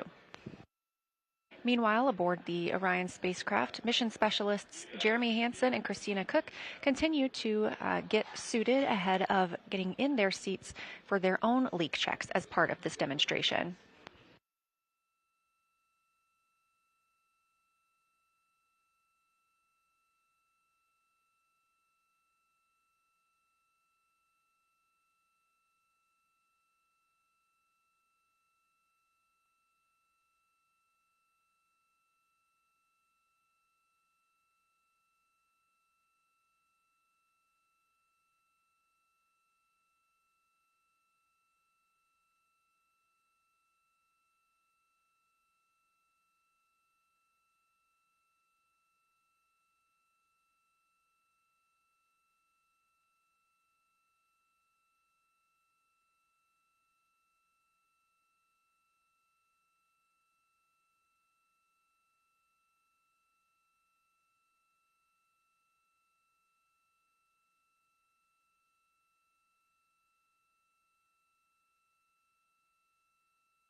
Jenny, do you need something different on HHP? I think I can reach it from here and try to re-aim it.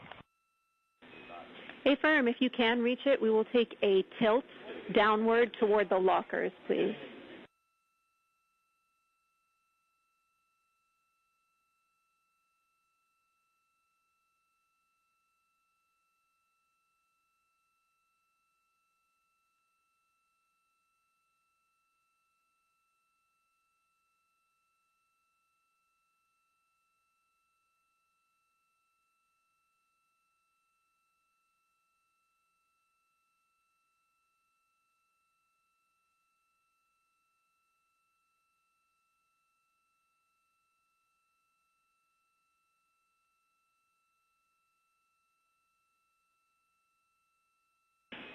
Reed, we like that view. Thank you.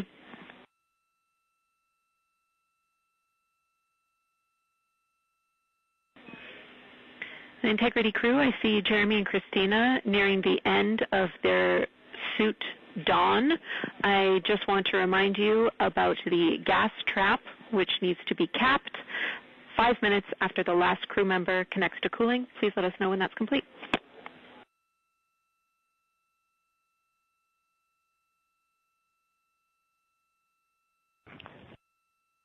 We got you covered, Jenny. Thanks for the reminder. Thank you, Reed.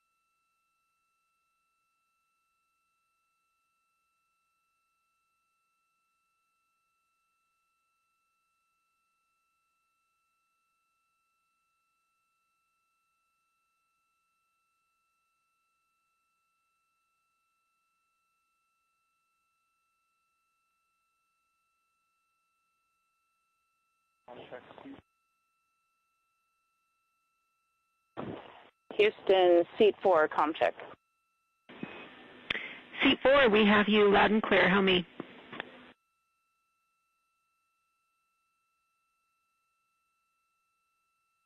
I have you the same.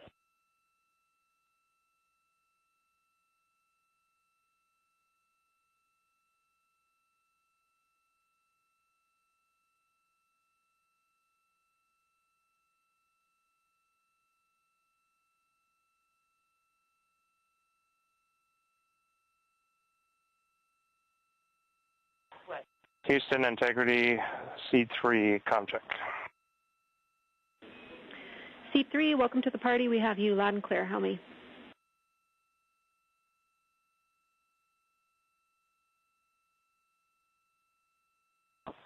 Loud and clear, Jenny.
This is Artemis Mission Control with a mission elapsed time of 3 days, 22 hours, and 29 minutes into the flight of Orion.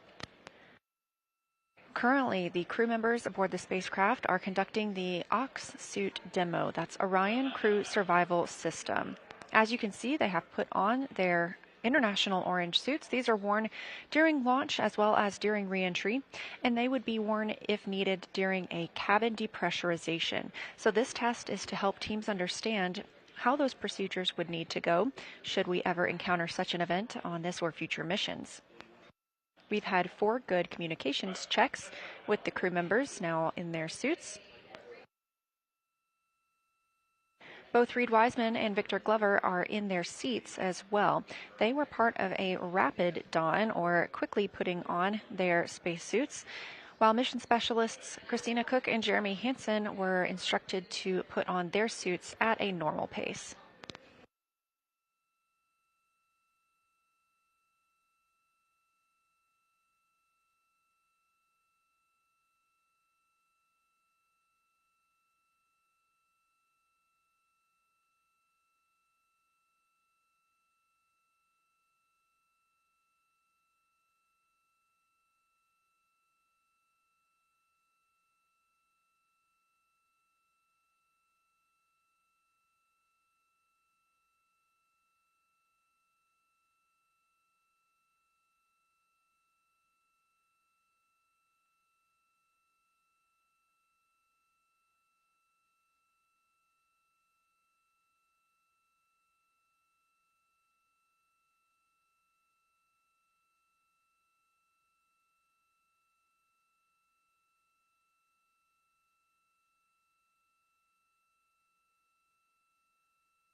All right, Houston, we've been on cooling for 5 minutes, so we're going to swap the QD.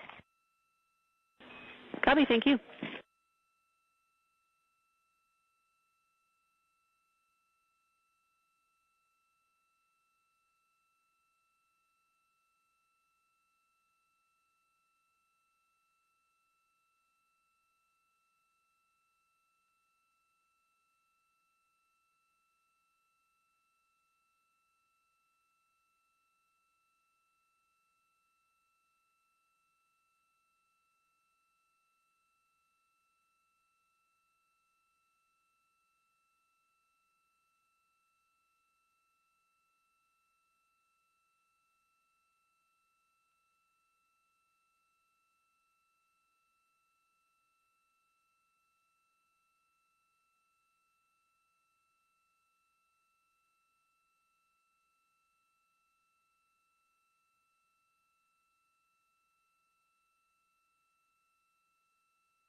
Houston Integrity, we have all PCDs stowed, so Jenny, you got the lead. Copy, all PCDs stowed. Once Jeremy and Christina are complete, we can ensure that their Cobra fittings are connected, and then we can move on to leak checks.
This is Artemis Mission Control. The crew aboard the Orion spacecraft, Reed Wiseman, Victor Glover, Christina Cook, and Jeremy Hansen, continue through the Ox suit demo. That's the Orion Crew Survival System suit. Those orange suits you see the crew in now. Both Commander Reed Wiseman and pilot Victor Glover have ingressed or gotten into their seats. They have also performed comm checks and suit leak checks. Mission specialists Christina Cook and Jeremy Hansen donned or put on their suits in a normal speed, whereas our commander and pilot were asked to do so at a rapid speed. They have also completed communications checks.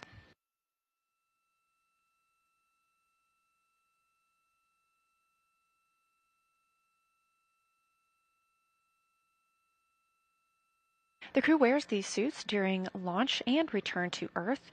They are not expected to wear them during the flight. However, they would be available for use during the event of a cabin depressurization. They could provide up to 6 days of a breathable environment for this crew member. So given that this is a test flight, we are taking the opportunity to test how they would get into these suits and pressurize them during that situation.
As you can see, those suits are pressurized a little bit, how they've expanded.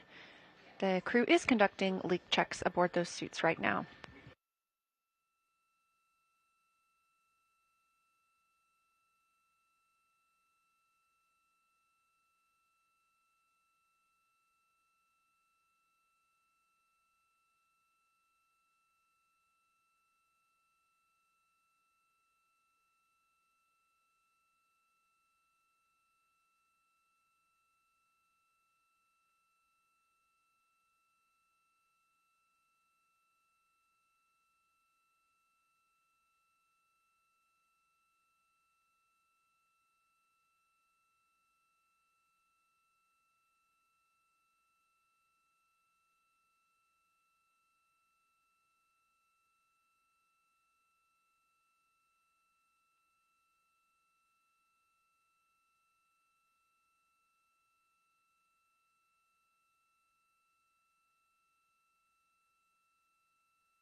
Houston, all 4 suits.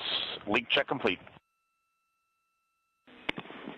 Copy. We see the same.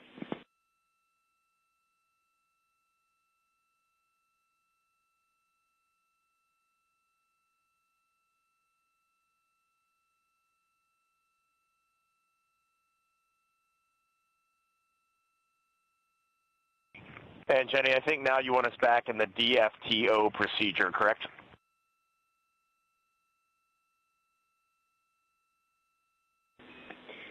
Affirm. We have you back in the aux suit DFTO procedure. You've just performed your leak checks. The next step should be for the LCGQD, which you've already completed, and then you will get into some commanding in the suit DFTO vehicle config.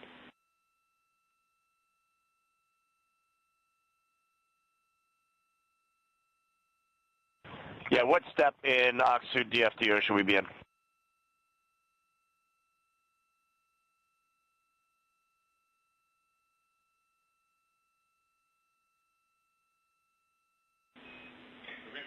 Step 5.7, moving into 5.8. That's instruction 52 in the aux suit DFTO.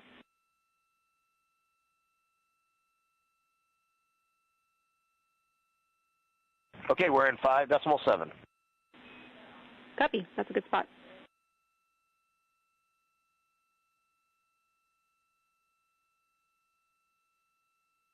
That's the voice of Commander Reed Wiseman speaking from the Orion spacecraft. They are conducting the aux suit DFTO. That's Orion Crew Survival System suit.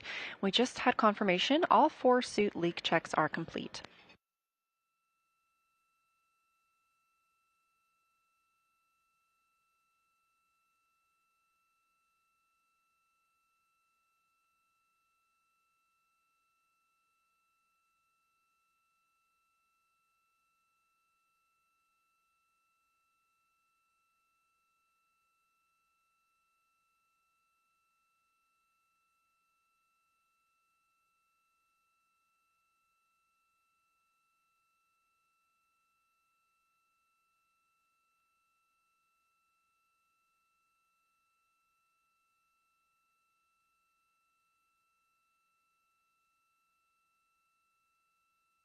All right, Jenny, we are in 5.8. We're going to 22.2.199, steps 1 through 12. That's the right place to go. Thank you.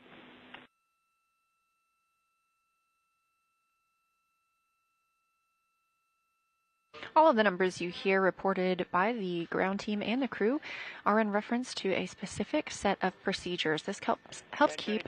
Before we start pressurizing, I don't have any awareness of timeline and next steps. So before we go visors down and pressurize, why don't we get a quick crew sync? Copy. Stand by 1.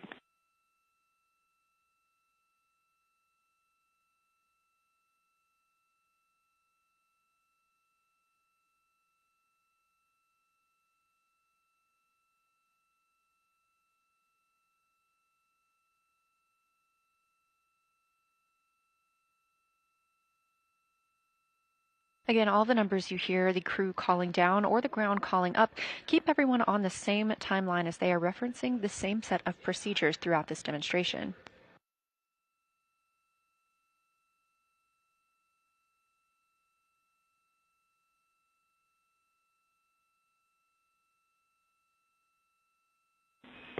And Integrity crew, we are still talking about what objectives we are going to complete with a shortened timeline. We do want to keep the controlled depress in place because we want to get ranging data in time for OTC3.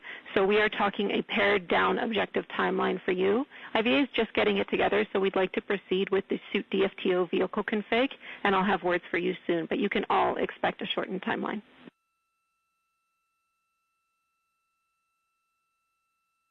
Okay, we're getting into 22.2.199. Copy and concur.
Integrity Crew Houston, we are having some discussions here on the ground and coming up with your forward timeline. We want to make sure you're not waiting for us and you are ready to proceed with visors closed when you are ready.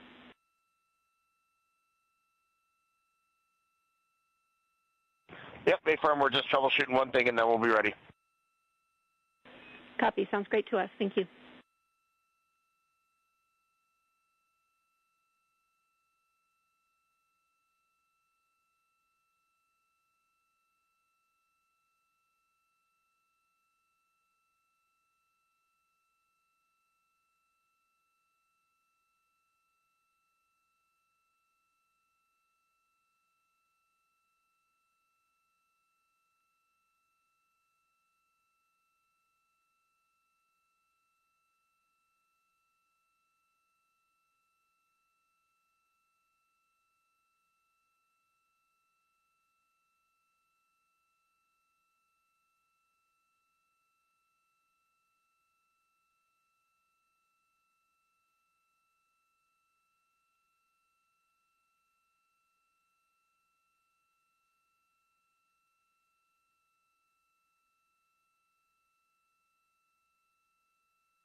All right, Houston, we're picking up in instruction 21 now.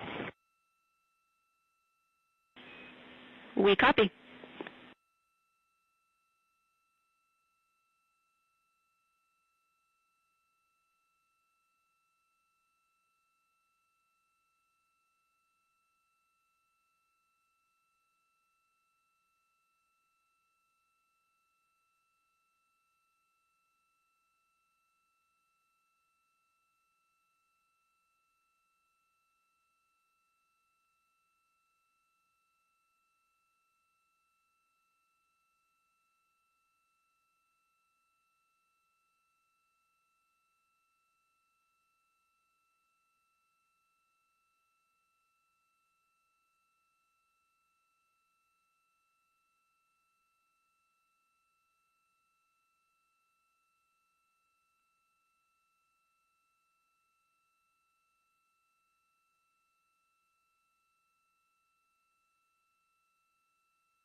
This is Artemis Mission Control at Johnson Space Center in Houston, Texas, with a mission elapsed time of 3 days, 22 hours. 3 days and counting up to 23 hours. The crew aboard the Orion spacecraft is currently in one of their main timelined activities for today. That's the OX suit demo. OX stands for Orion Crew Survival System. Those are the orange suits you see the crew in now. They're also the suits that they wore on launch and that you'll see again in re-entry.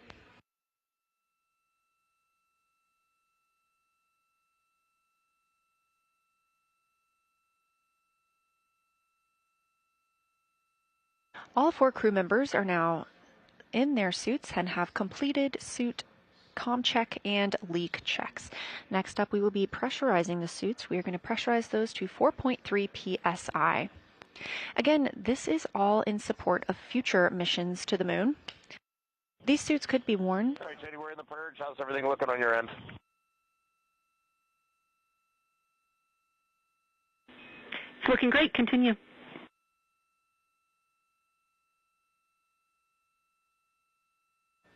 These suits could be worn in the event of a depressurization aboard the Orion spacecraft, and today gives us the opportunity to learn how they would get into their suits while in the microgravity environment, and of course, get in their seats for a return home.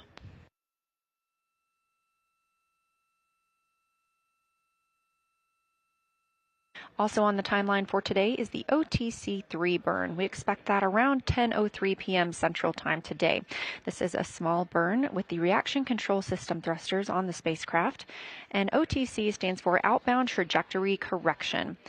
We schedule these throughout the mission in case we need to refine our path around the moon and on the way back home.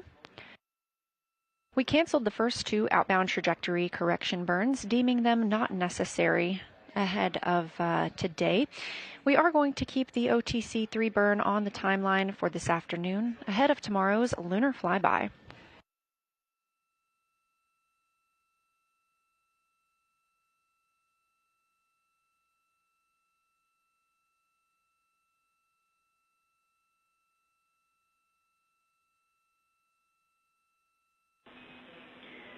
Integrity crew, everything is still looking really good down here. We're loving getting this data. I plan to reconfigure you to be Vox before increasing your suit pressure.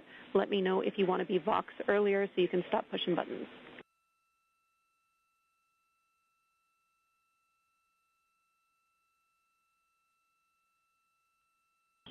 We'll continue in this mode for now until the pressure goes up. Copy. We'll let you know when that's about to happen and when we do a reconfig of your Vox.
In Houston, our suit Delta P is dropping in the purge here. Is that expected? Checking.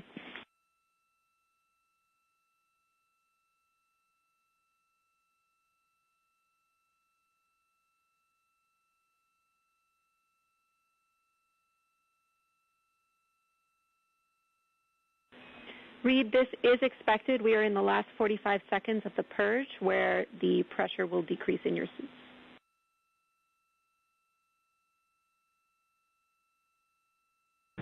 Okay, we're in finishing up 3.2 now, moving to step 4.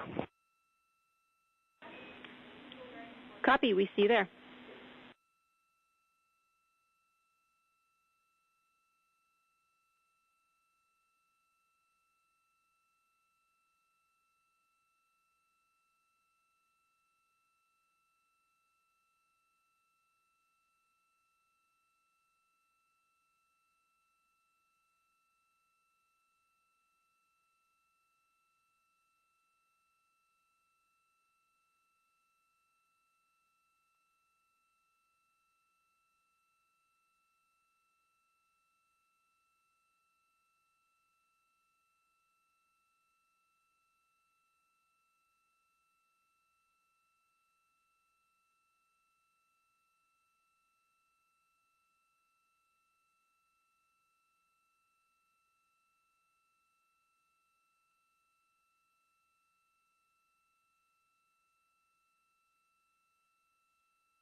And Jenny, in step 4.3, performing the purge to the cabin, confirm you want this short purge, short cabin sequence?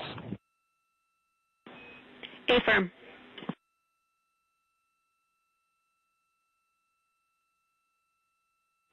Copy that. That's going in.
Integrity crew, 2 minutes left on the purge.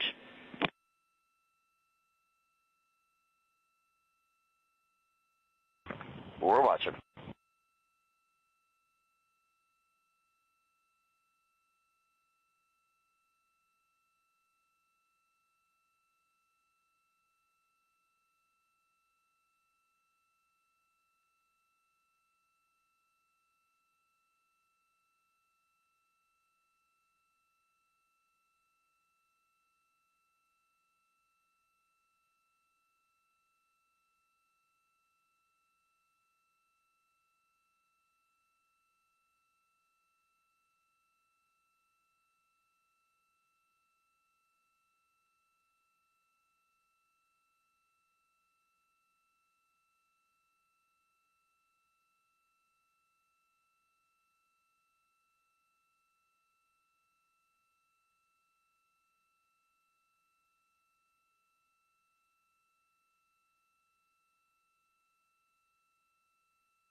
Houston, we're in 4.6, checking with you prior to proceeding.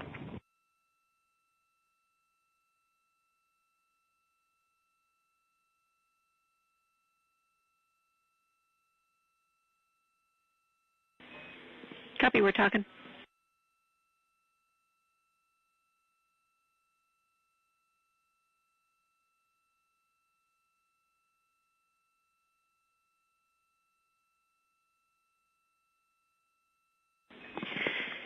And integrity, we need a minute or two here to talk the forward plan. We expect to just take a couple minutes more, but I'll be back with you shortly. Let's sit tight for now, please.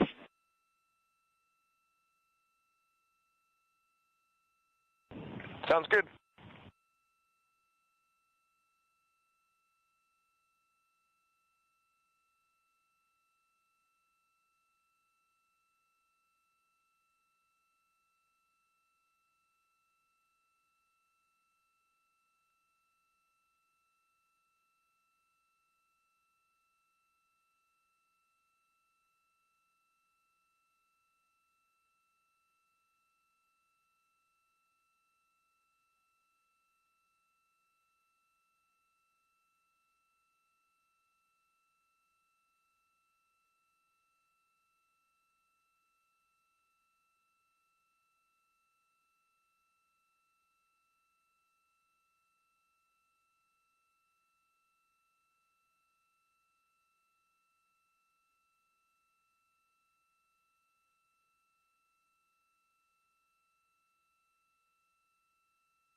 All right, Integrity crew, thanks for your patience. We've had a discussion down here, and we have decided to defer the controlled cabin depress to 10-2, which was after the suit DFTO, to later in the mission, so that we can prioritize getting our objectives done while you are suited and pressurized.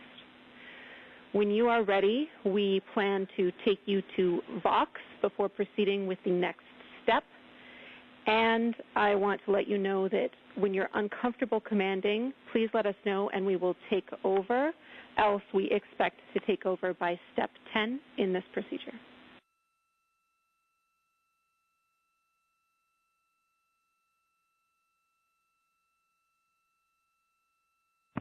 Okay, Jenny, sounds great, and we are ready for Vox. Copy. We will put Vox in work.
All right, Integrity crew, you are Voxed and go to continue with the procedure. Pick up in step 5.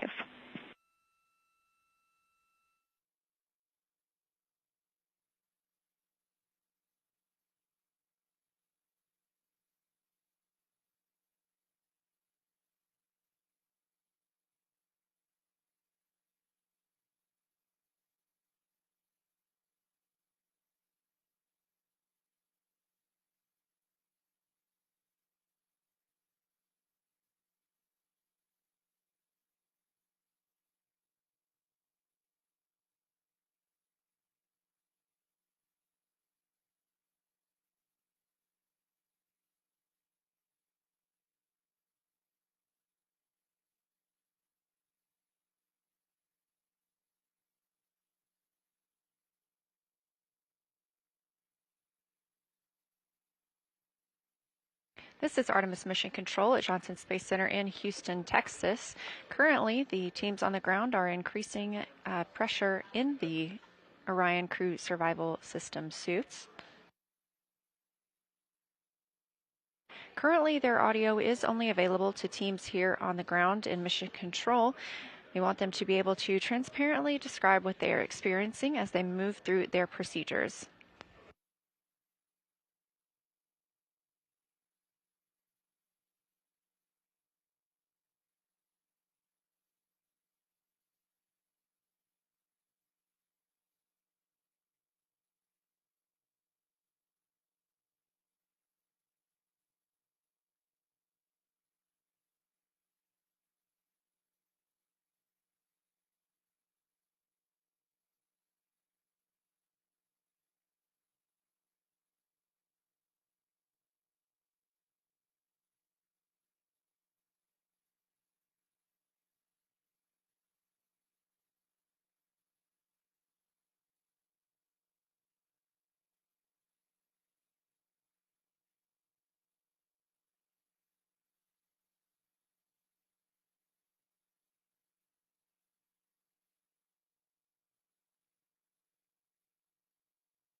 As you can see, our 4 crew members aboard Orion are currently seated and, they are currently suited. 2 are in their seats. That would be Commander Reed Wiseman and pilot Jeremy Hansen. They are stepping through the procedures of the Orion Crew Survival System demo.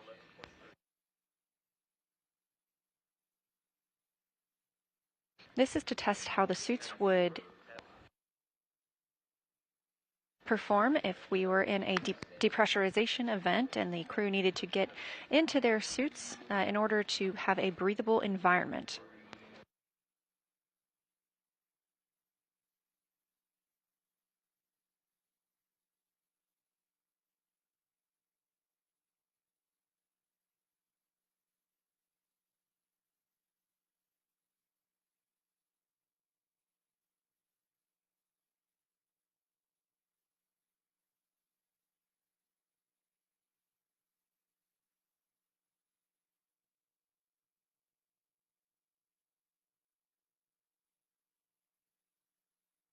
We did have good suit leak checks on all 4 suits as well as communication checks.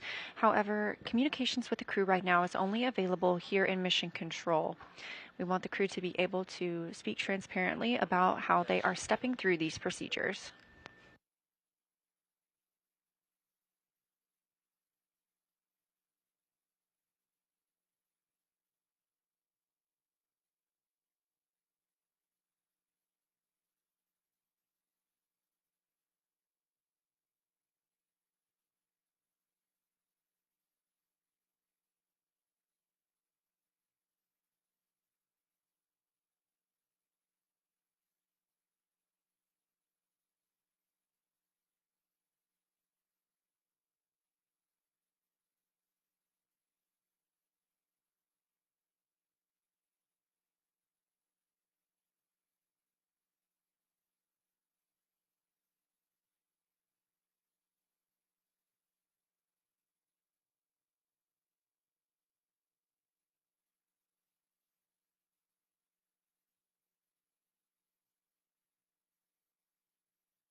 As part of this test, we have vented some of the cabin pressure overboard. It is now 11.0 psi inside the cabin.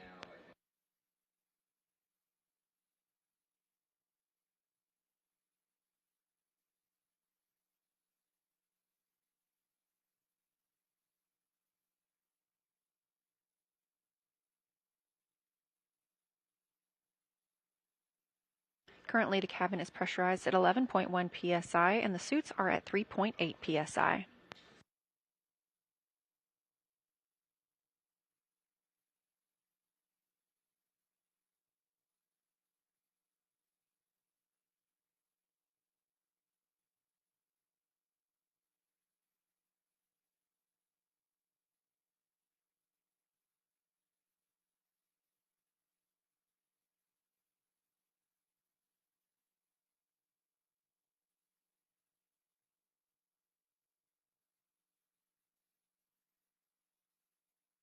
When suits are pressurized, it makes it more difficult for the crew to work in the cabin.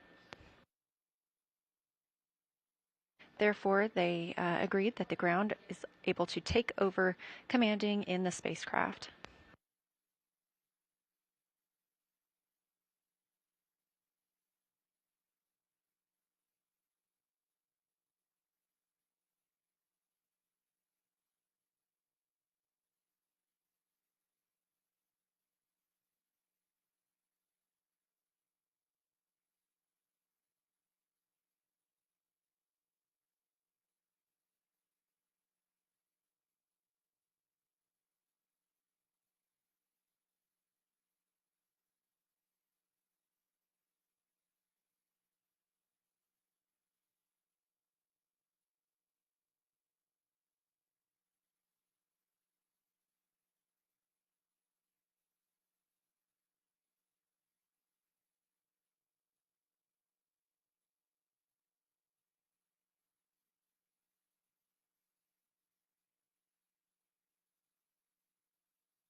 Again, today we are conducting a demonstration of these crew survival system suits. Now that the suits are pressurized, it can be more difficult for the astronauts to maneuver about the cabin. They are obviously also connected to umbilicals, which make another hurdle into moving around the spacecraft.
As previously mentioned, we are in the Orion Crew Survival System suit demonstration.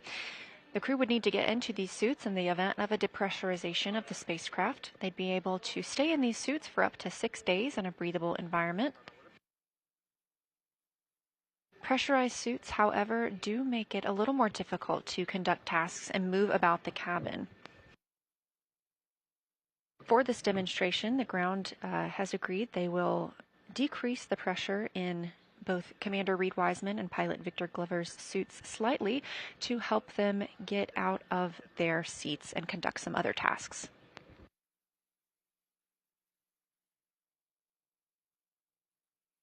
Again, you're not hearing their communications right now. That's just coming to Mission Control Houston to allow them to speak, to allow the astronauts to speak openly with the flight controllers here.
This is Artemis Mission Control, now 3 days, 23 hours, and 36 minutes since the launch of Orion atop the Space Launch System spacecraft. This is a live view inside Orion. Our 4 crew members are currently conducting an Ox suit demo, Orion Crew Survival Suit System. These are the suits that the crew wears during launch and will wear again during re-entry, and they would have the opportunity to use these if needed during a cabin depressurization. Being in these suits would provide the crew with up to 6 days of a safe breathing environment. Being that this is a test flight, it's our first opportunity for the crew to get into these suits while in a microgravity environment. This is helping us prepare for future missions around the moon with Artemis, as well as for the end of this own mission when the crew will need to get suited up ahead of their journey home. Crew audio is currently only available in Mission Control Houston, allowing the crew members to speak extemporaneously with the ground control teams.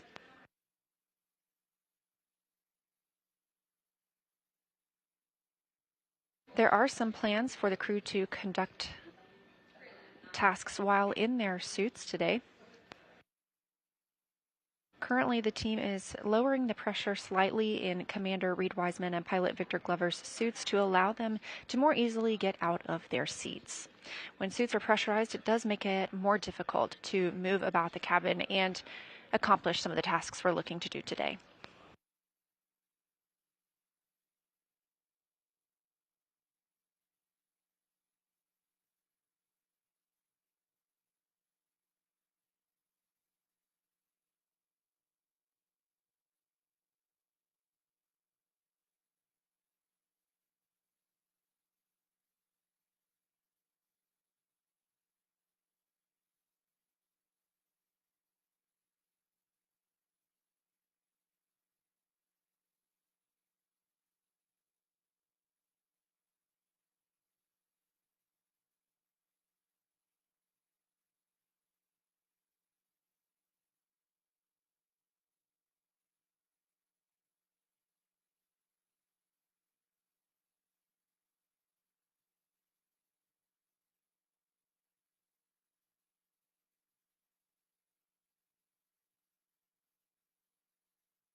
Here in Mission Control Houston, teams continue lowering the pressure inside Commander Reed Wiseman and pilot Victor Glover's suits during this demonstration test. This should help them be able to maneuver out of their seats and get to work on some of the tasks we hope to see them accomplish while they are suited.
You're looking at a live view inside the Orion spacecraft. The spacecraft and crew are on flight day 5, now 52,600 miles from the moon. They are 223,909 miles away from us all on Earth.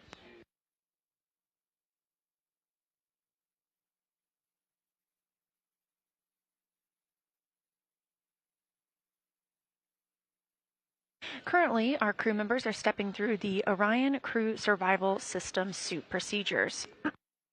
This is a test of the suits while they are pressurized on the Orion spacecraft.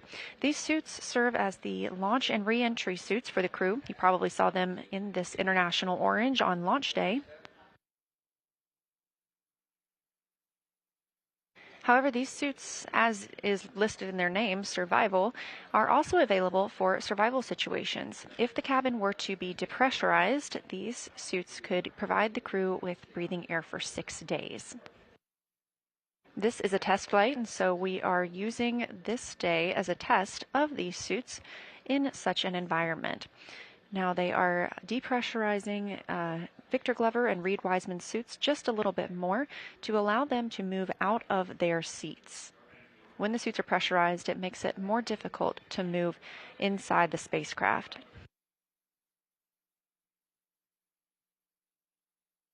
We have some other tasks we hope to see the crew complete today, including using the pill tool. There is a small port on the side of the helmet where the astronauts can insert what looks like a straw and allows them to take medicine if needed while they would be in this situation. Of course, any pill taken today is simply a placebo for the purposes of the test. We also hope to see them eat and drink through that same port. This is one of the biggest parts of their timeline today. However, we do anticipate the outbound trajectory correction burn this evening actually, at 10:03 p.m. Central Time. This will be using the reaction control system thrusters on the spacecraft. These trajectory correction burns are simply refinements of Orion's flight path. We did cancel the first 2 of those as we felt like they were not needed following the translunar injection burn. But this will help us further refine our trajectory ahead of tomorrow's lunar flyby.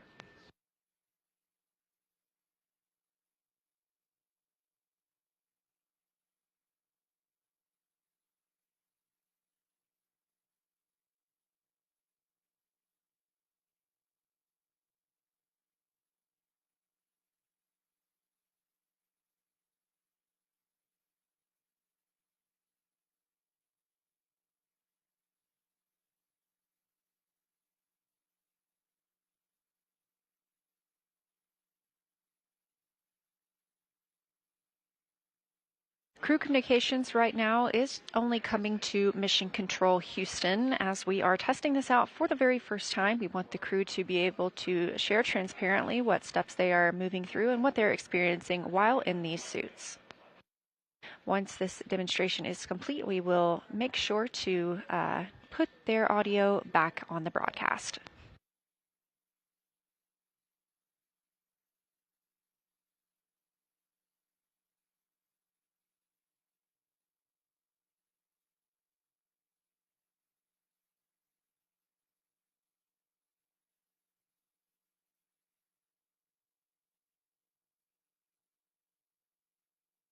This is Artemis Mission Control, and we continue to monitor this Ox suit demo. Meanwhile, teams at Johnson Space Center and Mission Management are preparing for today's mission status briefing. If you're watching on NASA's YouTube, you can stay right here. You'll be able to see that live. If you are interested in solar array wing views, you can tune in on our other stream. That's where commentary will continue. Again, standing by, that mission status briefing scheduled to start in 4 minutes at 5:30 p.m. Central Time.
Artemis II mission is a test mission of the Orion space capsule.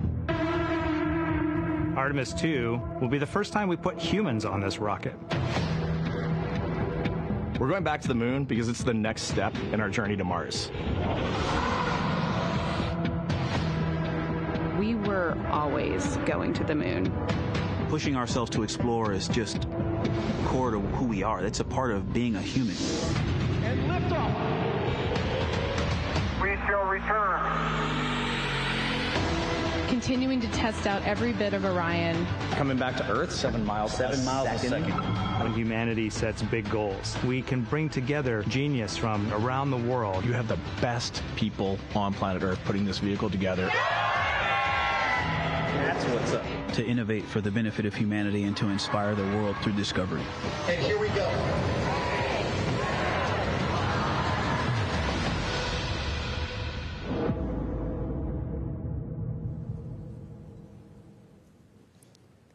Good evening and welcome to NASA's Johnson Space Center in Houston, and welcome to our Artemis II status update.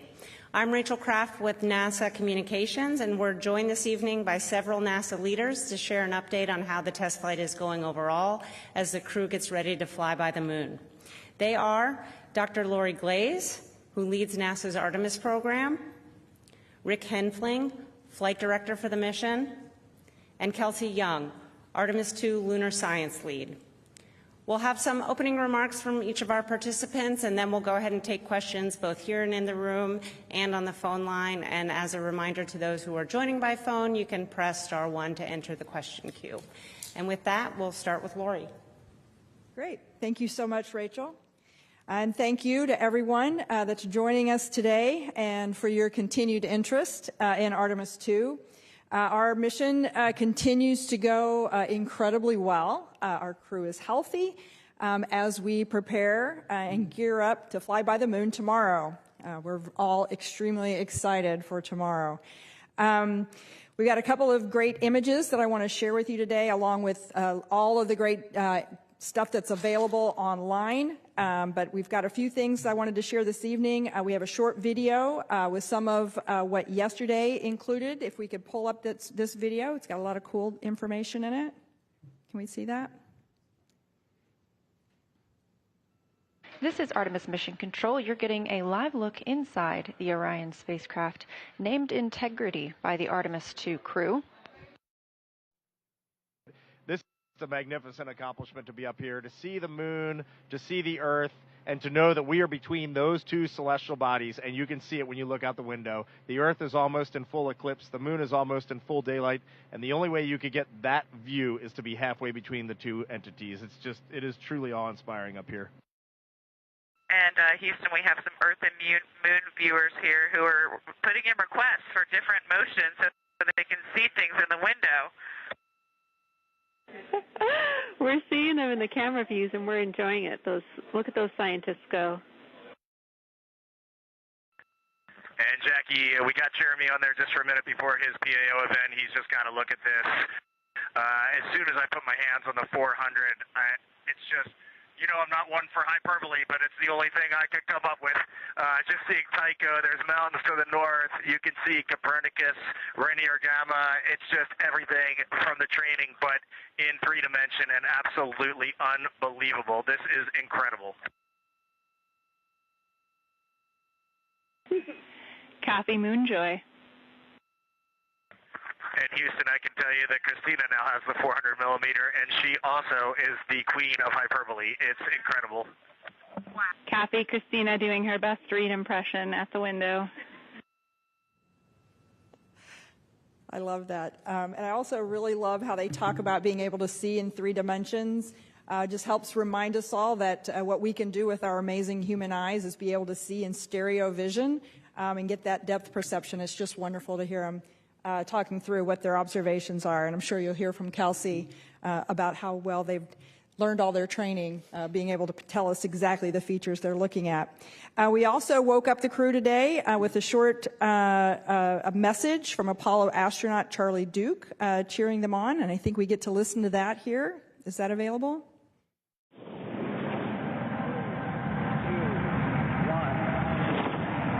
Hello, Reed, Victor, Christina, and Jeremy. This is Apollo 16 astronaut Charlie Duke. John Young and I landed on the moon in 1972 in the lunar module we named Orion.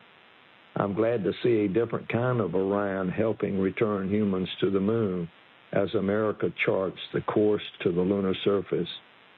Below you on the moon is a photo of my family. I pray it reminds you that we in America and all of the world are cheering you on. Thanks to you and the whole team on the ground for building on our Apollo legacy with Artemis. Godspeed and safe travels home. Wonderful. And then I had one last image there I think I saw come up for just a moment. This was another picture of Earth from Orion's window, and it really gives you a sense of just how far away the crew is from Earth.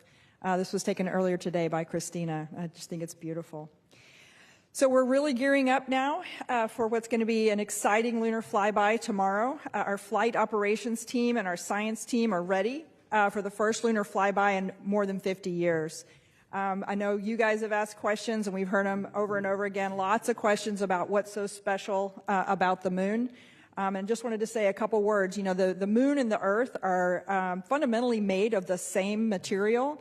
You know, in the way back, the Earth, the former proto-Earth, was hit by a Mars-sized object, a massive collision that left lots of debris out in space that then coalesced into what is now Earth and Moon. So our whole Earth-Moon system literally is made up of the same materials. And so although Earth has gone through lots of evolution with plate tectonics and weathering, you know, the Moon has been there as a witness plate to see everything that's happened over the 4.5 billion years that we've been around. So very cool. So we're really excited to fly by and get to take these observations. Particularly having humans on board really complements the robotic exploration that goes on from NASA. They're definitely not mutually exclusive. We're working together hand in hand to grow our knowledge of what we know about the Earth and Moon system. There's a lot of science on this mission, not just the observations that you hear about from Kelsey, but our human health studies, such as the Avatar experiment that's being carried on board. All of these human health experiments are informing how we can keep our crews healthy on the longer missions that are coming up in the future. This mission is also the first opportunity we have for our science and engineering teams to work together in real time while our crew is at the moon. And I think this is another key piece of the science that we're doing on this mission is not just the observations, but learning how to work together between our flight operations and our science evaluation room and the crew. This is a really good example and a good test case to work through some of those things that we're going to need absolutely critically when we send our crew to the surface of the moon. It will also inform how we operate on the moon's surface during our future Artemis missions, and a great example of how everything that we're learning on this mission is going to feed forward to our longer-term presence on the moon. So with that, I'm going to pass it over to Rick. Thank you, Lori. Wanted to open by wishing everyone a happy Easter, and on behalf of the flight operations team, thanks again for your continued interest in our mission. Yesterday, the flight crew finished up their day with a manual piloting activity where they took the spacecraft into 6 degrees of freedom, 3 degrees of freedom, and then we purposely deselected a few thrusters to characterize the performance of the spacecraft with some thrusters disabled. We also performed a public affairs event with the Canadian Space Agency. We had a couple of routine medical conferences. The flight crew reviewed the science plan that our science team has put together for them. And then we also performed a few activities to help characterize the carbon dioxide removal capability of Orion. When we did a few back-to-back exercise sessions, we wanted to understand just how capable the CO2 removal system was, and the results have been very favorable to date. Today, the astronauts started their day with an opportunity to put their orange launch and entry suits back on. You can imagine that when you put your orange launch and entry suit on in 1G back in Florida, it's a lot different when you try to put it on in zero gravity. And so we gave the crew a chance to practice that before they have to do it on entry day. And since the crew were wearing their orange suits, we also used this time today to practice a few contingency scenarios where they may, if they had to spend extended time in those orange suits, how would they practice drinking their protein shake or delivering medication? And how would you set up the seats in Orion while you're wearing the bulky suits? These are things that they would need to do in a contingency, and we wanted to be able to practice these before if we found ourselves in a scenario where we would need to do them. Once we finish the suited operations, we're going to turn our focus towards trajectory correction maneuvers. We're going to perform the outbound trajectory correction maneuver number 3. This is actually going to be the first one that we actually do.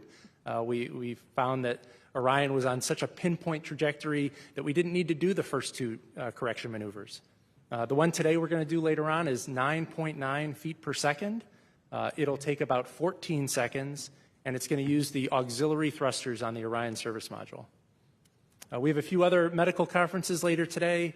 We're going to do a demonstration of in-flight maintenance where we remove one of the panels of Orion to demonstrate that if we needed to get back behind one of the Orion spacecraft panels, we could do so and maybe perform a maintenance activity if we needed to.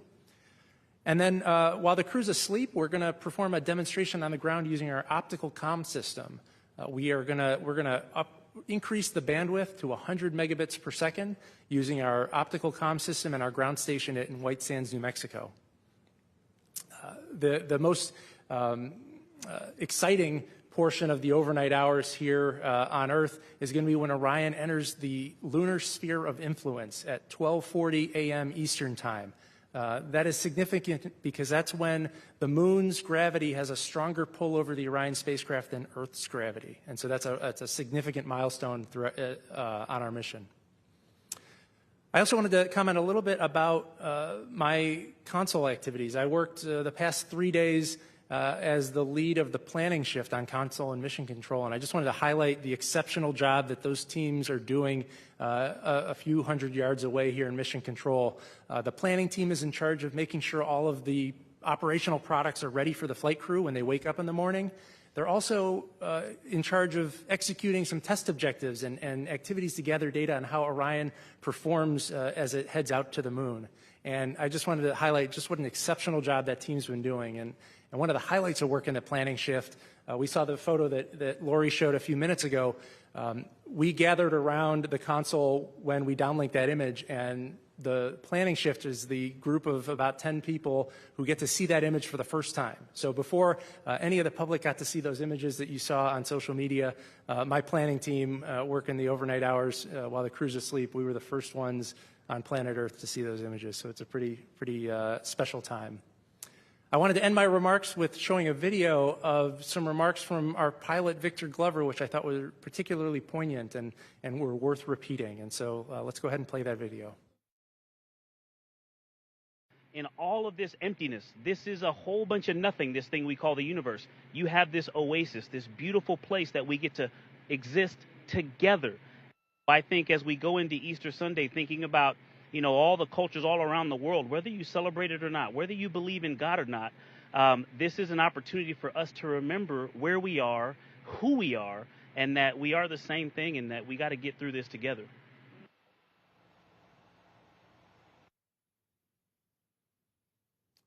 All right, and that is the conclusion of my remarks. I'll hand over to our lead science officer, Kelsey Young. Hard act to follow, both Rick and Victor. I will say, I think the copy Moonjoy is going to be like my new motto, copy Moonjoy. Speaking of which, we are coming up on the flyby tomorrow. We're getting really, really excited to hear the crew observations. We've heard some observations, Lori highlighted them, from when the moon was much smaller out the window than it's going to be tomorrow. And even those observations had a lot of science value that's already got our lunar science team churning in the background. So really excited for several straight hours of those tomorrow, and I'll talk today about what that's going to look like. In the last 24 hours since I was last here, our lunar science team completed the lunar targeting plan, which is essentially the plan, the piece of software that the crew will follow during the several-hour flyby. If you could actually bring up the screenshot of that lunar targeting plan. This is what's going to guide the crew's observations during the flyby. It is just a guide. They are the field scientists, and they are encouraged to, go off book if what they're seeing in front of them really compels them. We've even built in targets specifically for crew choice, where they can really image what pops out to them. And so what you see here is what the crew will be looking at for the entirety of the flyby tomorrow. You see on the left side a list of sort of targets that listed vertically in the top left of the screen. Those are the targets in the timelined order we're asking them to image them in. And they're in a specific order because ultimately these targets trace back to our lunar science objectives. We have 10 lunar science objectives for this mission. All of them are covered in the targets in tomorrow's targeting plan, and they're in that order down the left side that you can see. The bottom left has the words that explain the significance of the target, as well as the prompts of what we're asking the crew to image and describe. So we have distinct prompts for the person that will be using the camera that's outfitted with an 80 to 400 millimeter zoom lens. And then we also have prompts for the person that's going to be looking at the moon at the time with the unaided eye, just using their eyes to describe what they see. Along the bottom is a cue card as a reminder of what should go into their science descriptions. I would expect they're not going to need to reference the cue card that much because they've had many, many months to practice giving good descriptions. And then, of course, the middle, the moon, the picture of the moon, this is to help guide them into the specific target that they're going to be describing and imaging at the time. You see specific labels called out to help them, provide geographic references for their descriptions. And you also see the previous target and the next target highlighted in different colors. So this is the piece of software that the crew will be looking at. And if you go to the next picture, Rick referenced yesterday that one of the activities that the crew did yesterday was to review that plan.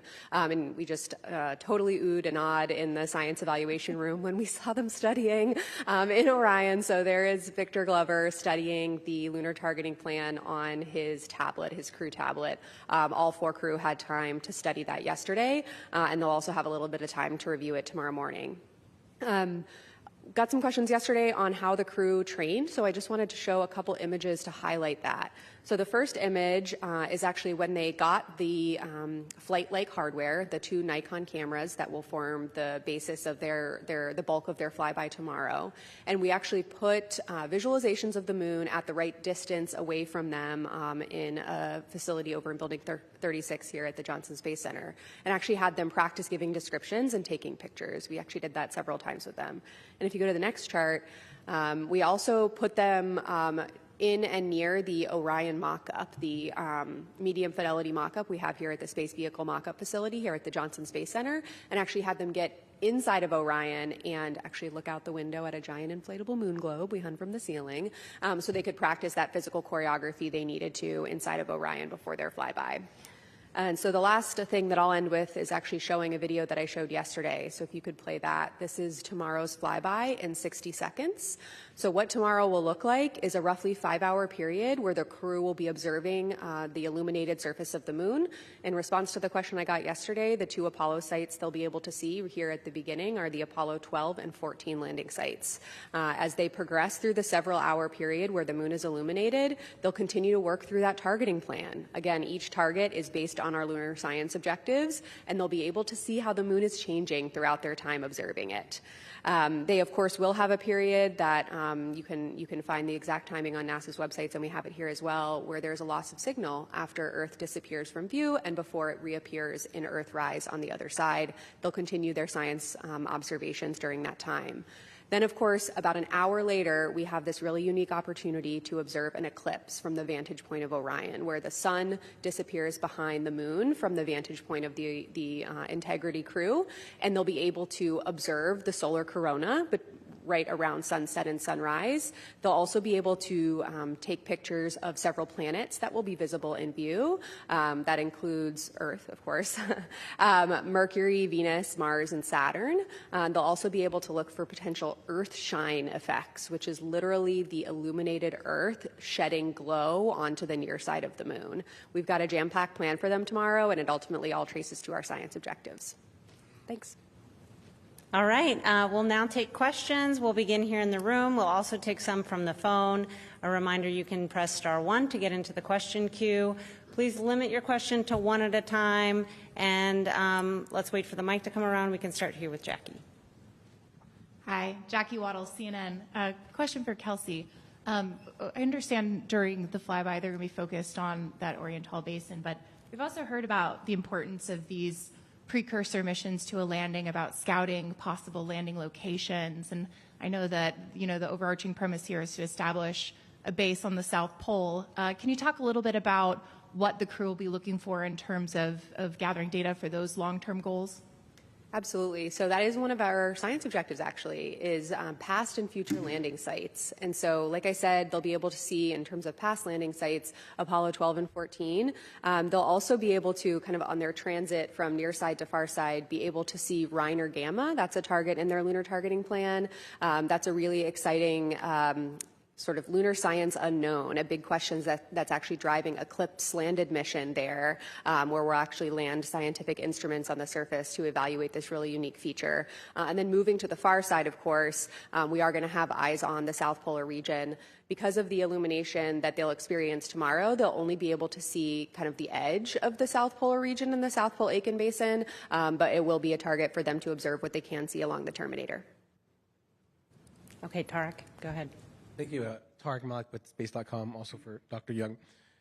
7 hours for a flyby seems like a long time, and a lot of training has gone into this, and I'm curious what the pace is going to be like, both for the crew on the way in and for your team in the operations room, and how you make sure that everyone is staying focused and yet kind of in it for the duration for, I guess, all of the different phases of the flyby. Yeah, what a wonderful question. Thank you. So we actually did work on that kind of choreography and mental loading with the crew. And so we initially, months ago, started with targets at a cadence of only 5 or 6 minutes. That was pretty fast. And it didn't really allow them time to kind of like settle into the observation. What we've already seen from their observations so far in flight is that the longer they look at the moon, the more their eyes adjust and the more they're able to discern. So we wanted to allow time per target for them to settle into that observation, because ultimately that's going to deliver the most science. So the quickest time per target tomorrow will be roughly 8 minutes, and some of the targets, which are kind of crew discussion focused, are longer, on the order of 20 minutes. They also, how the sort of flyby choreography will work is, for that first 5-hour period, they will work in pairs. So Reed and Jeremy will observe first, while Victor and Christina are doing other tasks and also helping the pair at the forward windows.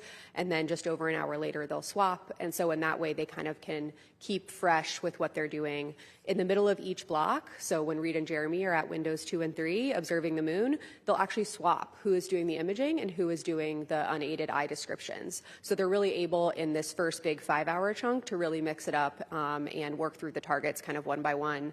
I will say, our science officer team did practice it as well for that number of hours, with the representative target length. So we really got a sense for kind of what they're going to be experiencing. And then they do have kind of an hour break in the middle where the vehicle actually points back to its bias tail to sun attitude before pivoting back for the eclipse. So it's kind of like a little lunar science mental break. I also want to highlight something Lori said earlier, which is that we have lunar science objectives we want to tackle with this mission, but this is the first mission, right? And we really want to learn about, the choreography of all of this, between the ground team supporting all the way up to the crew.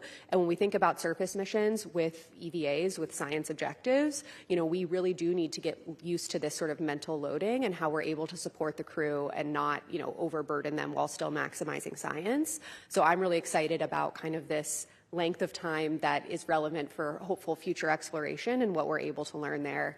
And then the last part of your question about the science team, thanks for asking. The lunar science team will be in the science evaluation room. I know that the live broadcast tomorrow will flash to them occasionally throughout the broadcast. You're going to see some very excited scientists. They're going to be absolutely buzzing up there. And what they're going to be doing is monitoring the crew, of course. The crew will be giving several descriptions an hour, roughly 3 to 4 lunar descriptions an hour, and the science team will get to work right away, kind of synthesizing those, and then we'll actually downlink the rest of the descriptions overnight in advance of a crew conference we'll have the following morning to, again, continue the science discussion. And so the lunar science team is going to be both really excited and then also trying to keep track of the science through those, what we call science sit reps. Okay, Gina. Gina Sinceri, CBS News. We know the crew is shooting a film camera. When that film comes back, Where is it processed, and how will you be able to turn those images around? The crew-operated cameras, there'll be actually 3 of them for tomorrow's flyby, 2 Nikon D5s and 1 Nikon Z9. The 2 Nikon D5s will have the 80 to 400 millimeter zoom lens. That's going to be the prime imaging lens for the bulk of the flyby. There's also a 14 to 24 millimeter lens that we're going to be using during the eclipse timeframe. And then the Z9 camera will be especially used around the time of sunset and sunrise for the corona. And actually what we will do is downlink as many images as possible overnight and throughout the rest of the mission, of course, as bandwidth and downlink potential allows. And of course, we'll be getting some out to the public as soon as we possibly can. But the rest that we don't downlink in flight we'll get once they splash down, and we'll have a team that brings the cameras and the flash cards back to Houston pretty quickly and gets them in the pipeline to release all of them out to the public. Go ahead. Thank you for your time today. Ed Lavandero with CNN. 2 questions. Watching the crew today get into the spacesuits and reconfigure the seats, it seemed very difficult, or it takes a long time. Is there ever a situation where is the speed at which they did that today pretty good? Is it something that needs to be done faster in the future?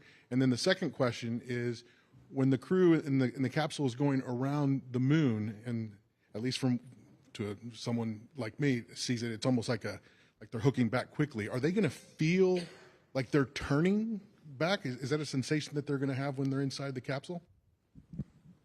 I'll take the first one, and maybe Kelsey could take the second one. In terms of the suit donning that we did today, the speed is not particularly something we are concerned about, because the Orion spacecraft has the capability to feed a cabin leak, to buy the crew the time to put the suits on. It's not something where if we had a strike that punctured a hole in the cabin, that the crew wouldn't have time to put the suits on. We have oxygen loaded on the spacecraft, and that oxygen will be continually providing cabin pressure, maintaining 8 psi in the cabin to allow the crew that opportunity to get their suits on safely. And I think we'll have to ask the crew tomorrow what they can and cannot feel, but I can tell you what they're going to see. And we had, a lot of conversations when we started scoping the flyby about how fast are they going to be moving? Are they going to have time to see some of these smaller scale features during the flyby? And so we have an amazing visualization lead for the mission, Ernie Wright from the Goddard Space Flight Center, and he has done just amazing work to really try to reproduce as close as possible the illumination conditions they can expect at the speed that it will be moving. And it actually, from the perspective of the spacecraft, they will be moving slow enough to really be able to make robust observations. So it was quite a relief to our team and definitely to the crew when we started playing these visualizations. I don't know what they're going to feel, but I know what they're going to see, and they're going to have time to make observations. Go ahead. Hi, Michael Atkinson, Houston Public Media. I want to ask about public engagement. I think that in the social media age, it's a lot harder to keep people's attention compared to the Apollo era when there was just 3 TV channels. I'm curious what you guys have made of public engagement thus far and what a successful day tomorrow looks like. I understand it's going to be streaming on a lot of different outlets. What would a successful lunar flyby from the public engagement perspective look like? That's a really great question. I can assure you that we are tracking the metrics very closely every day, absolutely, and the public engagement has been spectacular. It has, I think, dropped a little bit since the launch day, but I do anticipate a big bump again tomorrow as we have this really key moment in time where we're flying around, we're breaking the Apollo record, we're going to have an eclipse, we're going to have all of these amazing observations. I really think we're going to get another big spike. I'm really looking forward to that. And then I anticipate another big spike when we splash down on Friday evening. Yeah, I might add to that too that, first of all, I might turn the question back around on all of you and say that, our public engagement team has done such an amazing job to package messaging about this mission, and specifically the lunar science engagement team has been working for months and months and months to make sure that the public has access to the information about the moon. But please help us, right? This is a unifying moment for all of us, and we really, we've put our best foot forward into preparing this mission for success, and we know what it's going to mean to connect to the moon in that way tomorrow. And, please, all of you in the room and online, please help us get the word out. Okay, go ahead. Hi, TG Mosquero with the Epoch Times. Thanks for taking the time and happy Easter. Question for Rick and Lori.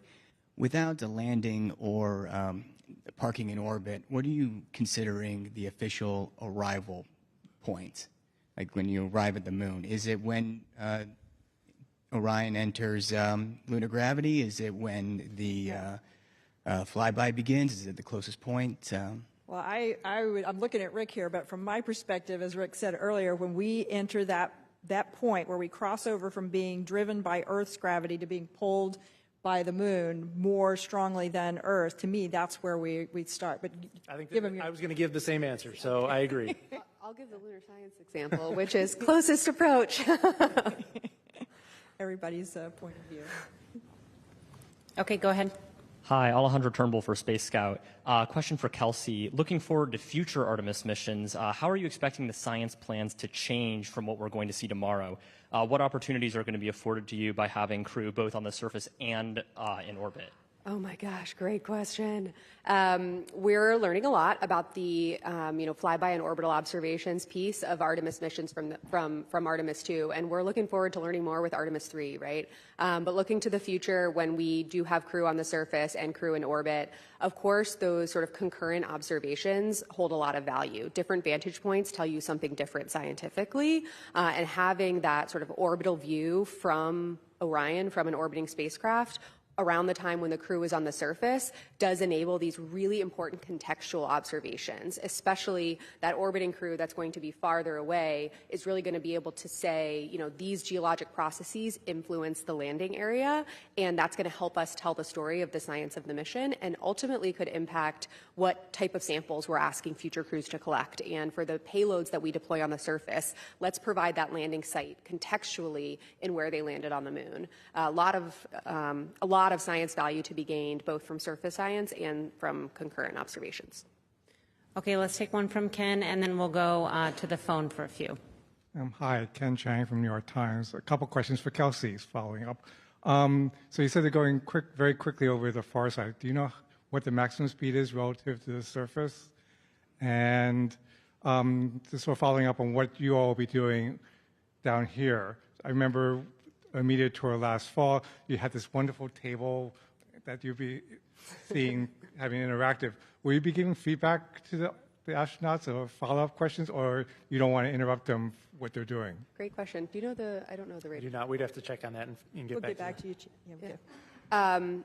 Yes, the science evaluation room is a really exciting room.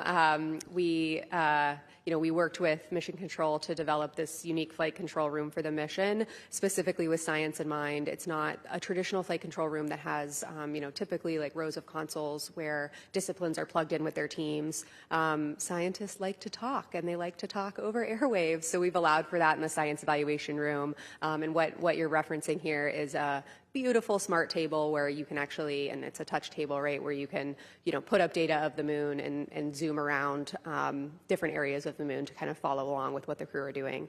But we will be engaging with them during the flyby, of course, with the exception of the time when there is that planned loss of signal. And we do plan to be following up on their observation. So again, these 4 people are absolutely ready to give scientifically valuable descriptions, but more brains can help, hone in on nuances of the observations that they're making. And so we have allowed time for crew discussion where all 4 of them at the same time will be discussing some scientific question. For example, I believe the first one tomorrow is the near side, far side transition and looking at color and albedo across that transition. They'll be discussing with each other, and I've heard them in simulations, one crew member will say something and the next crew member will say, oh, actually, I saw it this way, and they're actually able to really have elevated science discussions. But we do plan to have that interaction from the ground as well, based on what the science team in the science evaluation room is seeing and hearing from the crew. We'll be able to have a bit of a science dialogue. We have enough hours in the flyby where we'll be able to have a back and forth, which I'm really anticipating is going to enhance science return because we have this amazing back room of lunar scientists and geologists ready to help provide support. And it's super high tech. I can back her up. I've been in there. It's so cool. You'll get to see it, I think, during the feed tomorrow. Okay, we'll take several from the phone now, and we'll start with Jeff Faust with Space News. Good afternoon. Question for Rick. We heard yesterday at the briefing about a mystery smell whose source wasn't identified. It wasn't a cause for concern, but I don't know if you have any updates on whether that smell is persisting and what might be causing it. Thanks. Sure. Good question. We have been trying to correlate the smell and the crew reports of the smell to a particular event or a changing configuration of the spacecraft. We have a number of heaters that are located near that area of interest, and there's nothing about a heater cycling that we can correlate to the smell. There's nothing about the usage of the toilet that would cause an increase in the concentration to cause a more acute smell or a more mild smell. So right now there isn't any root cause identified as to what that source is, but we're continuing to proceed with the mission and the use of the toilet nominally. Okay, our next question is from Stephen Clark with Ars Technica. Hi, thank you for taking my question. I think my question is probably for Rick as well. You mentioned the checkout tonight of the optical comm system of Orion. Has that been used thus far in the mission? How is it performing? And also, if it checks out and you're able to get to that 100 megabits per second downlink, will that kind of expedite the downlink of some of the photos we're expecting from tomorrow? Thanks. Sure. Yeah, the optical comm system has been performing really well throughout the mission. We've used it throughout all of the lunar transit. We have 3 sites where we downlink data. We have one in California, one in White Sands, New Mexico, and then a third site, which is kind of a test and a target of opportunity with the Australia National University in Australia. And we've been able to stream video live to that site as well. And yes, if we can get the bandwidth increased to 100 megabits per second, that will absolutely help getting imagery and data from the spacecraft down in a more timely manner. Okay, we'll go to one more on the phone and then come back here in the room. The next question is from Sana Pashankar from Bloomberg. Hi, thank you so much for doing this. A question for Dr. Young. Obviously, it seems like an enormous amount of thought and effort and scientific considerations have been put into preparing for the lunar flyby. I was just wondering, when did the lunar science team at NASA start making preparations for the flyby? Did it start like when the astronauts were selected in 2023 or after Artemis I? Yeah, thanks. Yeah, thanks for the question. Not specifically for Artemis II, but for Artemis science operations in general, it's been a number of years that we've been preparing and integrating with flight operations. I will say flight operations has been incredibly welcoming. I think it's a testament to the fact that, science is one of the fundamental pillars of Artemis, and, specifically for Artemis II, Rick and Judd and Jeff have been nothing but, really, really welcoming, knowing that, of course, our destination for this mission is, of course, the moon. Specifically for Artemis II science preparations, we did, actually start working with the crew pretty quickly after they were selected, more in a classroom training environment, but that did kick off the discussions for our team about how we wanted to develop our science objectives given the mission profile characteristics as we learned more about that, about how the mission profile was evolving. And so that enabled us to really jump off on establishing our science objectives. And, with me being selected as the lead for the lunar science for this mission, I was really able to build out our amazing team pulled from several different NASA centers, experts in lunar science, geology, visualization, geographic information systems, teams here at the Johnson Space Center who supported Earth observations from the International Space Station that are actually responsible for developing that gorgeous lunar targeting plan. And so the plans for the flyby profile as we're going to execute it tomorrow probably really ramped up in earnest just over a year ago. But prior to that, there was a lot of work going in with the flight operations team for integrating our new science officer console into mission control, as well as building out the science evaluation room. Okay, we'll come back into the phone, or pardon me, to the room. Irene, and then we'll go to Tom. Thanks. Irene Klotz with Aviation Week. For Rick, a couple of flight operations questions. First is, which 2 astronauts attempted to don the suits quickly, and how much faster did that happen compared to the nominal dawning? And on the manual flight demonstration, did the exercise today complete all the, or maybe last night, sorry, I've lost track of days. Did that complete all of the manual operations that you're expecting? And what have you learned so far about the nuances of Orion's handling that you want to kind of continue more studies on at post-flight? Thanks. Of course, thanks for the question there. As far as who donned the suit rapidly, that was Reed and Victor, and then Christina and Jeremy donned it in the quote-unquote nominal time frame. The rapid donning was attempted to be done in about 15 minutes, which is pretty swift, and again, that corresponds with the time that Orion has to feed the leak and maintain cabin pressure before we can get the crew safely in a pressurized environment. As far as the manual piloting that we have left, we have another test on Wednesday that will be in the crew's afternoon after they build the radiation shelter. And then finally, with respect to the handling qualities, I sat in the back of Mission Control during the proximity operations demo. I had just worked the ascent shifts, but I couldn't stay away, and I had to watch. And it was pretty spectacular to watch Orion pretty much stop on a dime. You know, Victor would deflect the hand controller, release it, and you saw the ICP, the video of the interim cryogenic propulsion stage. You'd see it move and then just stop right on a dime. And so I would say we've got some pretty well-engineered control laws on Orion. Tom. Hi, guys. Tom Costello with NBC News. Thanks for so many great news conferences. I have just a basic question.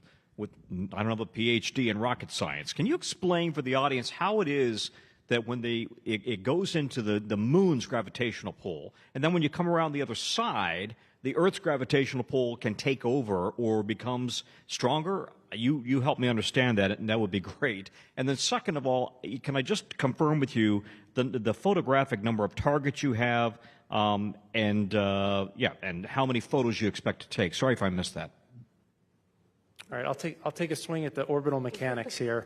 So the translunar injection burn essentially raised our apogee, the height of our orbit above Earth, to a point where we target it such that the moon will, as it orbits Earth, we kind of intercept the moon and we allow the moon's gravity to take over.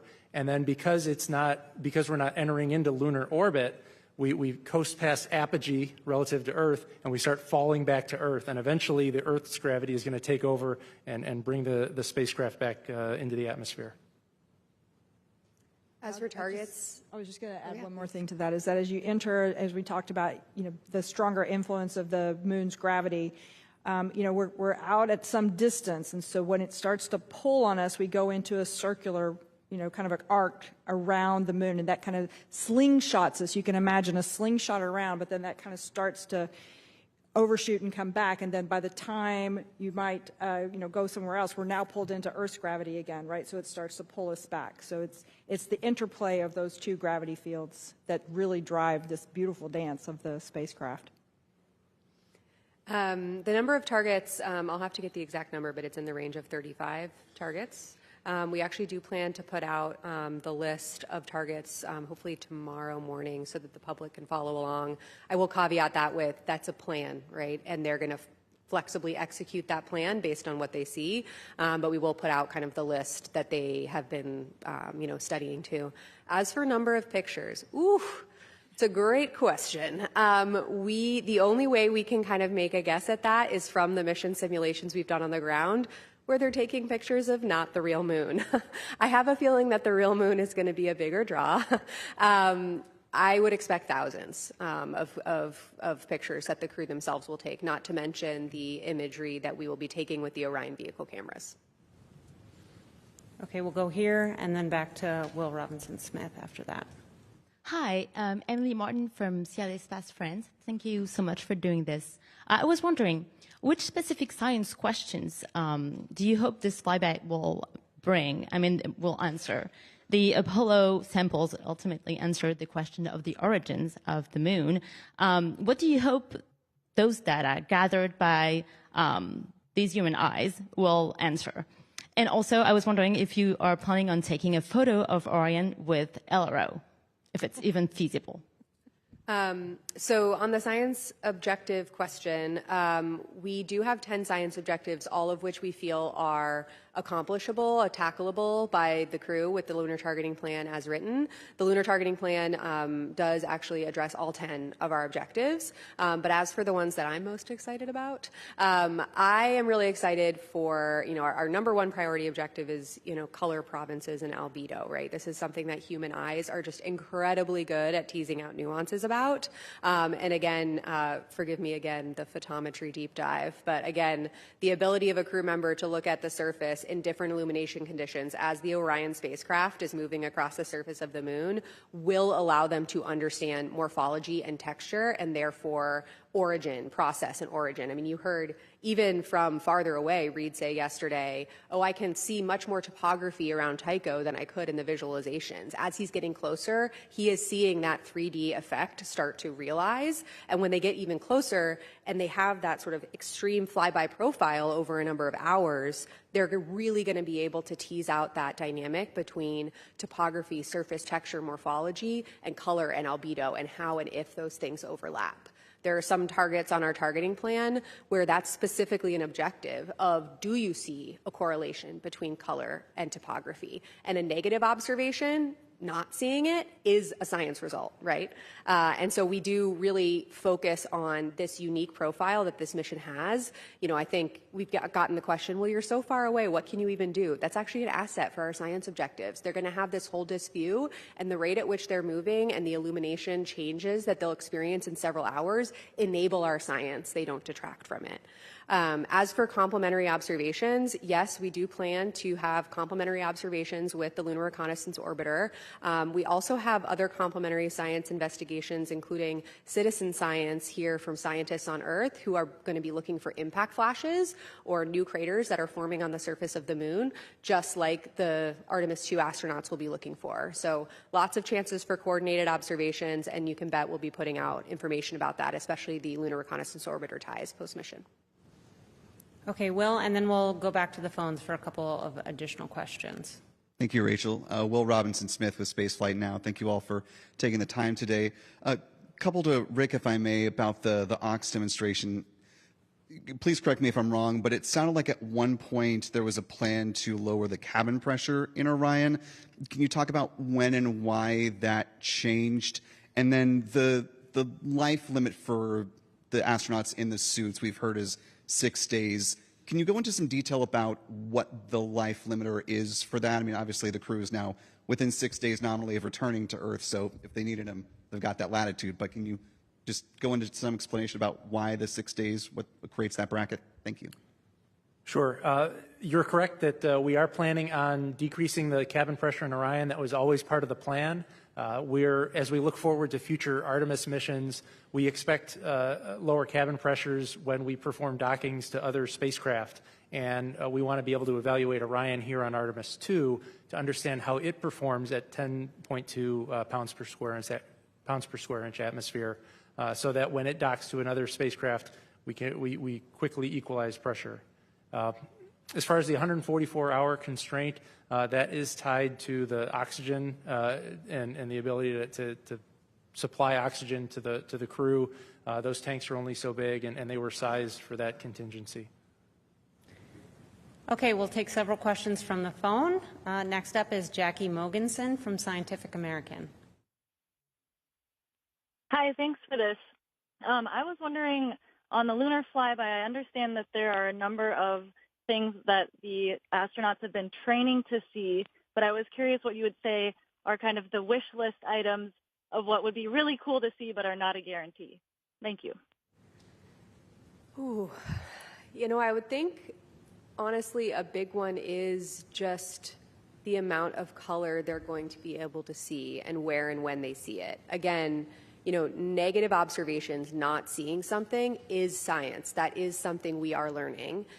So I think we have a lot of questions about where and how subtle color hues will pop out to the crew. We have guesses, of course. We have educated guesses based on what we know about the lunar surface, especially the far side, which haven't had, human eyes on it before.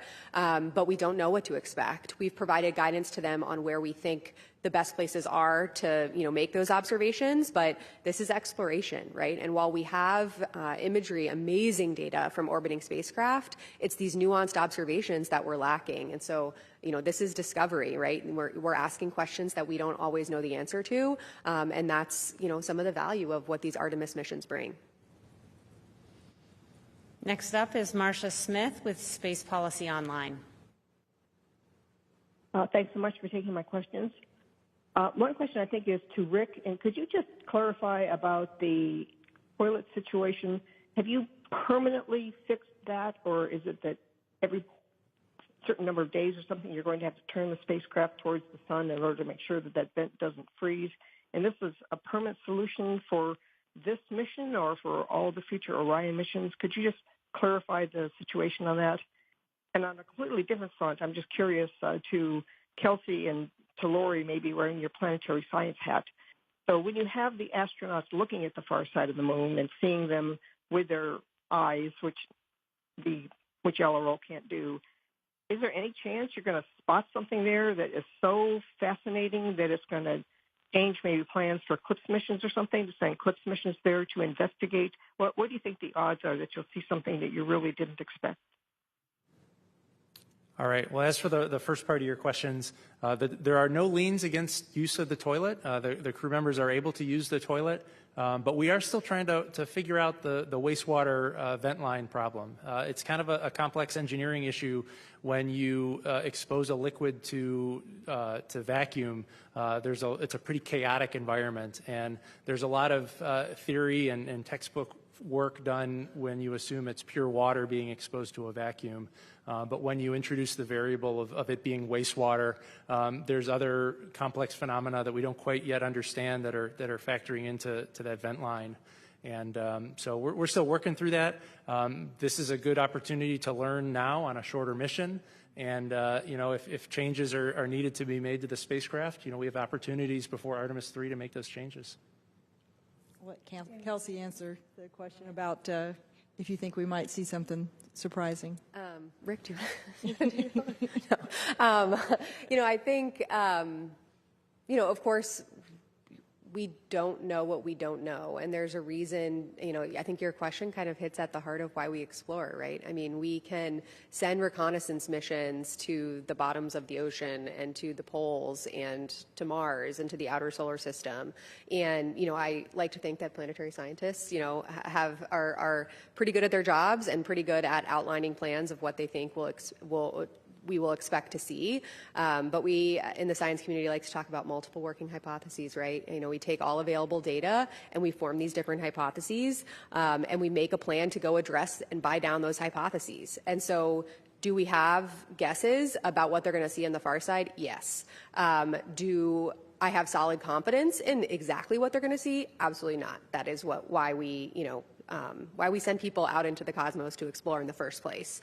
And so, I think it's important to remember that, what the crew are going to do tomorrow is the first step in this exploration. And I think it's important to remember that, we don't always know exactly what they're going to see. We have lunar reconnaissance orbiting spacecraft data of the surface. We understand, what it's made out of. We understand the topography, but we don't know what the crew are going to see in these specific illumination conditions from a scientific perspective, and that's exciting. It's part of the exploration mission. It's one of the main charges of the Space Flight Agency. Okay, we'll go there. Thank you, Rod Pyle at Astro Magazine. This is drilling in a bit, so I apologize if I'm peeling the onion too much. This is for Kelsey. During Apollo, if you look at interviews with some of the geology backroom guys, they were operating almost entirely from audio, and the video was really of low quality. So now that you've got this spectacular video imagery coming back, do you think you'll have a real-time feedback loop of evolving science targets while they're doing the pass behind the moon? Thank you. My goodness, what a good question. This is going to allow me to nestle into my happy place of science and operations. So the answer to your last question of if we will have targets evolve over time, the answer is, for tomorrow, we're likely not going to be, oh my gosh, scrap the back half of the plan and add in all of these new targets. However, in looking to the future, as Lori commented on right at the beginning, for future missions, when we have longer stays, both in orbit and on the lunar surface, that longer-term presence will enable us to flex the plan and enable and empower the crew, of course, within the requisite safety constraints, to audible scientifically about the types of samples and the types of observations they're making. And so tomorrow, the science evaluation room is going to have that future in mind, right? They're going to be listening to what the crew has to say, and they're going to be passing up follow-up questions. And, oh my gosh, we heard you notice Grimaldi. That was not one of your targets, but what you just said was amazing. While the viewing attitude still permits, could you provide some additional words? That is absolutely in scope for tomorrow, depending on what we hear from the crew. Your question also gives me a good opportunity to share with you all what tomorrow is going to look like for those of us watching here on Earth. We will see video streamed from the Orion vehicle cameras. So we will kind of see the moon at the distance that, of course, the crew can see it at. We will also, at times during the flyby, go kind of on board with them the way that we have been experiencing the last few days with that interior camera. Although, I think I mentioned this yesterday, it's going to be very dark in there. So it will not look as crisp and beautifully lit as a lot of the footage that Lori and Rick showed earlier today. But it will give you a sense of being on board with them. And then you are not going to hear them all the time during the flyby. You will hear several times an hour a status of how they're moving through the lunar targeting plan and giving some descriptions. Those science sit reps, as we're calling them, will not come from the prime crew that are at the windows at the time. It will come from one of the two crew members who are not, plugged into their crew tablets and really down and in on the observations. It will be a third person coming to an additional window to make those descriptions. So you'll see the streamed video, you'll hear from them several times an hour, and then as soon as we can after the flyby ends, our team will be working as a part of the flight control team to get those downlink requests in quickly so we can get all the audio down and get as many images as we can overnight and then throughout the rest of the mission. Okay. Hi, Lisa Grossman from Science News. I have two questions for Kelsey. One is, I'm glad to hear that the target list is going to be made public tomorrow. Is that cool user interface thing that you shared an image of earlier going to be made public at any point? We're working on how to archive that for the public after the mission. We're not going to be able to do it within the mission, but it is such a big part of lunar science in this mission. And, for those familiar with the Science Mission Directorate, you'll know that, we take very seriously the charter to make every every data set relevant to lunar science accessible to the public. And we have a charter to do that for this mission within 6 months post-mission. And so we will be working hard to identify how we can get this tool out to the public, given its criticality for lunar science. Thank you. And then what phase will the Earth be in during Earthrise? So what they will see on the Earth is Asia, Africa, and Oceania. And so for anybody listening here who is in Asia, Africa, or Oceania, you can go out and look at the near side of the moon at the exact same time that the crew will be looking at the Earth. For those of us not in those places, we can go out later and still see the same views, but for those in Asia, Africa, and Oceania, know that the crew will be smiling down on you around Earthrise and Earthset. Okay, we'll take one final question and then go ahead and conclude. Marcia. Hi, Marcia Dunn, Associated Press. I'm looking for some numbers, please. What's the latest numbers on the maximum distance that Orion will be from Earth? What's the closest distance to the moon? I think I've heard 4,000 miles. And the total, the illumination for the far side, is it about 20% tomorrow? I forget the numbers. And also, Dr. Young, take off your science hat for a moment and wax poetic about the fact that tomorrow astronauts are going to be flying around the moon for the first time in so long. So I'll take some of your first ones here, Marcia, and make sure I get them all, so let me know if I miss some. So a little before 2 p.m. Eastern tomorrow, we're going to pass the Apollo 13 distance record by humans, and that record is 248,655 statute miles. That's when we break the record. And then tomorrow evening, around 7:07 p.m. Eastern, We will reach the farthest distance from Earth at a distance of 252,760 miles. That's 4,105 miles farther than Apollo 13. You asked about the percent of illumination. My recollection, it's close to like 21%. Yeah, the right, caveat there, though, is that that is the percent of the far side that is illuminated at closest approach. So when they are closest to the moon, they will see 21% of the far side. On their approach, as you saw in that visual, they will see the full disk. It will include a big section of the near side as well as that section of the far side. Essentially, you know, half of the moon is always illuminated. They'll see that. And so they will see the full 180 degrees that's illuminated as far as far side. Yeah. Thanks, Kelsey. Yeah, I think it's at closest approach, it's 4,070 statute miles. Mm-hmm. Yeah. And then do you want to wax poetic? Oh my gosh, of course, always.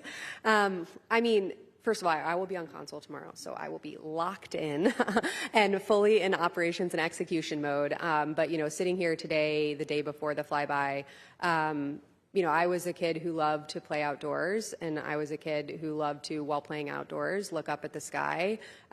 Being outdoors and exploring the environment around me was a massive part of my childhood. I'm the mom of 2 young kids, and my youngest is right in the phase now where she looks up at the moon at night and just screams moon every time she sees it. She just stops what she's doing and points up and yells moon. And it really just, I swear I do not push her to do this. This is a natural instinct. But, you know, I think it goes to show that people all over the world connect with the moon. This is something that every single person on this planet can understand and connect with. Of course, you know, I'm focused on my kids in my house, but I know that people all over the world have their own sense of connection with the moon. Specifically, also, we will get an eclipse tomorrow, and I think everybody on Earth, or a lot of people on Earth, have connections to partial or full solar eclipses. I'm wearing my eclipse earrings today. You know, we're approaching the 2-year anniversary of the 2024 North American eclipse, which was actually the same day that my daughter was born. So I have a lot of emotions, to be totally honest with you, wrapped up in this mission and the specific timing of this mission. And I think my overwhelming takeaway is just, yes, I'm a geologist and a planetary scientist, and I have worked with this group for so long, and I know that the data we will get back will inspire the next generation of scientists and explorers, but it will also bring the moon closer and unite all of us, where we can have this tangible touch point to the moon and what the crew are going to be doing tomorrow. And so as a scientist and as a mom and as a citizen of this planet, I'm really looking forward to tomorrow. I hope all of you are as well. Well, that's a wonderful way to conclude. I want to thank our participants for being here today. We're going to go ahead and pop up onto the screen a graphic showing all the events for tomorrow. Our special coverage begins at 1 p.m. Eastern and extends into the evening. Thank you for joining us today, and you can follow the latest mission updates on nasa.gov.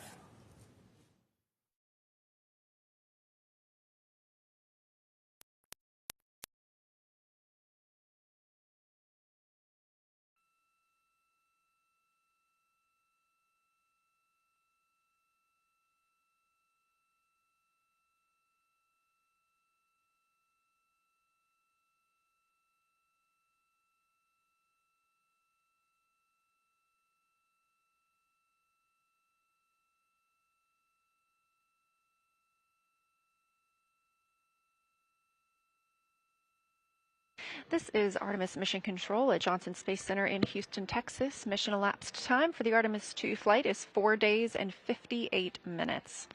This is the Orbit 1 team monitoring all of the systems aboard the Orion spacecraft.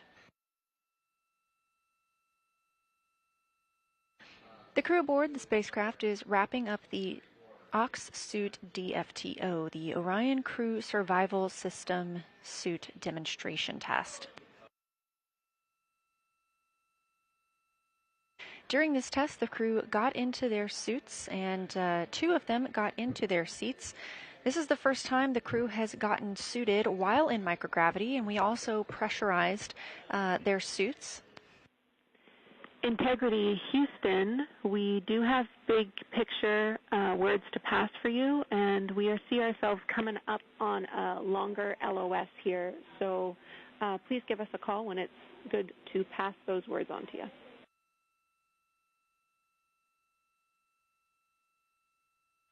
Okay, we're just getting out of suits, so go ahead now. Now's a good time. Okay, I'm going to roll through this list with you. We have turned off the CamCab 3 because we suspected that you were suit doffing. We also don't have the HHP camera. We wanted to let you know that at our last check, it was still connected to the encoder, but it looked like it had been bumped. So we don't have that picture. We want you to check it when you are ready, aka done with your doff. Automatic cabin leak detection is enabled again. And on your timeline, we have canceled your burn conference and taken care of preliminary targeting for OTC-3 burn ops from the ground. We want you to continue your suit off and your closeout of this procedure and look after yourselves, especially around midday meal. We also want you to know that there will be a data transfer activity for Reed in the afternoon. It's called Flywheel Excel Data Transfer. That is deferred for today.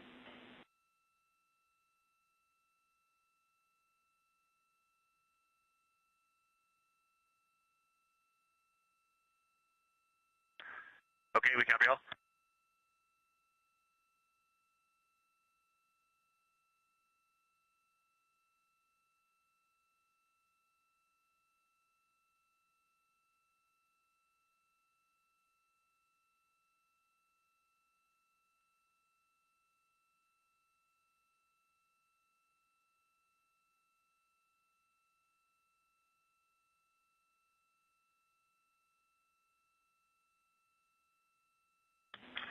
And Jenny, we have one question on Jeremy's seat config. Can you give us the foot pan length extension for entry?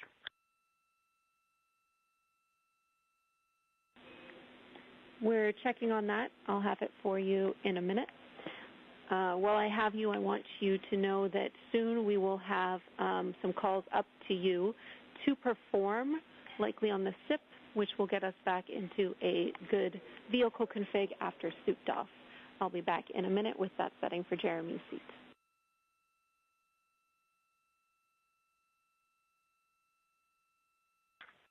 Okay, we'll wait on your call for the SIP switches.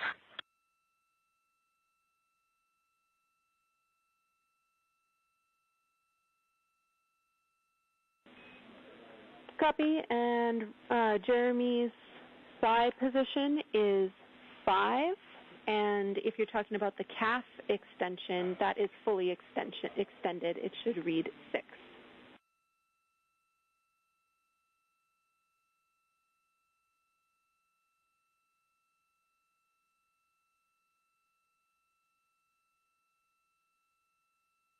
All right, Jenny, he's got that seat configured. Thank you.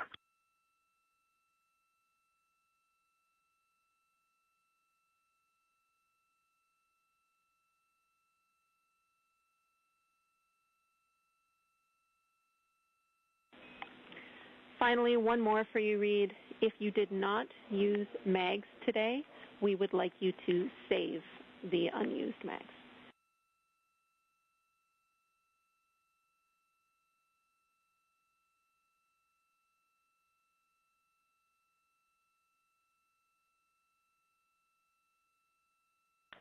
Okay, 3 out of 4 will be saved.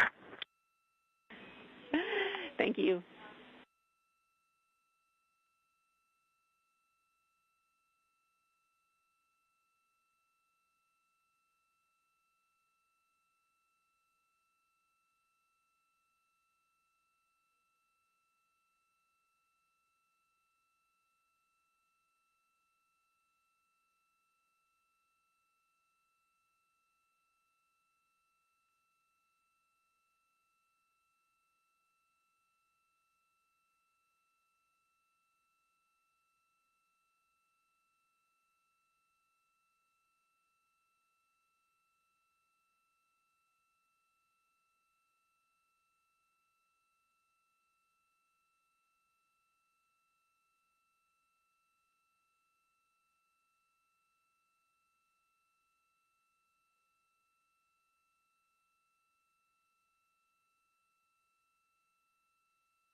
And Jenny, I don't know if we lost you yet. Just confirm we are go for secondary dump line.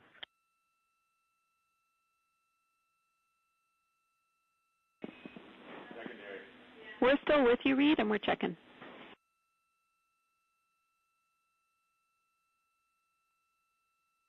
And just make sure that we still have crew choice for toilet ops.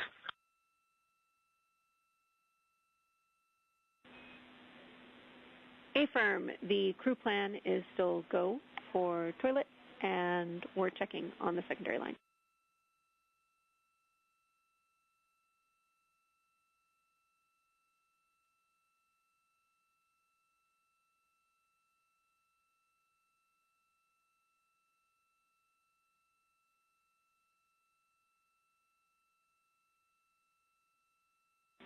Integrity crew, you are go to use the secondary line for dumps.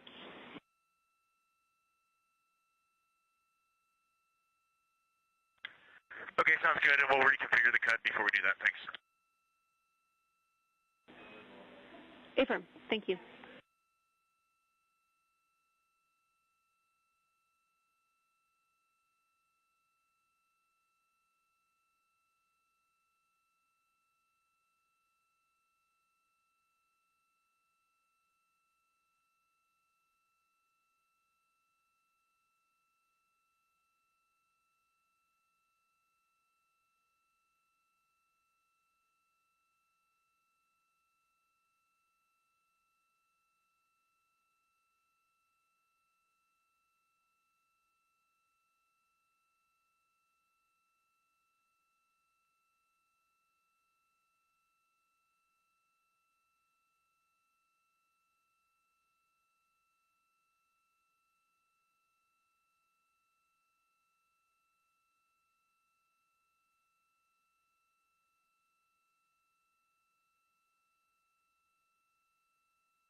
This is Artemis Mission Control, the spacecraft now less than 50,000 miles away from the moon. Again, we are excited for lunar flyby tomorrow, the first time we've sent humans around the moon in over 50 years.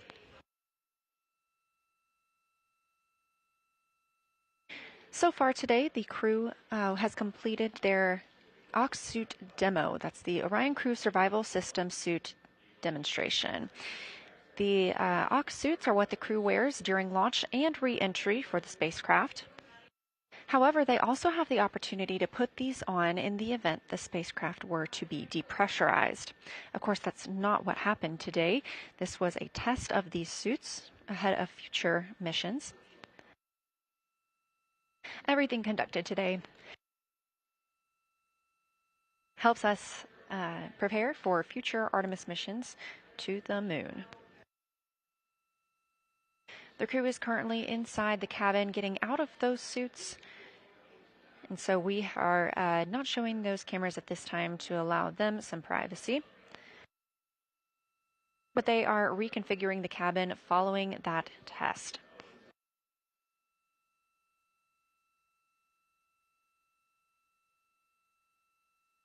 During that demonstration test, we saw all 4 crew members get in their suits, have successful suit leak checks and communications checks. Both pilot and Commander Reed Wiseman and pilot Victor Glover were able to get into their seats.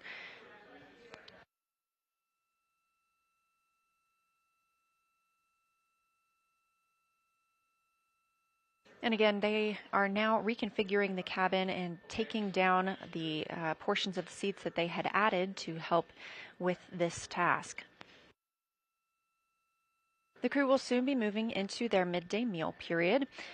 And then later this afternoon, having the OTC 3 burn, that's Outbound Trajectory Correction 3.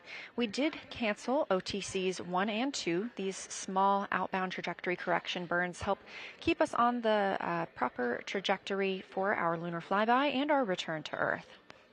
The team does intend to execute today's flyby or outbound trajectory correction 3 burn. These are small burns using the reaction control system thrusters on Orion.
Integrity Crew, Houston, we have a couple of items to discuss with you again before this LOS.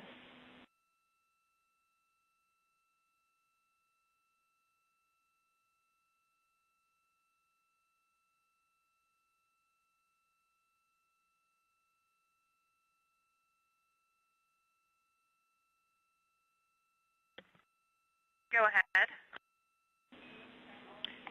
Hey, Christina, a couple of vehicle things for you to start. First of all, we want you to be aware that we need to increase the fan speed higher because our cabin pressure is lower. We're trying to get that cleaned up this afternoon, but we're not quite there yet. So more on that later. We also have a crew procedure that we will need you to execute, and it is the suit DOF vehicle config procedure, which is 22.2.102. This is steps 1 through 7 to get the vehicle back in a good config following being suited. We need you to stop the HHP camera feed, please. We do not see it, but we need to stop it for bandwidth reasons. We want to tell Reed that his PCD1 is go for email use. We also can tell you that we have good targets on board for OTC3. It's looking like a 10.1 foot per second burn. And then finally, your flight director will be ready to speak with you for Reed's flight director conference coming up shortly.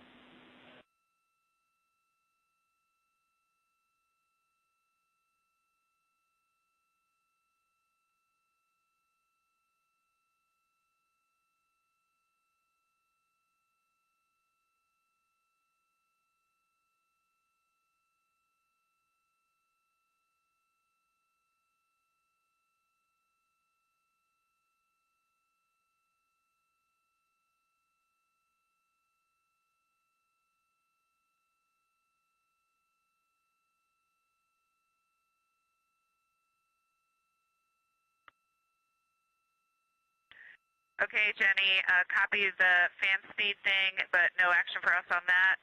Suit DOF vehicle config, steps 1 through 7. We will stop the HHP camera stream. Reed is go for, actually that's complete.